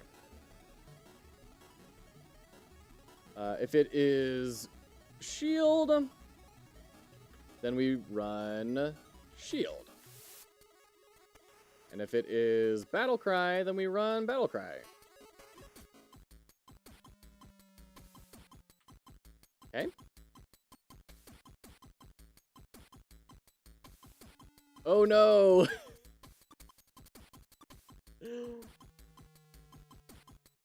It does feel weird. So I'm not totally sure what's wrong here. Is it that the match syntax is wrong? Or is it that it's like doing a match and then calling a function on the exact same thing, right? Because this felt weird, right? This felt very strange to do. But it's also something that I can just, like, run with really fast. And I don't have to spend more time thinking about how do I not have this weird reference. Is that working? I don't know. I don't know. Let's figure it out. Print. Stick. Print. Goblin.fizz shield. Print. Goblin.haste. Okay, and then we're going to turn off our print over here. Let's try that. Because it's a sin right there. Finally, I can grind my points to get the analyze in the game. There you go, Tatas. It's not really working right now. No, it's not. We are not getting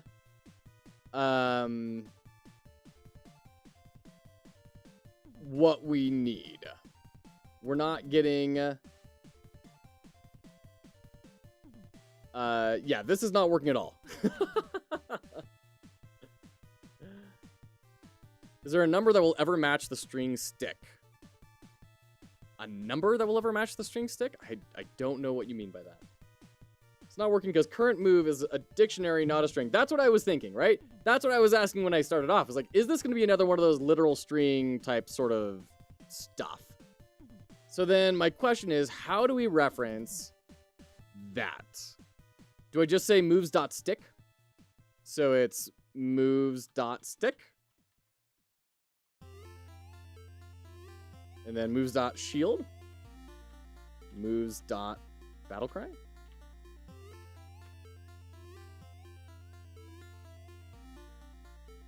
Hey, there we go. Stick. Stick. True.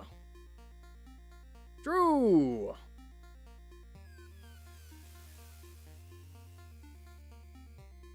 And one. Cool. All right. Great.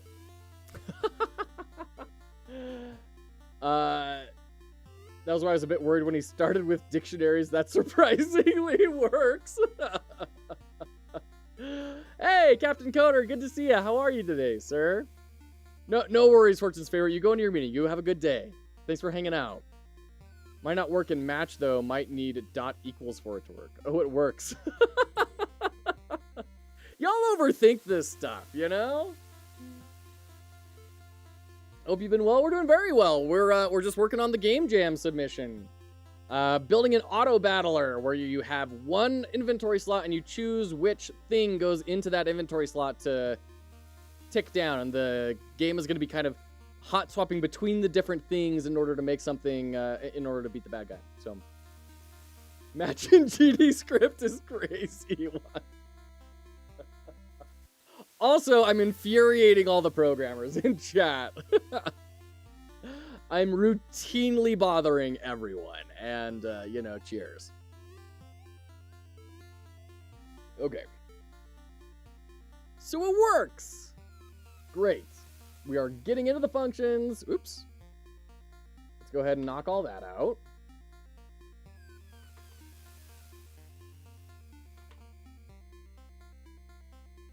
Perfect. Y'all think too much. For the record, that would pretty much not work in any other language I can think of. I mean, so what would the, like, more technically appropriate thing be? Would you say, did you enjoy learning about the stuff that's not obvious for people by watching you? There's a lot of it, yeah.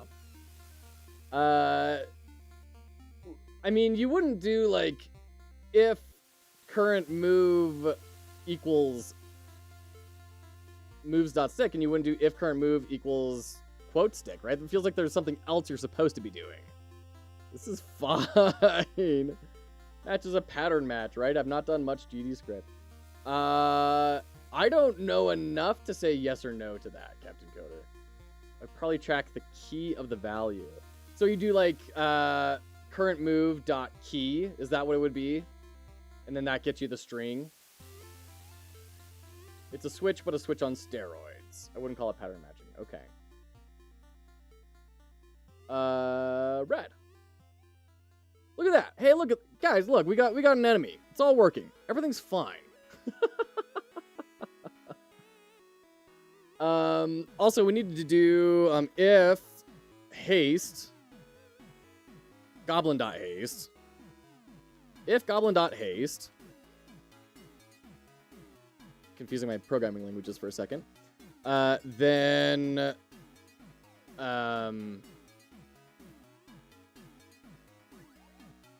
this.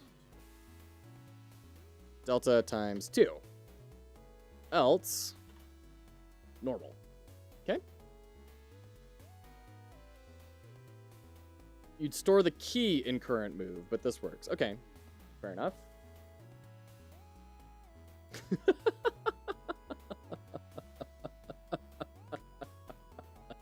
One of these days, I gotta go into Jack's code and just write a bunch of comments like, this is annoying. I don't like this. Please don't write it this way. Please make it longer. Please make it more descriptive. Please.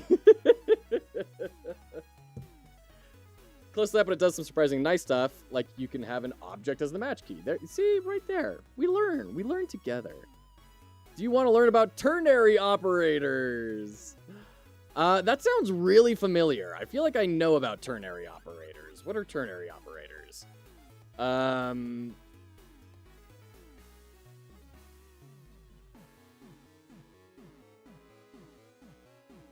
What is a ternary operator? Commonly referred to as the conditional operator, ternary. Oh, yeah. No. So I know this is a big thing, right? I know this is a big thing, and I hate it because it's so much less legible. I've started using it for like React and everything, and using arrow functions and everything, and I still hate it.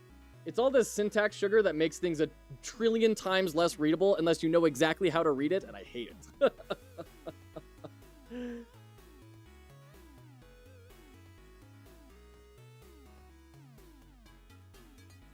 Oh, yeah, you could just, like, if I'm understanding you right, one box, you could do, like, method. And then it would be stick, right? You basically do that, and then you would call current dot method. That makes sense.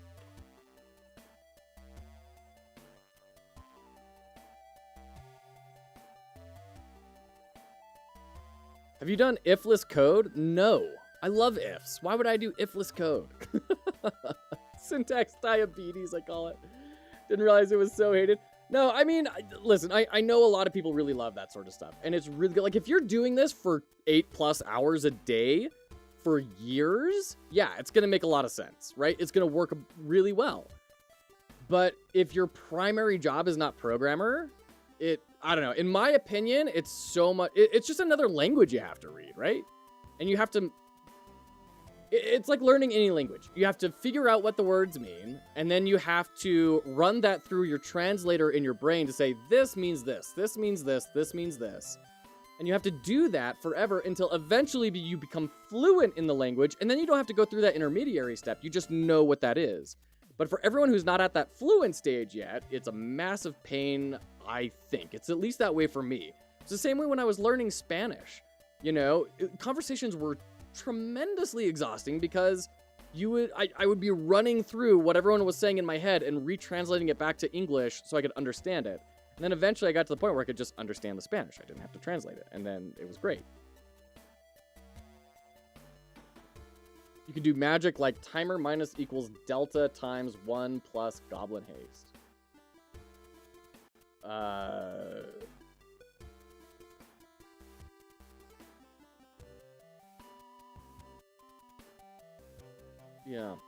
Yeah. So yeah, Snowies. I mean, it makes perfect sense to me if you are, you know, a devoted developer with a lot of experience. It makes perfect sense. You can do magic, probably a bad start for writing code that's also meant to communicate intent. Oh, funny. the discussions we have. And I hope no one is picking up like frustration at anyone through all this. Like I really love these conversations. They get my brain crunching, and there's a lot of like false starts and running into walls and things, but at the end of the day, I do really love these conversations. I think they're tremendously valuable for me, and I hope other people in the chat as well, who maybe are in a spot similar to me, where you're not crazy experienced with development. We even had a cat pain coder cameo earlier. You just have to be a sorcerer to read my code, which is unfortunate for me because I'm not one. All right, let's head back into the player. We've got the goblin all working. Let's go back to our player. Let's do print HP and just see, is this working correctly? Are we actually sending out the player's hit points? Looks like we have some errors down here that are accruing. Yeah, so the player is not hitting this point for whatever reason. Please let me know if the code backseating is unwelcome. I don't tell you about alternative ways to convince you to do it my way instead. I just intend to expose people to more ways to do something. In my mind, more options to solve a problem is always better. Absolutely. So first off, thank you for the cheer. Appreciate that deeply. Also, yeah, no worries at all. I agree with you that getting a more well-rounded understanding of how to solve problems is a really good thing. So thank you for your input. Thank you for discussing. Any sufficiently advanced technology is indistinguishable from magic. There you go. The code works, then never touching it again. There you go. Doing it incorrectly is now a business model. Hilarious. All right. So damage player should be getting set up here. We know we're doing this. We know we're emitting it.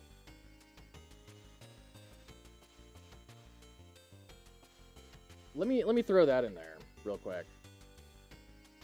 We're gonna let this run. Wait until we should have actually gotten it right up front right there. Okay, so that's not working. We are not hitting that breakpoint. We are not. Are we hitting reflect or something? Like, is something weird like that happening? No. Okay. Image and 0. Maybe it's that we're yeah, method expected 2 arguments, we gave 1. That was the problem. There we go. Now we're going through.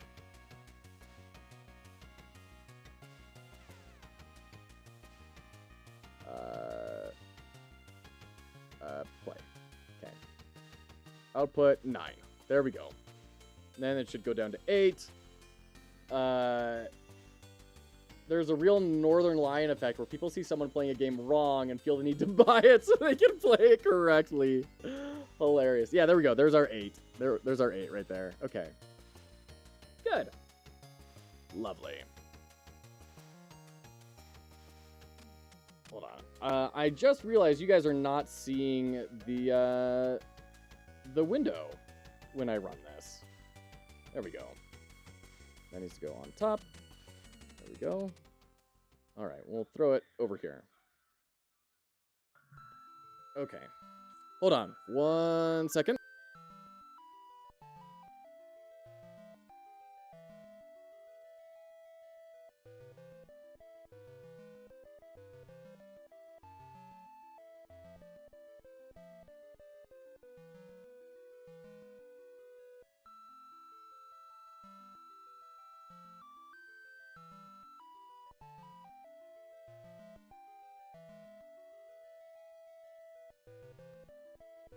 Northern Lion is a menace because sometimes I think he does it intentionally. Yeah, he just needs to throw signal buses in the name. And then he'll go to a whole new level. Northern Lion, come at me for more troll thoughts.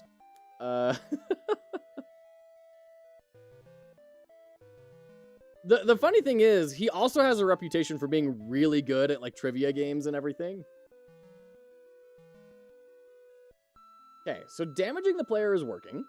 That's great. Now we need to get our items doing what they need to do. So, signal setup. What do you need to do? What do you need to connect to? Do you need to connect to anything? I don't even know if we need a signal setup in here. Pass. The background song right now is Heavenly Flight, Dragon Quest III by Koichi Sugiyama. So this is on OC Remix. You can go check it out there. So there you go. His movie knowledge is encyclopedic. What the heck? Yeah, Memphis, you could throw the link in here. Absolutely. Yeah, absolutely, Memphis. I appreciate you asking, but 100%.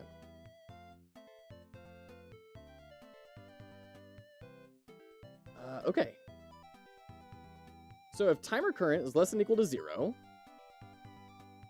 then we're going to do this. So now we need to have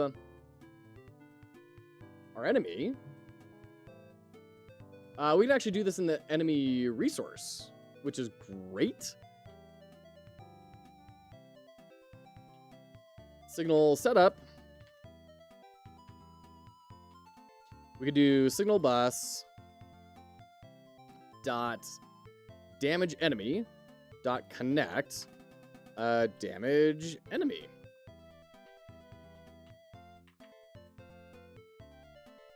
Then we'll do signal setup, and then we make a new function for damage enemy, and you're going to take in fizz dam and mag dam. And you're just going to do the same thing that the player does. We're going to do all this.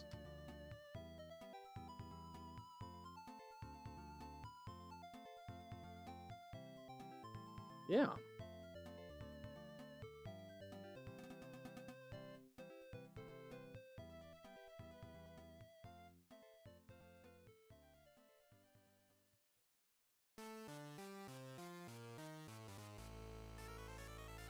But then, as well, we need if magdam.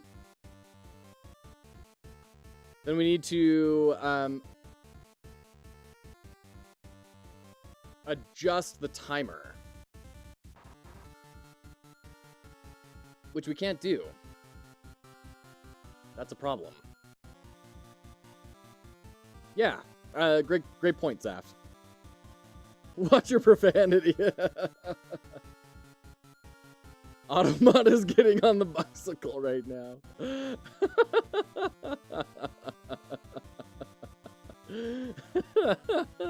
Good. Once again, good comedy. Repetition with variation. Well done. So what we need here is we need to interrupt. I'm going to do something I know you're all going to cringe at. I understand this is what's going to happen as before I even write it. It's going to happen, though. We're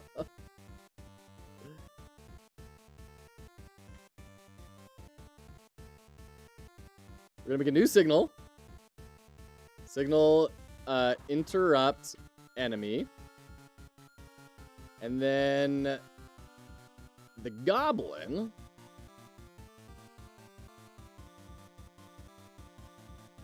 signal setup. Func signal setup. And then we're going to connect signal bus dot interrupt dot connect to interrupt enemy, which does not exist yet, but it will. We're going to grab current move dot timer current plus equals 0.5. Then we'll do print debug interrupted. Okay. Comedy repetition theory is ingrained in my brain because an old type racer text talked about it. That's hilarious. Prepares for the worst. Yep, horrific. Oh. Okay, so now we have the sword. It is damaging the enemy. Now we have, whenever the enemy takes damage, if there is any magic damage in it, then they will be interrupted. Don't you need to do connect signal name as string callable to whom as node to function as string? I have no idea what you're talking about, Memphis. That makes no sense to me.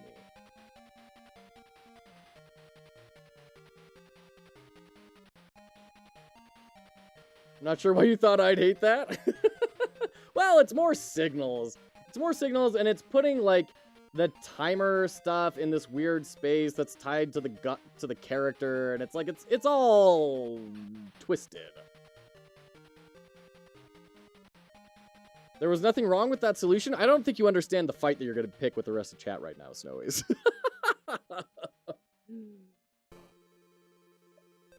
The only thing I'd change would be to remove the signal bus. There you go. There you go. Okay. You'd still use a signal. Fair enough. Fair enough. Okay. If the bus goes below a specific MPH, it explodes. Hey, this guy New Zealand, good to see ya. Yeah, we're doing very well. Thank you. How are you doing today? How's the fam? We're working on a game jam right now. Where Captain Coders learn you a game jam, which you can find the link here in case anyone does not know about it yet. And we're building an Autobattler. So the player is here, the bad guy is here. You have one inventory slot. That is the theme of the jam. And so we're hot swapping between a bunch of different items in our inventory slot to reduce their cooldown and do the effect. So that's what we're building. Hey, there's Captain Coder.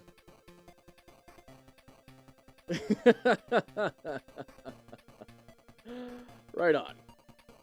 So what else do we need to do with the sword? I mean, we are damaging the enemy. We need to do this, and then we also need to increment combo count. It drives me crazy I can't do plus plus. I guess I could just do plus equals 1. What am I doing? Plus equals 1. Okay. And then we'll print combo count. Now, what we don't have is a way to say that this is the active thing. So we're going to say var active item equals... First off, we're going to bring our sword in here. Equals sword. Why is that not in all caps? Equals sword. And then in the process, we're going to grab this same code that's up here.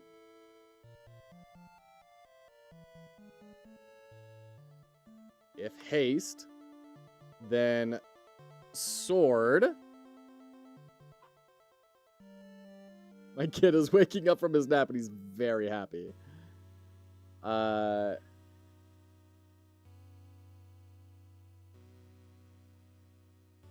Match on current or active item.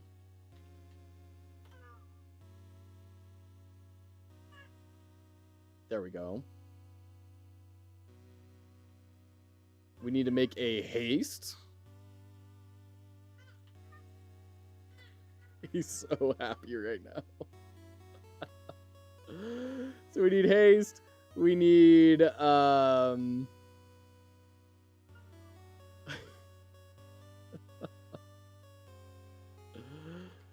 If it's sword, then we need to, I guess we're already doing this in sword, huh? We're doing all this. Message is being reviewed. Oh, no. Oh, I'm so sorry, this guy. I'm so sorry. That's never fun. So far, we learned the etymology of multiple ways to skin a cat, and we learned that it's very messy, similarly to skinning a cat. For the record, the general design direction for Godot is method calls to go down the node tree, emit signals to go up the node tree. That's what I've heard a lot. But yeah.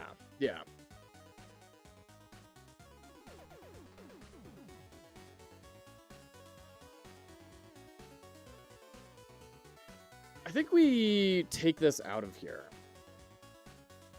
and just have it in the player, right?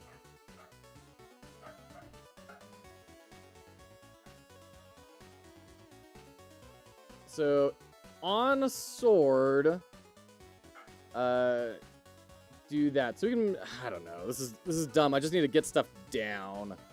Sword activated. Paste all that in, and then we can do sword activated. And let's just delete those for now. Okay. Are we cool? Yeah, we don't need pick move.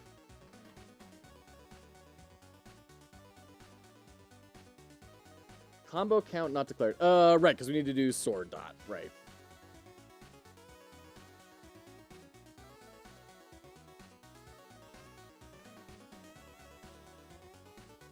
Then we also need to set sword dot combo count equals 0.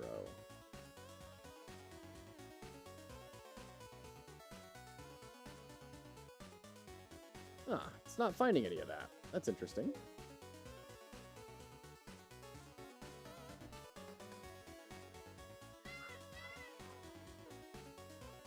Then you watch people that have release games on Steam, it's all globals and event buses, so yeah, principles are fine and all, but...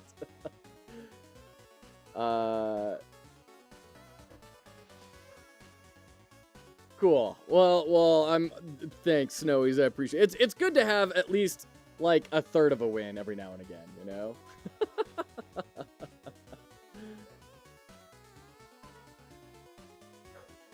Okay. So why are we not finding things? Is this like... No, I mean, it's declared up here. I was wondering if it was a scoping problem.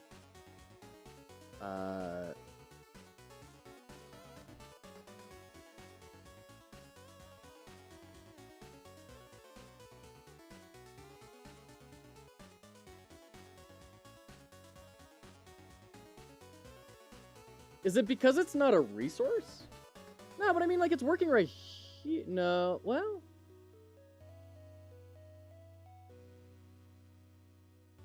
Yeah, we must not be able to reach into that script, right? So we need it to be a resource. Or we need to change how we're structuring the code. The big wall of red error messages cannot hurt you.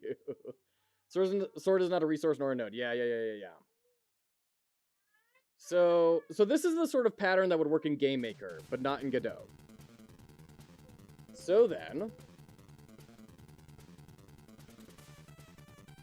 What I should do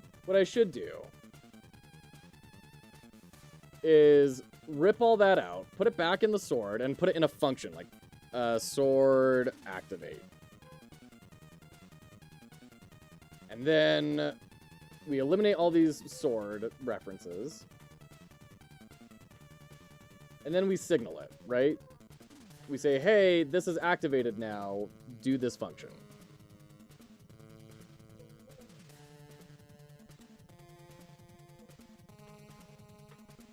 So we'll do like signal bus dot sword activate dot emit.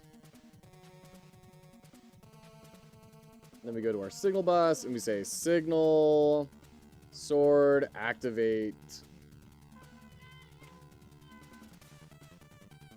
Yeah. And then in the sword, we say signal bus dot connect dot dot sword activate dot connect to sword activate.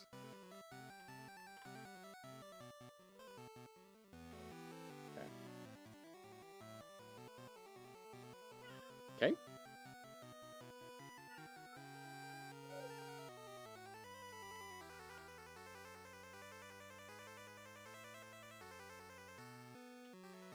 Okay. Right. Yep. String.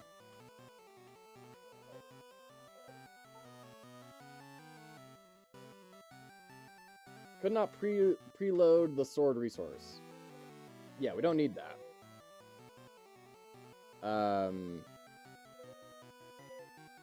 Whatever.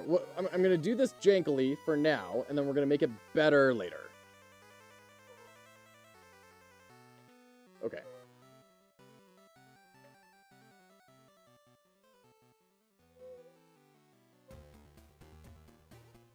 Ah, yeah. Okay.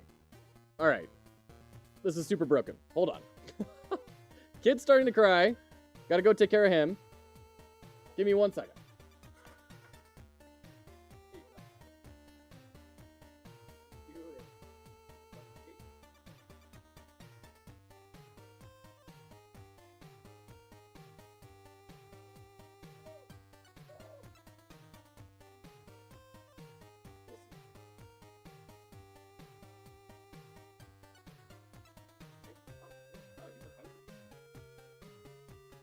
Okay.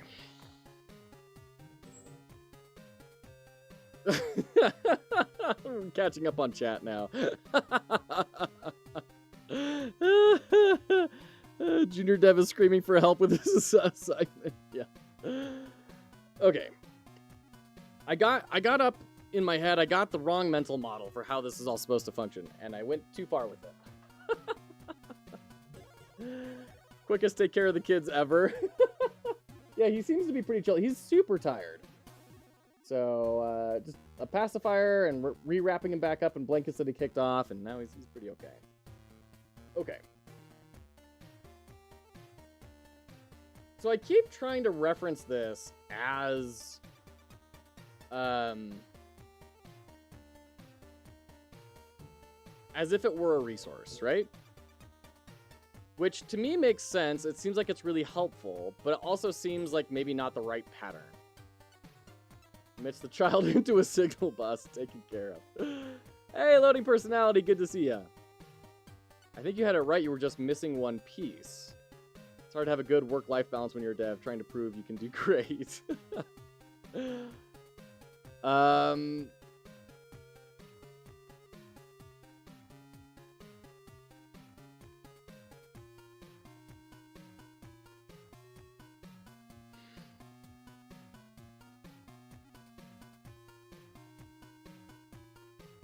I mean, it feels like we should be setting a flag, right? We should say, this item is true. And then the sword should say, if it's true, then start decrementing it, right? That feels like the more appropriate pattern here. What are you making? Loading personality, we are making a game jam for Captain Coder's Learn You a Game Jam game jam. It is an auto battler where the player is going to have one inventory slot. That is the theme of the jam. Only one inventory slot. And we're going to have like 9 to 12 different options you can pick of what are your different equipments. They're going to go down on a timer, and your character will just do whatever is in that one inventory slot. So it's going to be about hot swapping between the different items you have available to you in order to fight the bad guy who's going to be doing the same thing. So that's what we're building right now.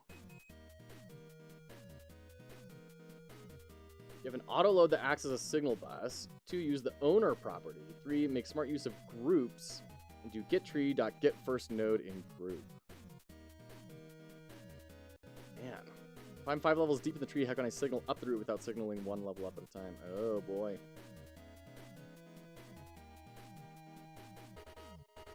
All right.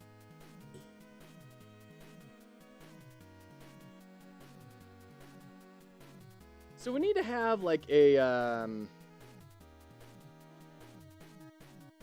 we need to have some sort of function that when the player selects an item, that gets set to true. And that item's is active is set to true.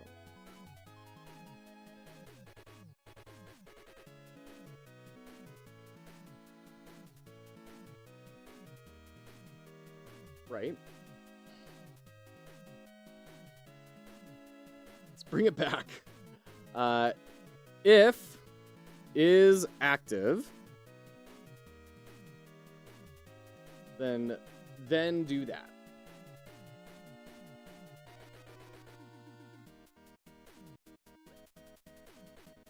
But then how do we have things affect that?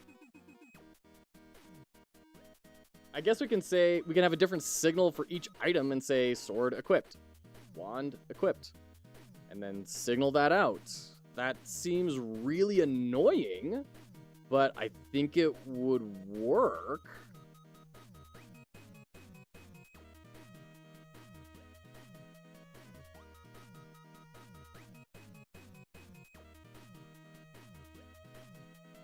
All right, so every piece of equipment would have an equipped and an activated signal.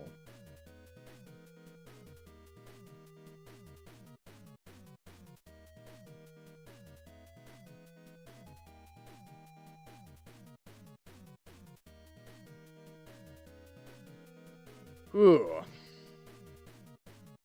So sword equip, sword activate. So on sword equip, we set is active to true. Sword equip is active equals true.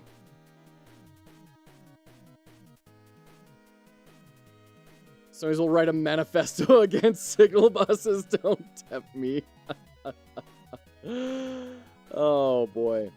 Now the annoying thing is, since these like aren't resources, right?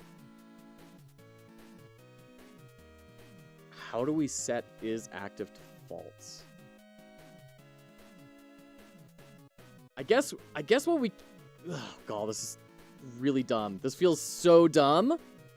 But we can just say signal item equipped, and then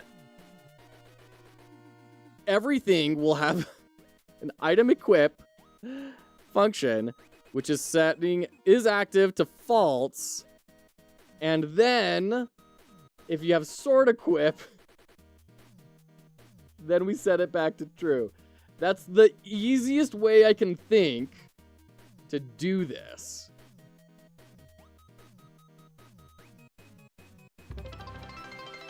Why don't you make them resources? Why don't you make them resources? Because I don't know, it seems weird to me because we're not going to be making a lot of different instances of sword, right? There's not going to be a bunch of different types of swords. It's just going to be sword, right? And I feel like if we abstract it up a layer and say items as a resource, then we won't be able to do anything with them. And well, I don't know. I guess it feels like using a tool for a job it wasn't meant to do, you know? But I mean, I guess we could.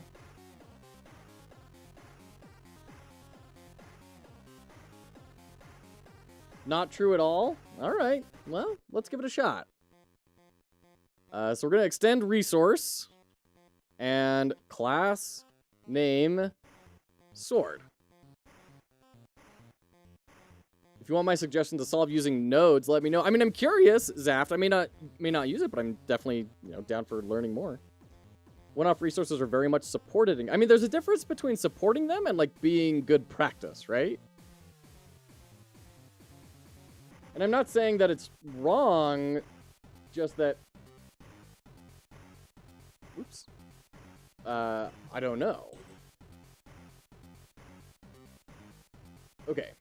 So we have this, right?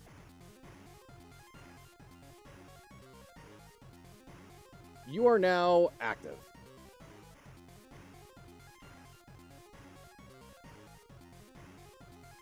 Could not resolve script. Oh, because it's not a... Yeah. Create new resource. Sword. Create new resource. Sword. You. Create.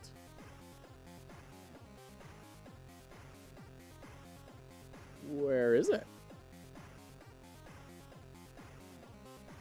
If every item adds itself to a group, items when it enters the tree. Whenever an item is set to active, it can uncheck active on all elements in the items group. Yeah, that makes sense, Saft. That makes sense. They're in official tutorials. I mean, we can infer some stuff from that. Why? I mean, it is a resource. Class name of sword. Create new resource sword. Create. Why is it not doing anything? That's weird.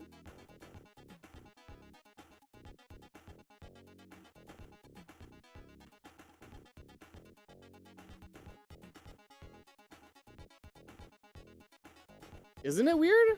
Let's reload the project. I'm getting errors for lines of code that don't exist anymore. So I'm wondering if this is like it just kind of broke sort of thing.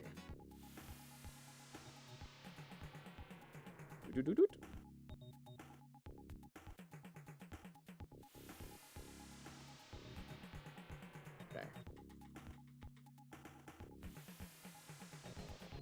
Resources. Create new. Resource. Sword. Ugh. That's weird. This is very weird.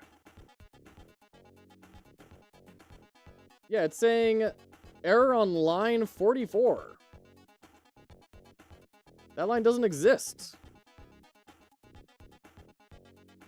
Oh, it is missing a... You're right. You're right. Yep. Thanks, One Boxy. Oh, and now we're getting all these.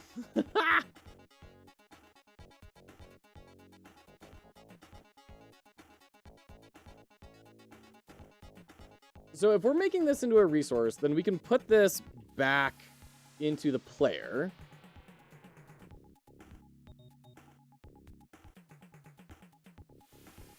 Right. Where we get rid of that.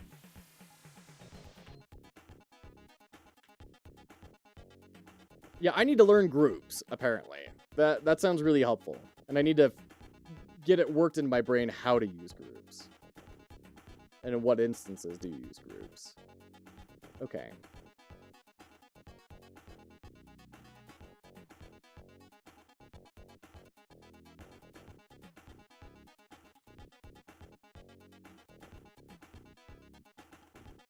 So, this is very strange. Oh, there we go. Now it's working. Weird. That's really weird. Okay. Drag that in. And there we go. Okay. So now we are calling that, we are assigning that to active item.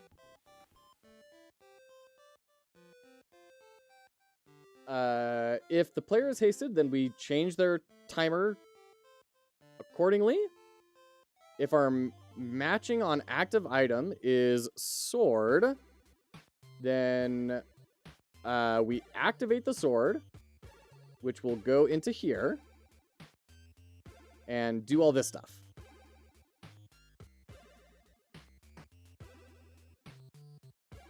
Combo count is 0 we need.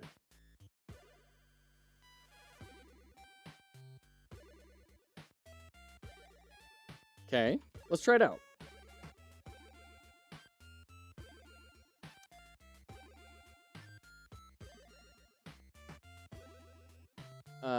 We're gonna set is active is true. Let's go back to our goblin and get rid of our prince in here.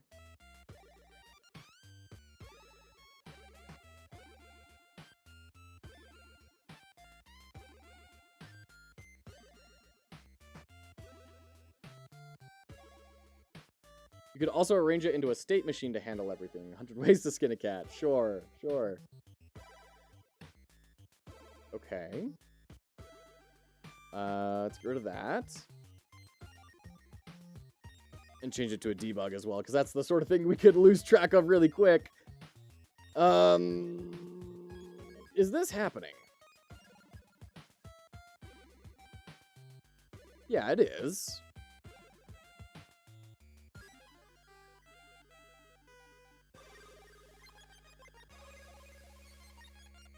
Okay. Huh. Are we ever... Oh, you know what? We're probably not resetting the timer. Yeah. So that's something we need to do. And then... Well, actually, we don't need to do that here, do we? We can do that in the sword. On the activation, at the very end, set timer current equals timer total.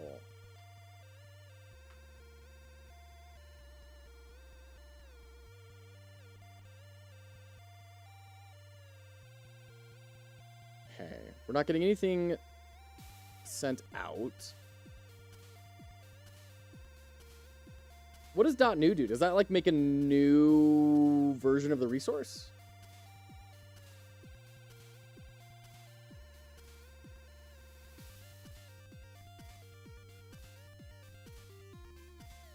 Print sword. Where are we going wrong here? Yeah. Oh. All right, that's a different bug. We're at least activating the sword, right?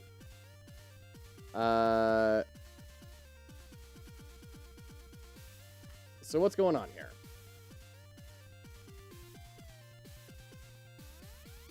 If you load a Trez, it's already an instance. Yeah. Only need to instantiate if you want multiple. Okay. Sword! Careful, sword! Okay.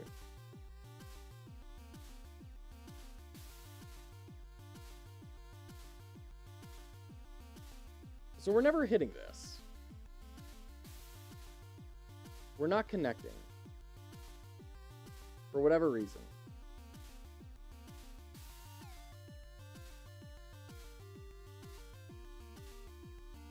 Oh, because it's not entering the node. Suck. This doesn't exist in our fight node yet. 2D sprite.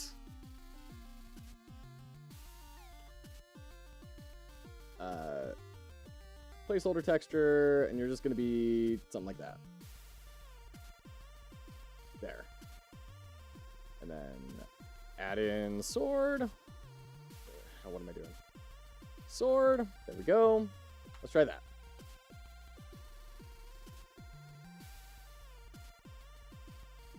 Script inherits from native type resource, so it can't be assigned to an object of type node 2D. Okay. Let's go to sword. We're going to detach the script.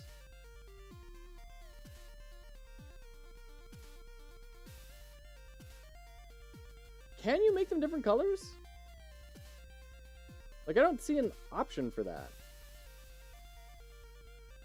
What, material? No, it wouldn't be material. Texture? What? This?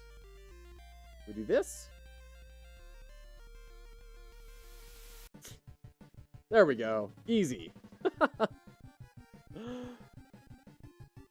Yeah, I don't know. I mean, there's nothing I can seem to find. Region, transform. You can throw a shader on it. Do it manually.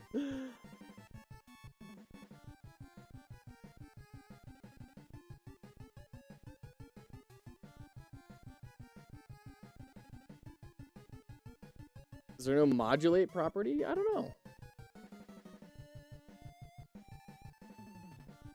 Okay. We're never running that line of code. We're never running that signal setup. Oh, no, we are.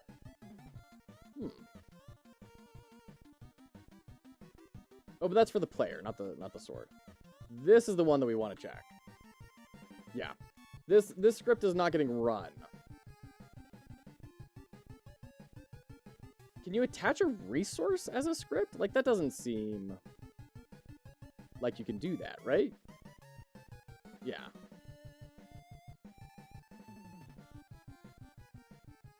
But loading it doesn't seem to do the thing that we were hoping it would do.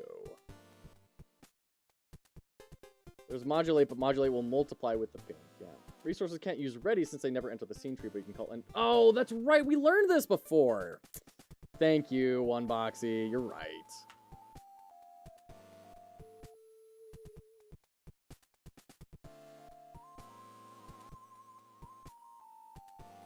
Oh, and I did it in the wrong place, too.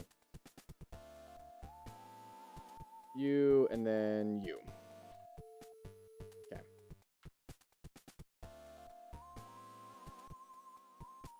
There we go. Now it's working. Now it's working. Lovely. And we got 1, 2, 3. And then it goes back down to 1. There you go.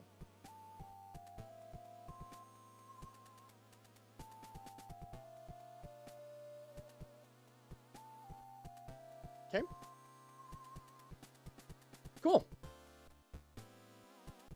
Lovely jubbly. So we have that happening. Is the goblin taking the damage the way that they should?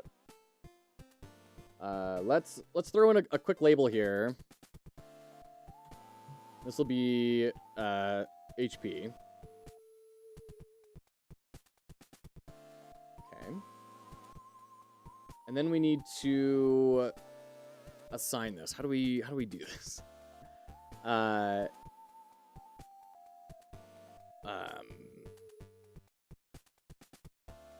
HP. No. Oh man, how do you do this? You have to like declare a variable as a label, right? And then update it.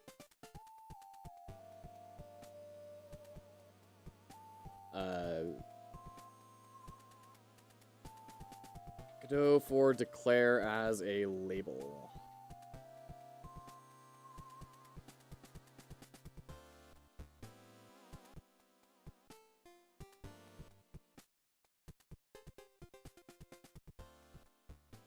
I approve very much of different shades of hot pink.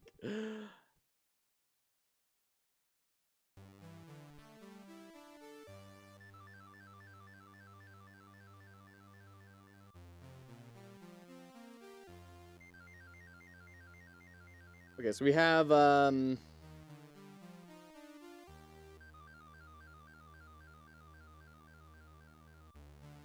enemy, I guess? That's there, but we can't reference the text there. So goblin. I don't want to render this all the time.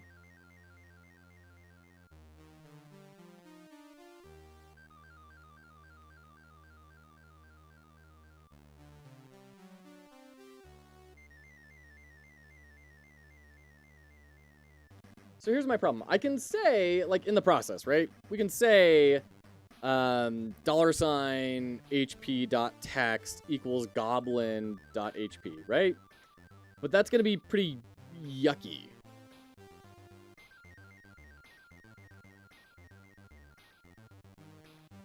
Oh, we'll have to string it.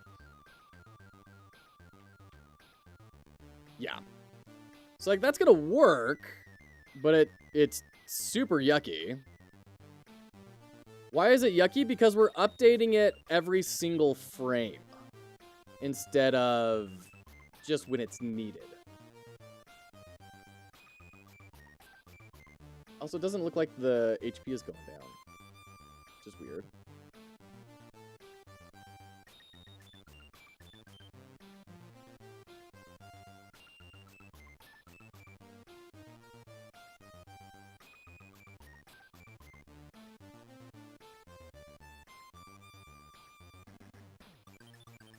How many things do you have on the screen ever? I mean, yeah, I mean, not a lot.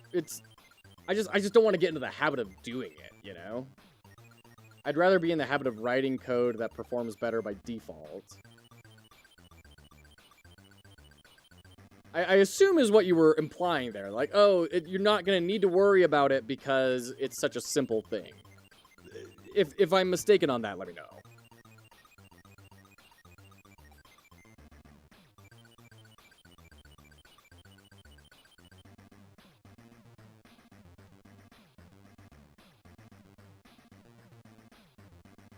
Okay.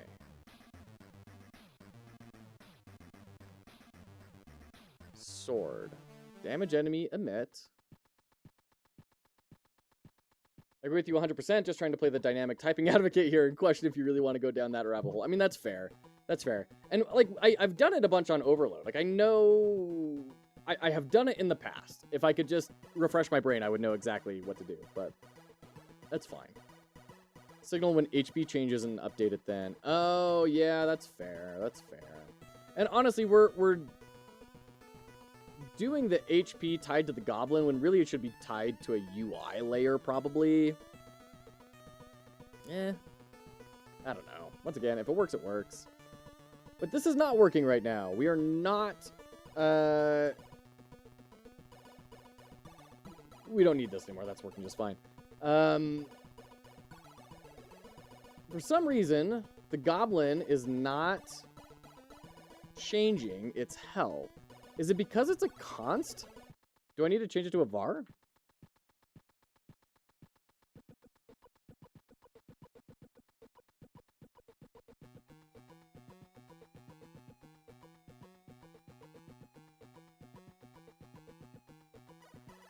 Yeah.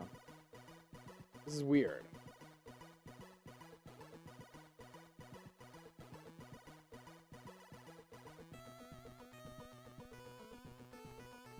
We're not printing HP. Are we hitting the code? No. Is damage enemy being called?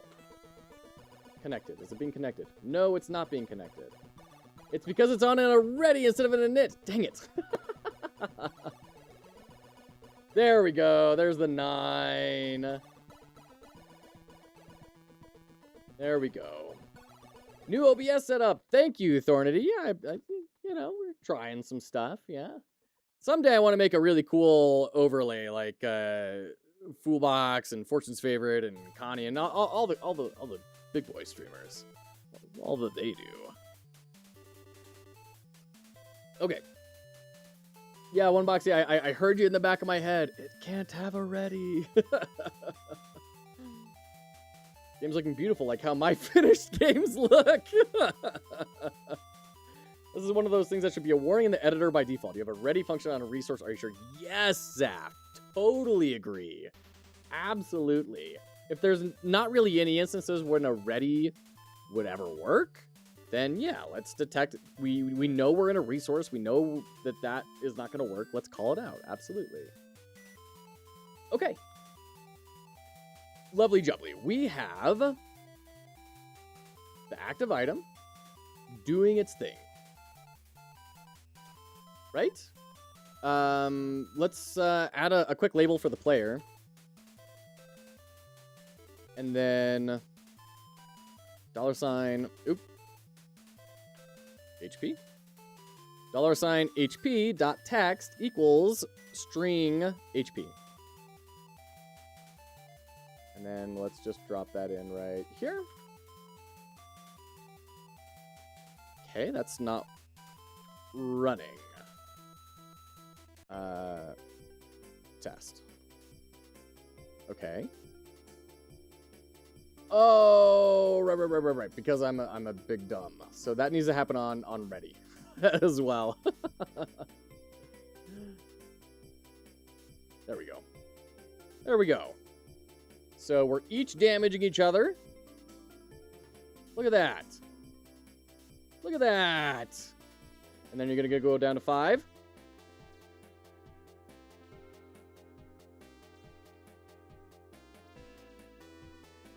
Oh no, because our combo was yeah. Our combo happened on the previous one.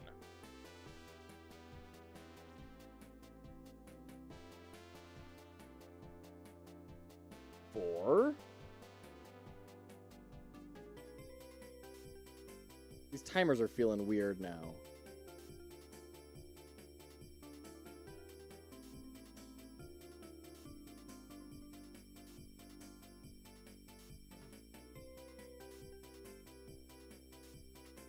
Is the bad guy not... Hold on. Sword. Let's reduce your... Let's take the combo damage to like 5.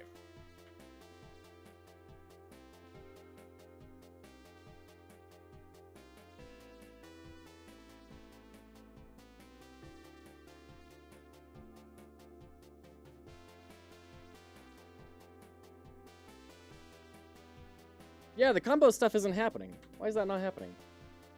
Make a function that updates the text in case you need to do more later. Dry, dry, dry. I could see that. Yeah. I'm not gonna right now. But I see that that's a good idea.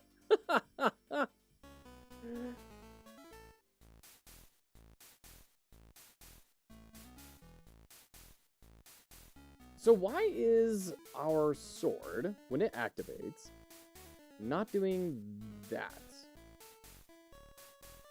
I'm going to take the combo activation down to 1.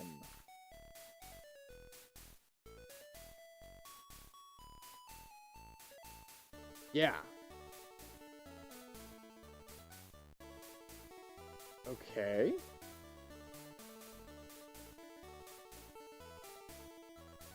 Damage enemy dot emit. Are we calculating the damage wrong?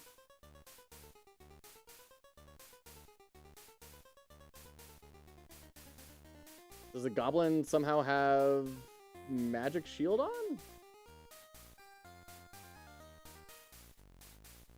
No.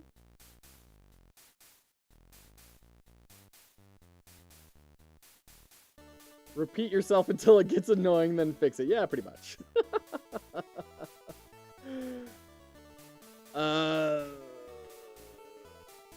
Print.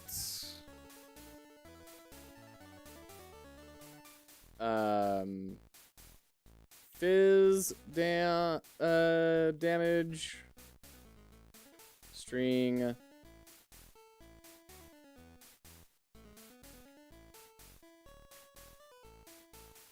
Mag. And then we're gonna repeat it afterwards. Just see what's happening here. This is weird. 1 0 1 0 1 0 1 0. Oh. Okay. And yeah, it said mag damage was 1. Wait, hold on. Why is magic damage 1? Magic damage should be 5. You're passing through combo damage. Why is that getting, like, clamped down to 1?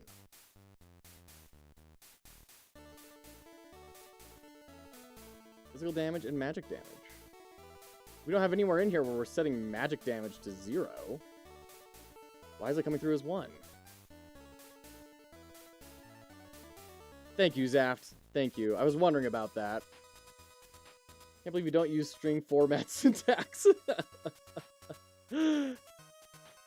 Hey, Prodigal Son. Good to see you. How you doing? You should see you on the tube, so I don't have you followed here. Let me fix that. Well, thank you, Prodigal Son. Appreciate that. Thank you, thank you. How's your day going? Pew, pew, boom, boom.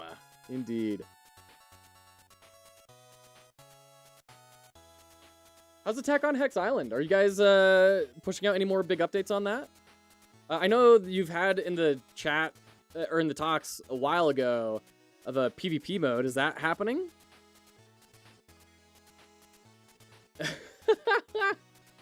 Delish homemade Puerto Rican meal. That's incredible. That's awesome, Prodigal Son. PvP is happening. Nice. Did you figure out what the format's gonna be? Like, how you're gonna get into the PvP session on Friday? So it's like it's built for real. Wow. You call me and I call you.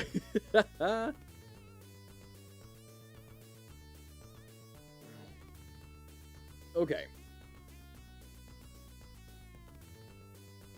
So,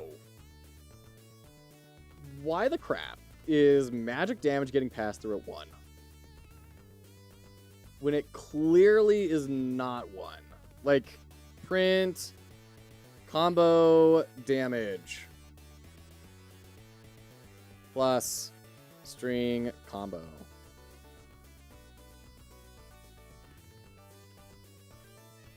Like, where is this breaking down? Jack, finish Dark Souls 3 at some point? That's a little bit more than an analyze to do a full playthrough. But I would love to do that at some point. We can definitely do an analysis of it soon.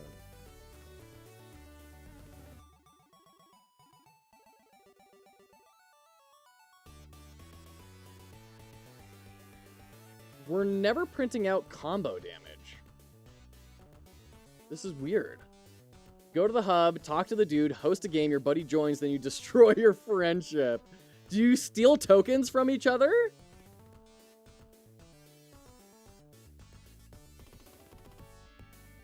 Passed in 2 integers and told the string to expect strings? Passed in 2 integers and then... What?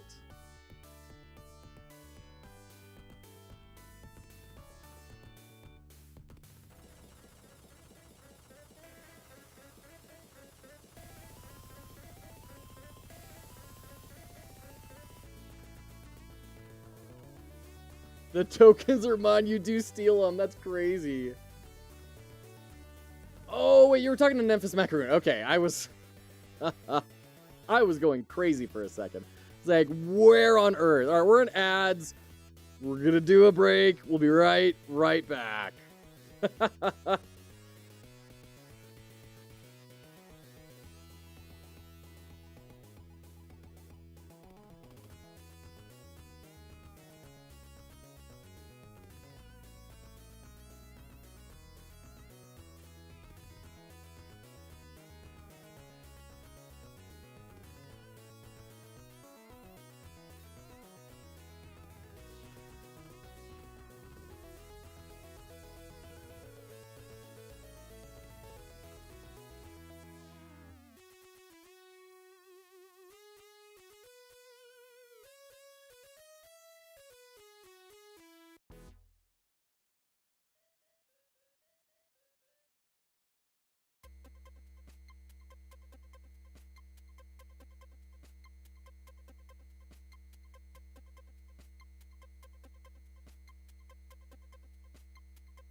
Welcome back. Thanks, Zaf. See, like, I clicked the unmute, but my mouse does that dumb double click thing.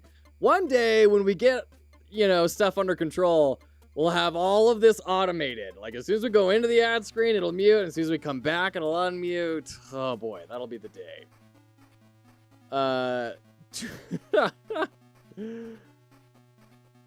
Grant physical damage, mod S, mod Fizdam.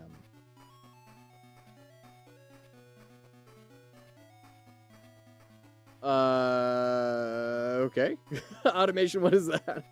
Good old double clicking problem we all suffer from that happens more. Well, and my mouse literally does, for some reason, at strange times, randomly double click. When I do not double click. I've verified this. I've extended the amount of time it takes to register a double click on Windows.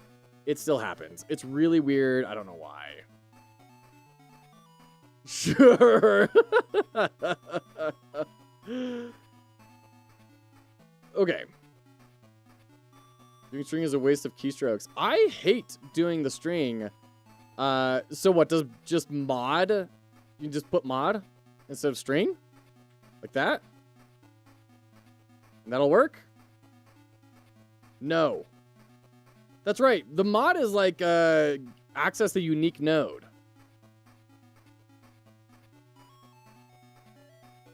The mod S is such old voodoo. How long am I going to stream? At least for another hour. We may close up shop at the top of the hour. I just kind of need to check in with the family and see how we're doing.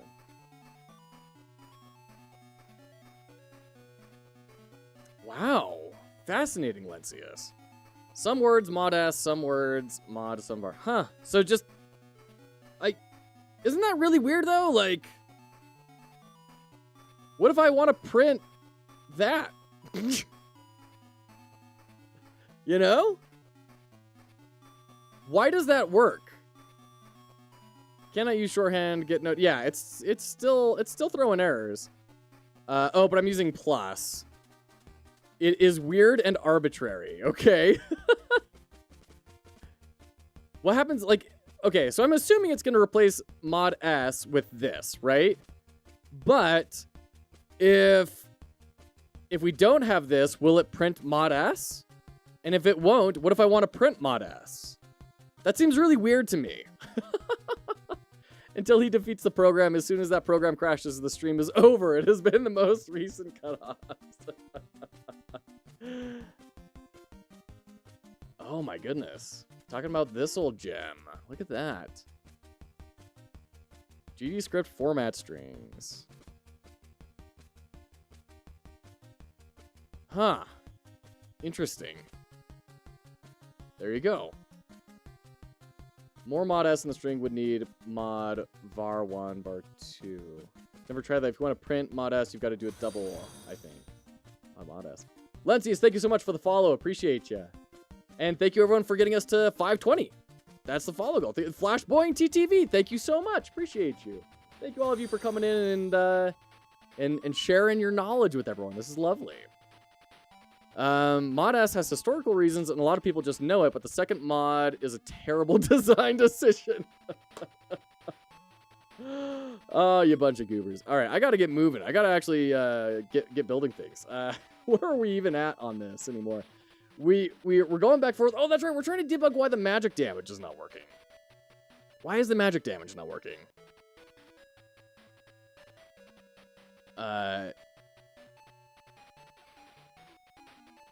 Right here. It says magic damage is 1, but it for sure is not 1.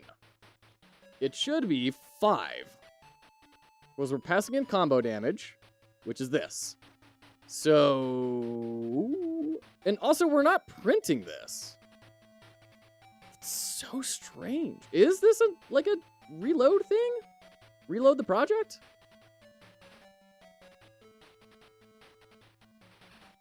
No, it's hitting this. But it's not printing it. Godot, what are you doing? I'm gonna reload the project, just in case. Let me catch up on chat here. It's also in Python, I think, recently made an add-on for Blender and made use of it. Oh, interesting. Okay. And yeah, I could see something like that possibly being really handy when you're trying to read in from file names and everything. I could see it. Okay, let me get that to the right size. Okay, so Flashpoint TV, Twitch TV. What we're doing here is we have physical damage and magical damage. We're passing in to a function. We are passing that in to this enemy. It is receiving the physical and magical damage. It is printing out how much they are, and then it should be subtracting the hit points from that damage, or subtracting the damage from the hit points.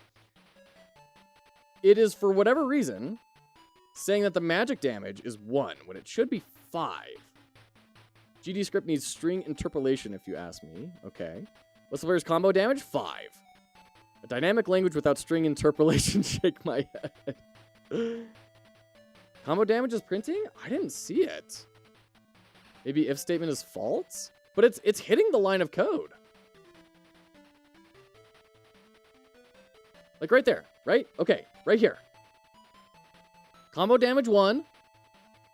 Oh, it is printing. It did print combo damage. Why is combo damage 1? It's right there. It's 5.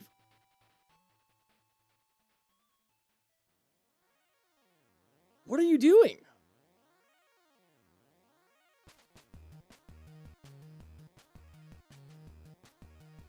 This is bizarre. Okay, so we are printing combo damage. But combo damage is saying it is 1. Okay, I'm going to do something really dumb. Like, is it... This is the level of paranoid I'm at right now. Combo damage is 5!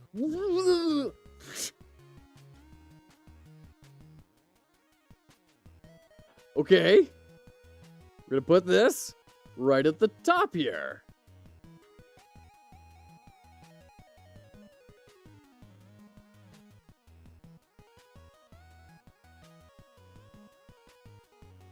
And for some reason, when it is entering here, it immediately says combo damage is 1.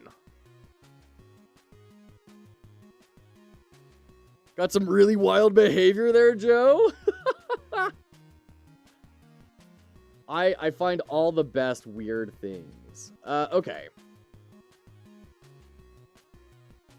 Let's do a search for combo damage.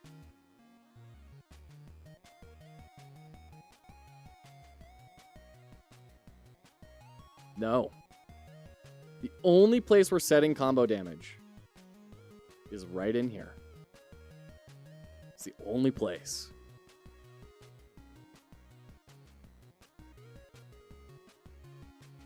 Oh, and that's why the activations weren't going down either. Yeah, good call, Oneboxy. Jiminy Christmas. Thank you. Yeah, there we go. Now it's all working. Yeah, perfect. Okay. Lovely. Thank you so much, Oneboxy. Whew. All right.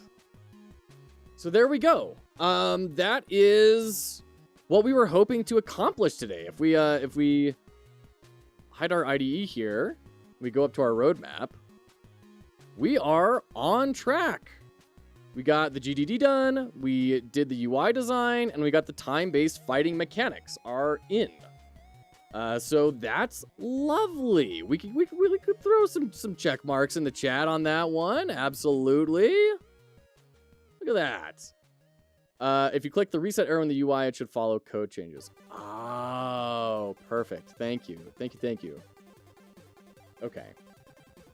Set that to 2, and then 3, and then save, and now it refreshes. Okay, cool. Oh, by the way, you weren't seeing that. Let me throw that back up. I had a bug earlier in which made the game unplayable. It's now fixed. There you go. That's why an external editor helps too. An external find in files would have told you that the UI is overwritten. Oh, interesting, Zaf. There you go. Okay. Fantastic. So then, what we need to work on next is getting a second item in the game and then allowing hot swapping between them. So let's go ahead and make a new script. Thank you, Jack. Appreciate ya. We're gonna make just a new script, and this is gonna be the shield. This shield is gonna be a resource. Class name. Shield.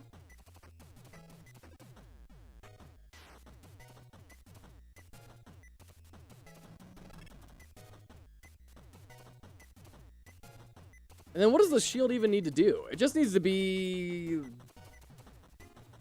It just needs to have, is active. Oh, it needs to have the timers as well. But that's the only thing it needs. Okay. So there's all that.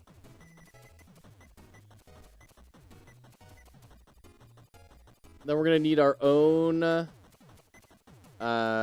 stuff down below here. But it's not going to be sword connect, it's going to be shield activate.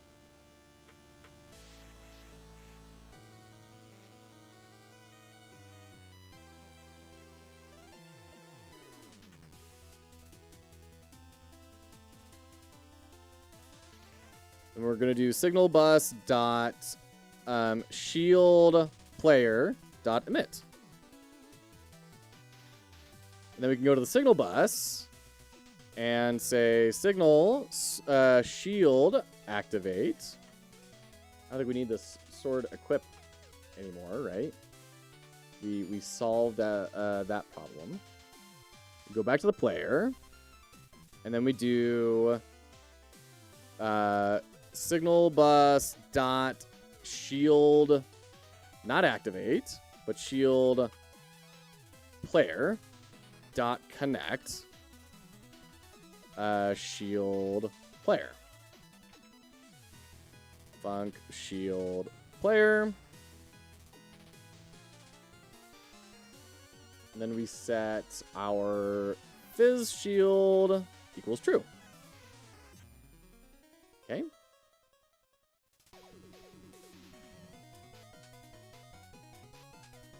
This emote isn't frep. Oh man, they're not centered. That's perfect.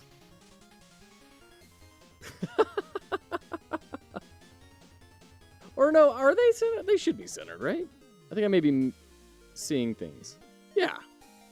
Yeah, it works just fine. No, I need to get a real artist in here to work on those emotes. I've just been feeling so guilty about not having very many emotes for so long because people have been subscribing and throwing around gift subscriptions, and Twitch is telling me every single time, like, yo, dog, you got like 18 emote slots you haven't used yet. So yeah, they're due for a rework.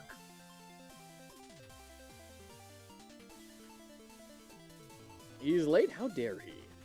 Doesn't he know? Okay.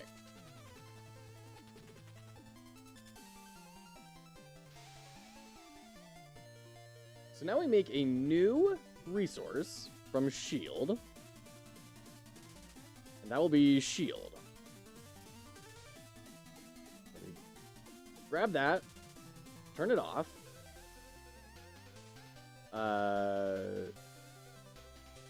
Is active is false to start off with.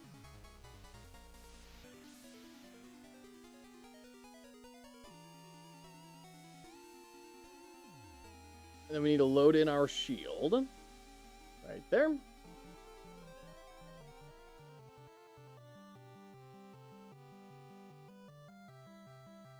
Okay. Big streamer here, huh? Slacking on the emotes. I know. I feel really guilty about it. The thing is, it's a lot of money or time from WifeQuest when she has some projects that she's working on with her agent and everything. So it's just gotta make it work. Okay.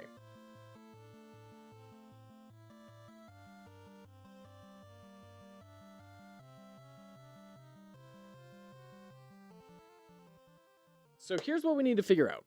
We need to figure out, we need to make it map the keys to 1 and 2 for sword and shield.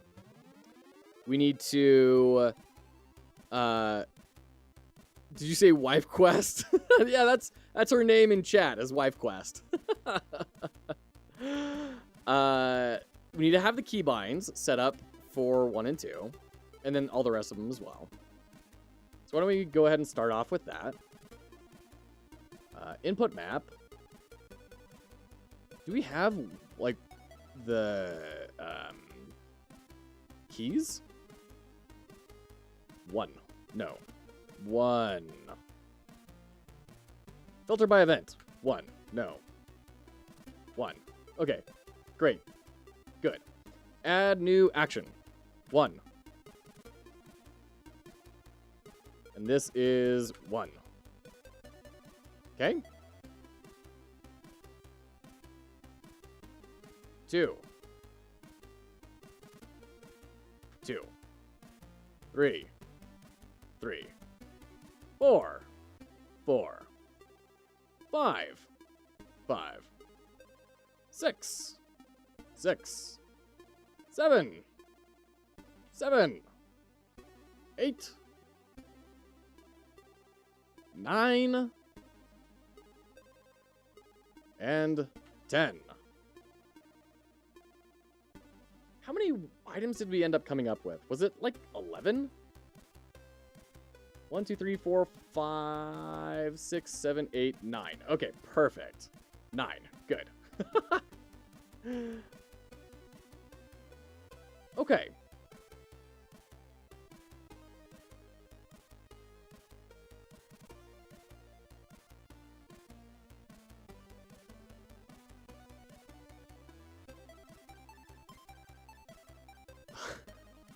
Sorry, catching up on some stuff real quick.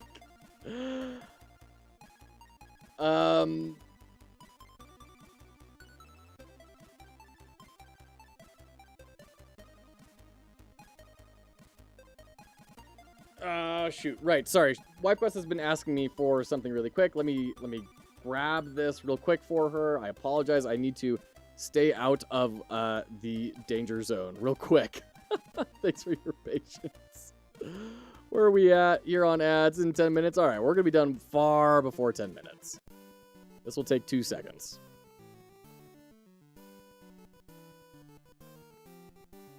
Oops.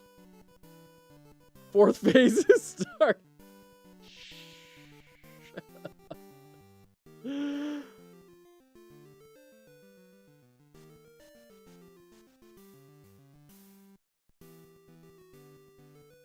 Okay.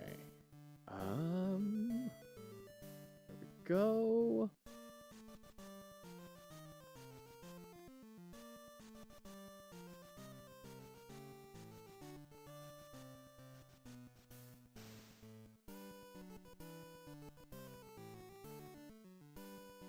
Okay.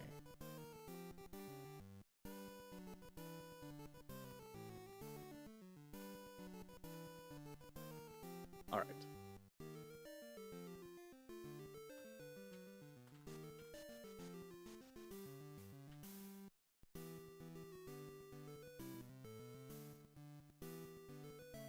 Okay. Done. Got it. So.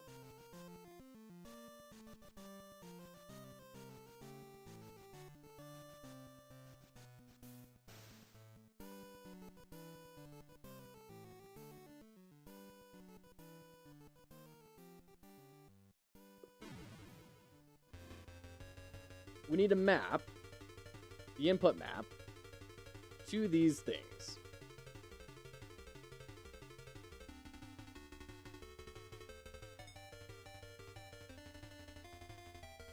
So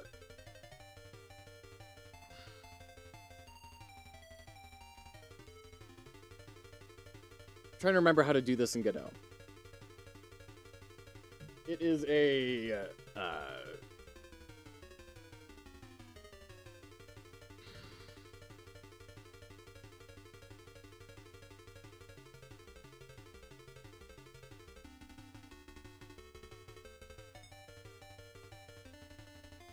No offspring sure is throwing me off. You look incomplete.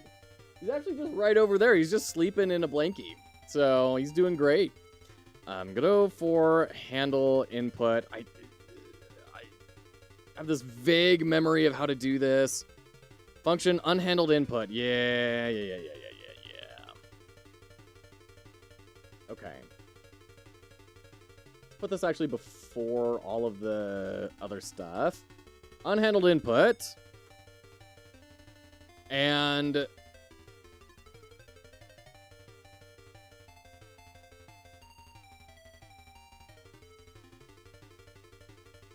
geez, Godot.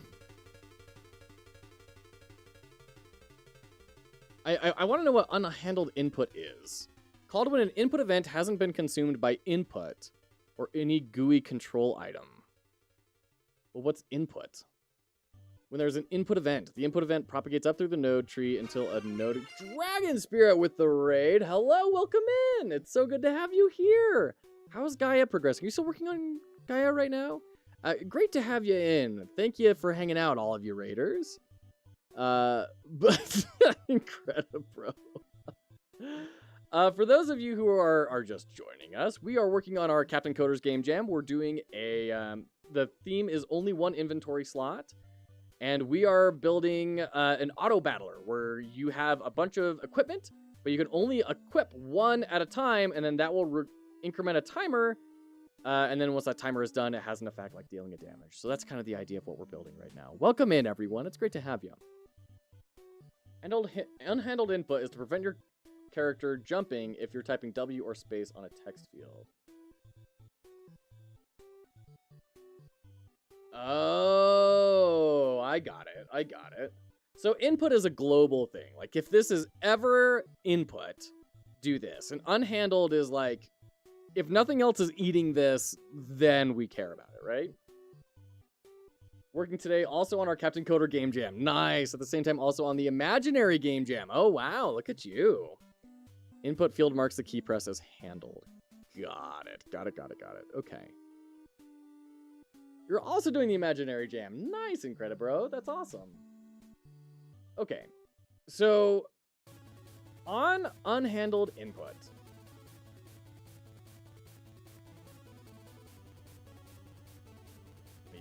go back to my documentation here. If event is input event key,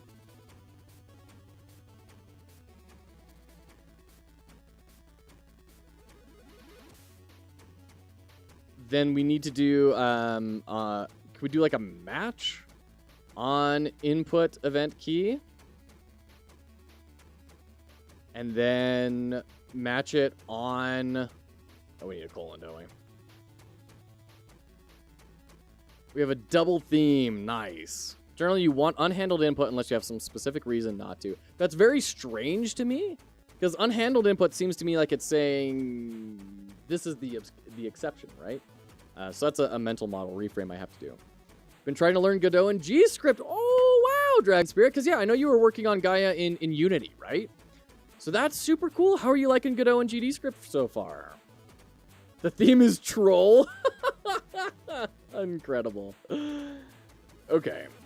So can we do one?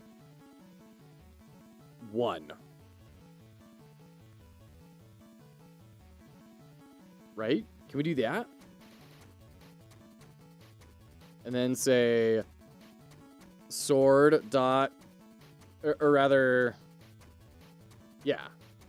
Sword dot is active equals true. And then 2 is shield dot is active equals true. Can I just do that? Is that gonna work? Confusing AF. Match is magic, but I don't think it's that magic. Yeah. Invalid access to property or key shield player on a base object of type node. Okay. Interesting that it's failing there. Invalid access to property or key shield player on a base object of type node.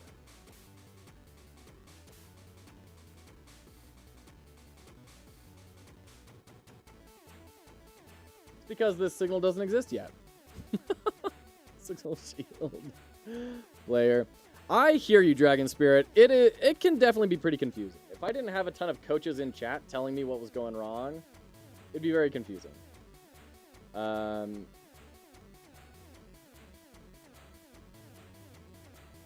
then print sword. Shield. Yeah, no. Okay. Good. I had to friggin' learn how to do a simple collider, how to reference another script in another scene. Oh man, yeah. Reaching across objects is a thing.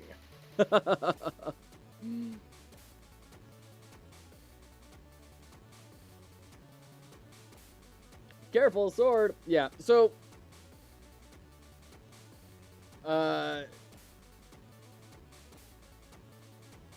let's get our input map, and let's rename these to be something that makes sense. Let's say item 1. Just so that, like, these things can exist. Oh, you got it, Dragon Spirit.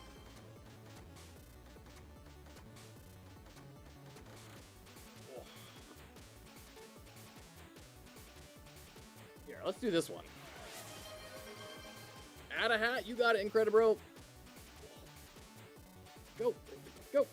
Right. Oh, there we go. Whew. Godot just crashed while I was getting a. All right, let's run that again. Gone fishing. That's right. Yeah, Godot just completely crashed. That was fun. Bring that back up. Okay.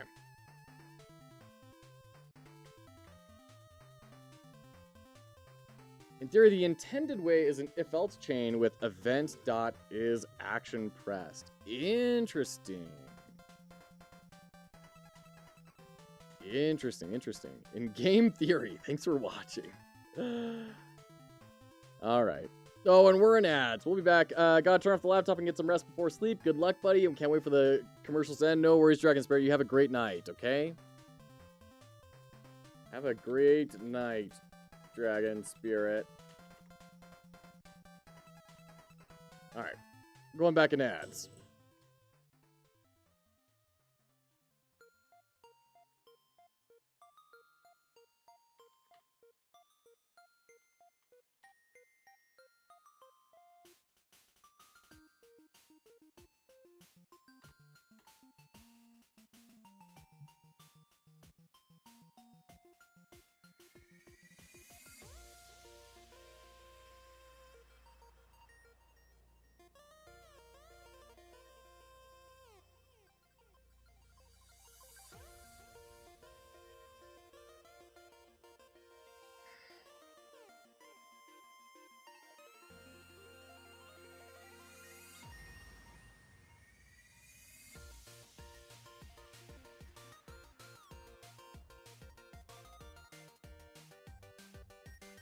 Okay, welcome back. I have learned that Fox has many hats and likes to write game code with the stream.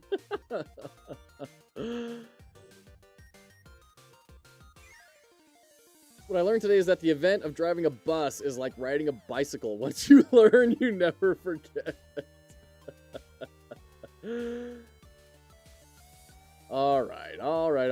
So, if we can't do this nicely, and we have to do the whole, like, if weird thing, if event dot is action pressed item 1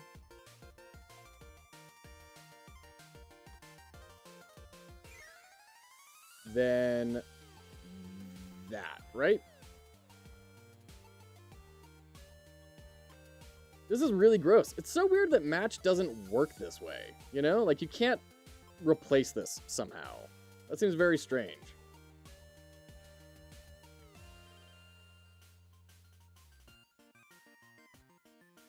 print shield.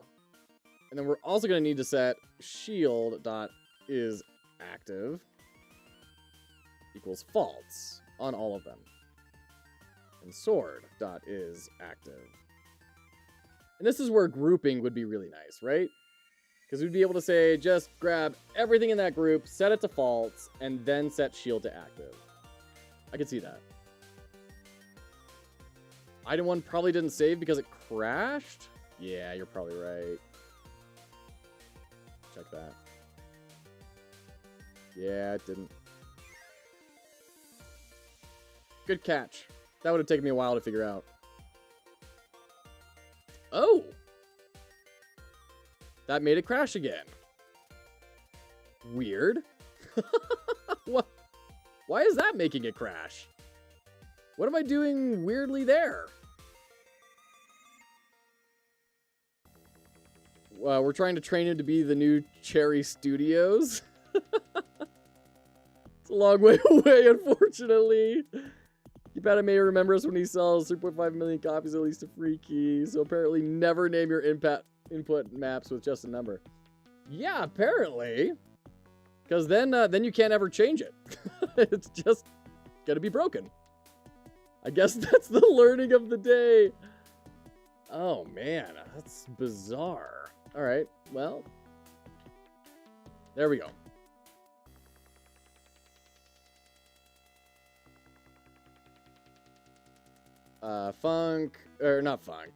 Print shielded. Let's redo this and go to shield. Nah, we're still doing... oh, that's right. We need to set our active item equal to sword.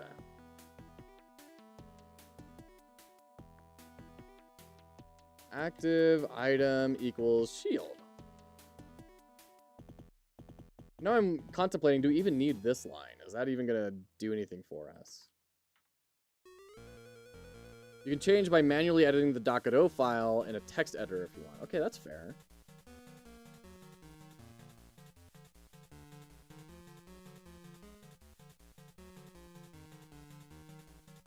Did it break?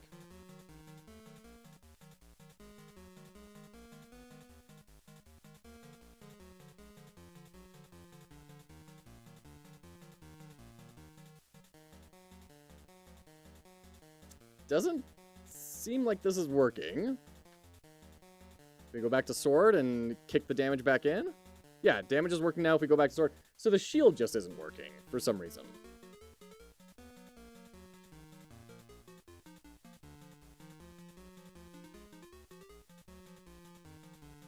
Oh, because we don't... shield. Signal bus dot shield activate dot emits. Alright, 2. We are shielded. A lot.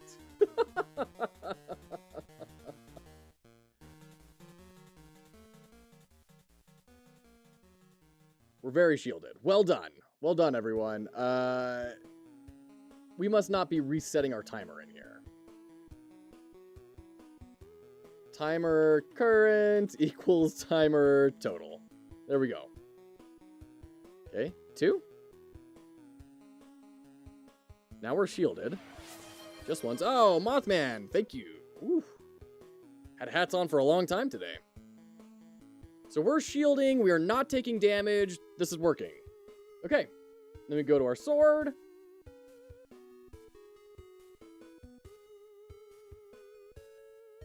And we're busting through their shields.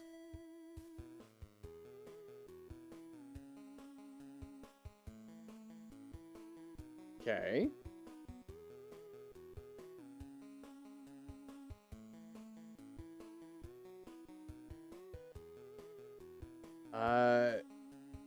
I want to make sure that if they take damage, are they changing their shields to off? Ah, then we need to say fizz shield equals false. There we go. Magic damage equals false. And then for the player as well, do we need to do that? Yeah. Fizz, shield.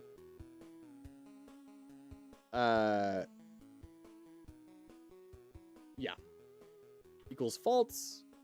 And then mag shield.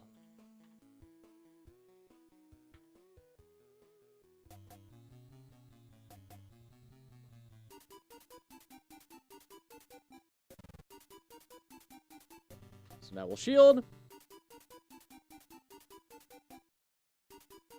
They're not hurting me. We can go back to damage. We're hurting them. Good. Good, good. All right. There we go. Woo! Cruising.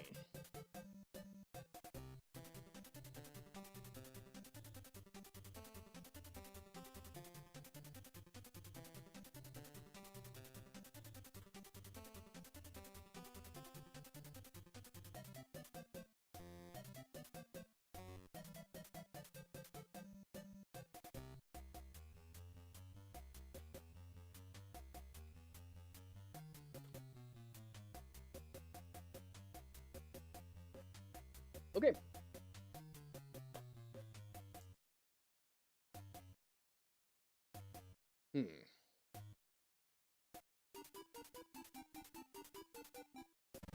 Well, this is great.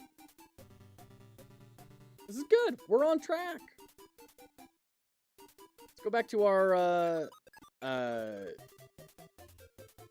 roadmap here.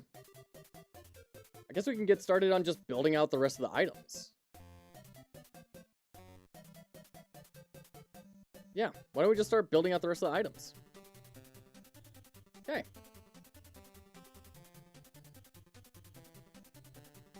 So next up, we have the weights. So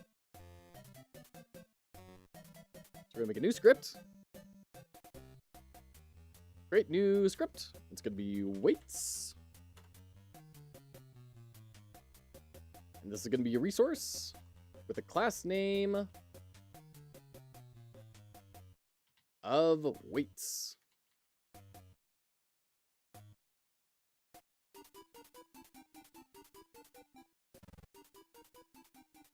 This is going to be similar to the shield and how it functions. We'll just kind of grab all this stuff.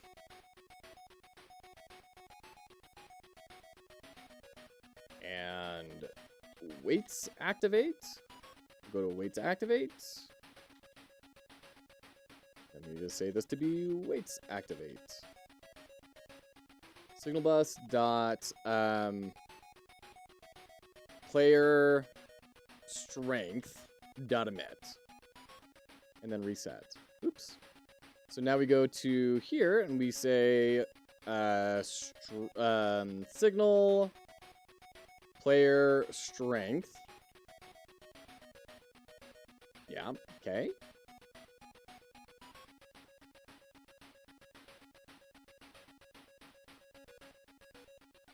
Signal bus dot weights player strength dot connect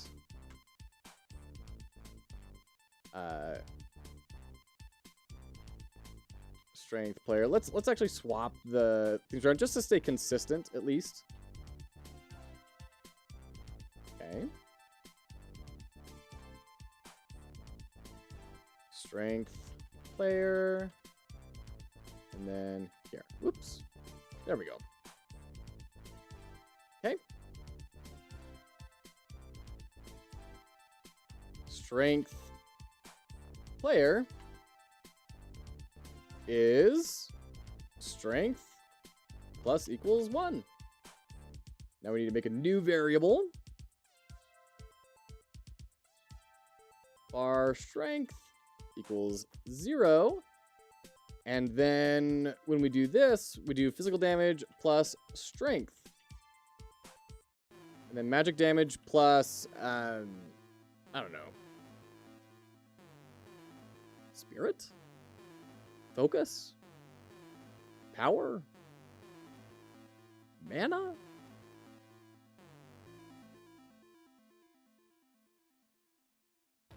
Whatever, we'll call it spirit for now.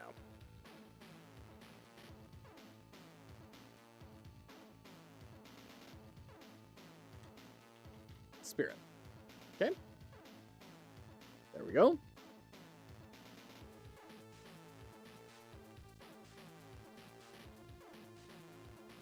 I make a new resource for weights.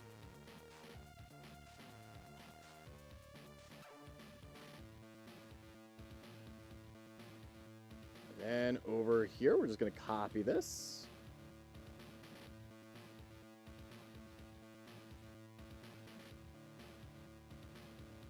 If it is 3, then weights active equals true. Active item equals weights. Weights is not declared. Oh, we haven't brought it in yet. Yep. There we go. Equals. Okay. Print weights. And we're going to add in the shield active equals false. Now we need to put in weights equals false. This feels really gross. I really wish I knew more about those groups, but I don't necessarily have the time to sit down and start learning about them. And I think that'll hook it all up. No, it's not. Weights activate.connect. Weights activate.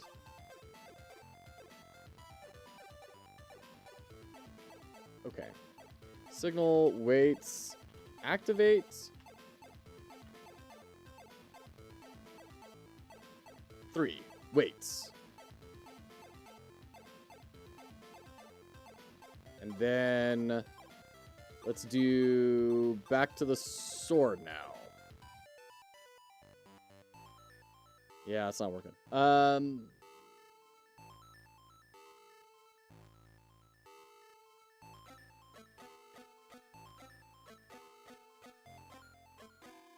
Print strength.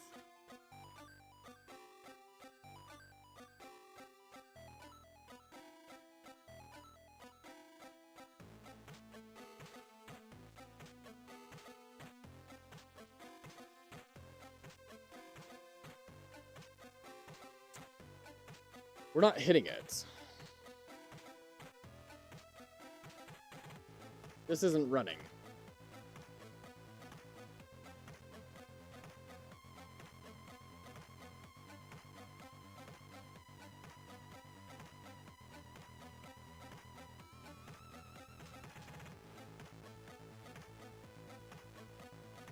That's why. Weights. Signal bus dot weights activate dot emit. 3. There we go. There we go. And then sword.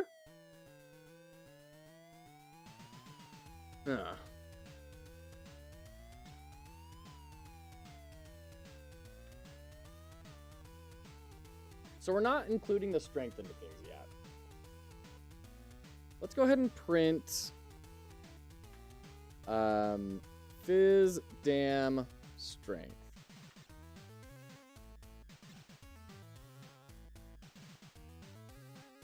Oh, that's in... what am I doing? That needs to be in the sword. Oh.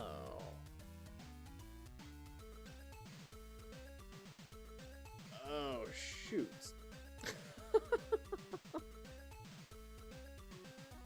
That's why it's not doing anything. Because we haven't told it to do anything. And we can't tell it to do anything because it's data that's in the player, but we have the damage being done in the sword. Freaking object-oriented nonsense. Okay. How do we do this? How do we have the sword know what the strength of the player is?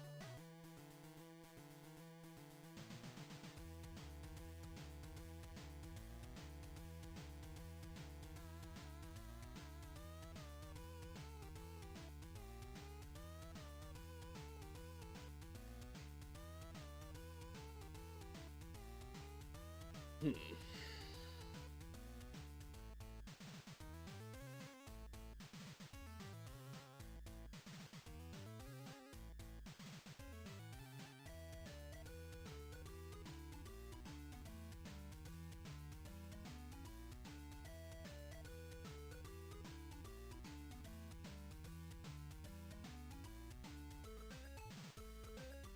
Damage enemy, emit.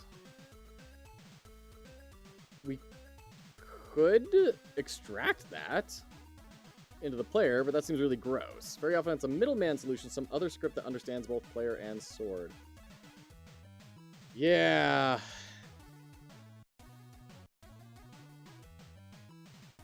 Like I was thinking, do we need to make player a resource?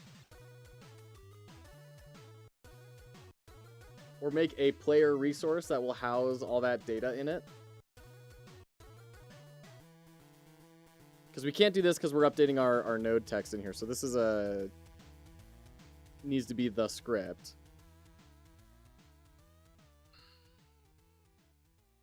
I think that's the only way to do it, is we gotta make a player resource.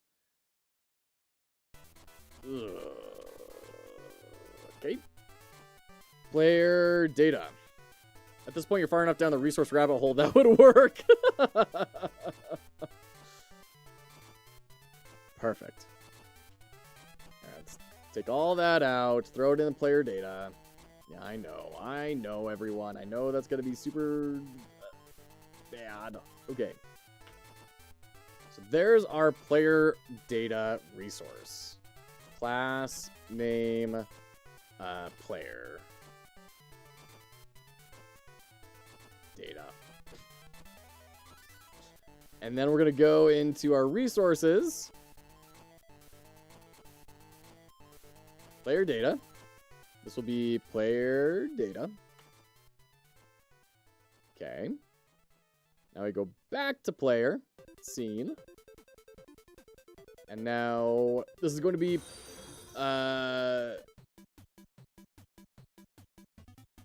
Rotten Kid, welcome in. Good to have you.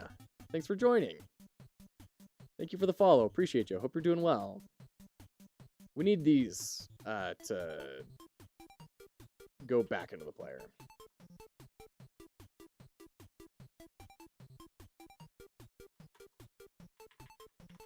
Okay. So now we also need to load in our player data.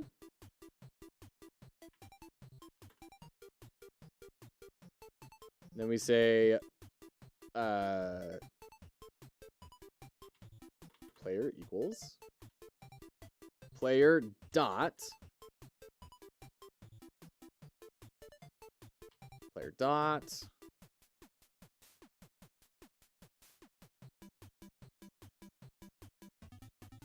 okay reflect. Yeah. Player dot reflect.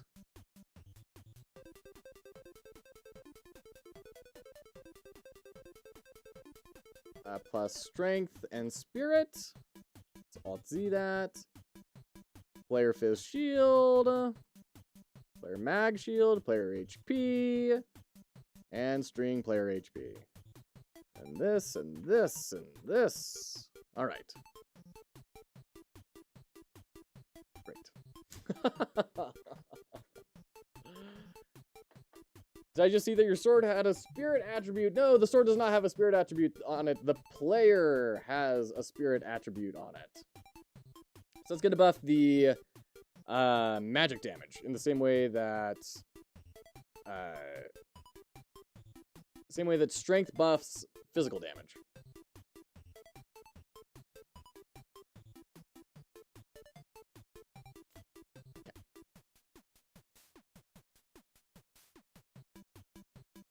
So now, when we have the sword, we can load in, theoretically, can we load in a resource here? Is that going to scream at me?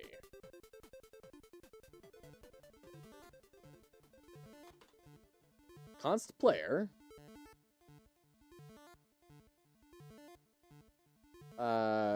Damage plus player dot strength. And then combo damage dot spirit. Okay. We could be cool. Let's get weights going. Get those gains. Okay, we've got 3 strength now. Shoot.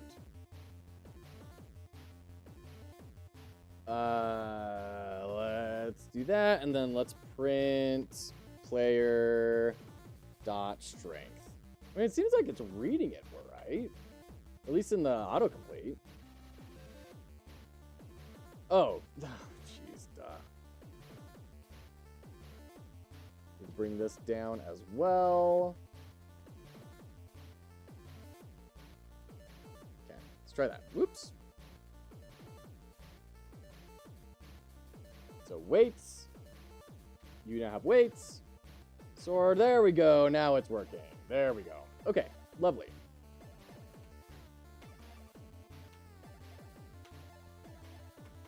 Cool. That's all. Great. Woo! All right. So we've got weights, sword, and shield implemented. We need to get to the whetstone next. You know what? I think I'm going to ignore the whetstone, because the whetstone was next physical attack pierces armor.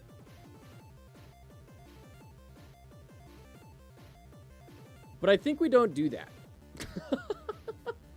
I think we just ignore it, because there's nothing else that's piercing magical armor. There's nothing, like, it's just kind of this odd thing that exists without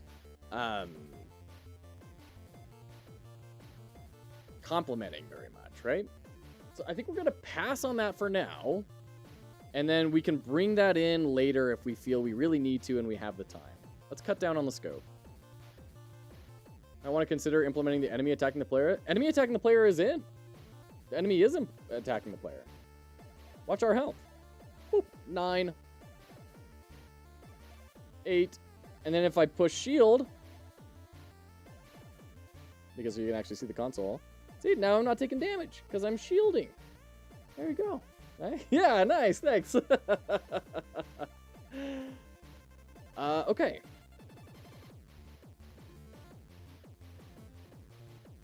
So next up, we just need to do the wand. Do this. Oh boy, this whole thing is gonna get so messy. Wand dot is active equals true. Active item equals wand. Weights dot is active equals false. 4. Copy that line.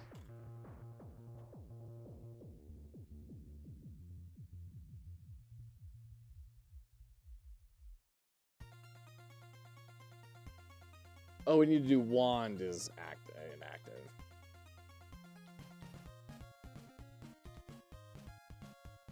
Where are we checking is active? Where does this actually matter? Yeah, that's what I thought. We don't need this. This is all pointless. Let's get rid of it. Great. That's going to tidy things up dramatically. Placebo flag, yeah. Yeah, we weren't using that anywhere. Which is great, because that was going to get so unwieldy. Okay. So now we can grab the sword and kind of duplicate it. Create new, script wand. Go to our wand, paste, and then we need to change the class name. And your damage type is magical.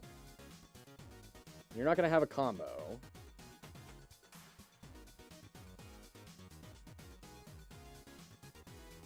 So we can get rid of all that. Oops, shift tab. Dot emit, damage plus player dot spirit. We can get rid of that. Okay. I think we might have just made a wand. We can go back to the player and reference the resource of the wand.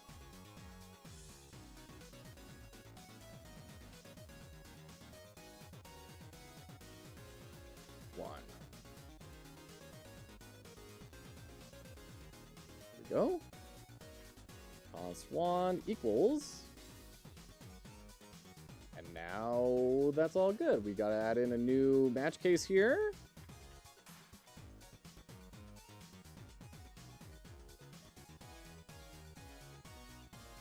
Go into our signal bus.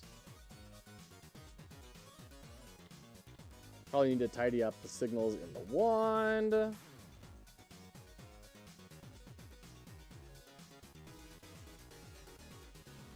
Okay.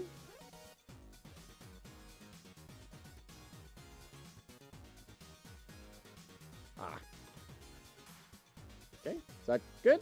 Fix it? Great. Okay, let's try that. 4. Wand. Dealing magic damage. Nice. There you go. Easy.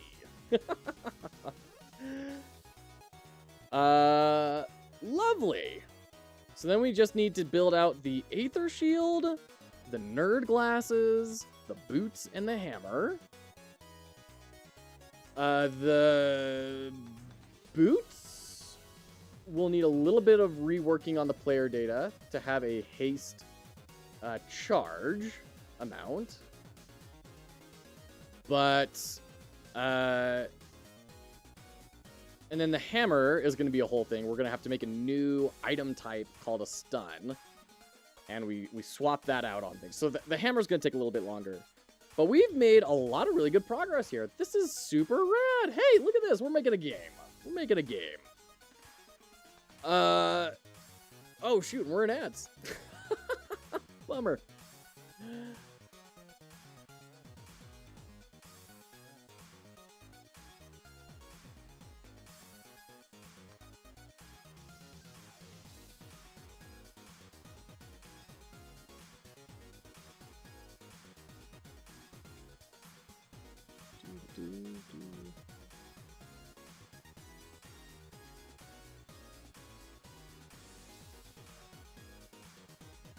Newell, thank you for the celebration. Appreciate it. When is the part where the player juggles the family, money, and hobbies? Oh, dear. What are hobbies? Also, what's money? Hey, you know where we're going to raid? We're going to raid courtesy of Endo. He's been in here a lot recently and doing a lot of help. We're going to have a show that he's put together tomorrow. I'm really excited about. We're going to be doing a show where he is the host, and we're going to be with V.me and Alias, and we have to guess roguelikes based on bad reviews of them. It's going to be a ton of fun. I'm really excited about it. That's going to be tomorrow at 3:30 to 4 Eastern is when it's going to start. And I think it's going to be a really, really rad time. We're going to go hang out with him for now. Thank you so much for hanging out. For those of you who are new to the channel, foxhollowgames is a charitable enterprise helping people enter the game industry. So we're doing a game jam right now, sharing skill sets. I think a lot of us all learned stuff today. And we also have our own game jam coming up in a month on July 6th. And we also do game analysis. We do game developer interviews. We have another interview coming later in the week. And, I invite you to like, follow, and subscribe if that sounds like something that's up your jam. So thank you so much, and we'll catch you next time.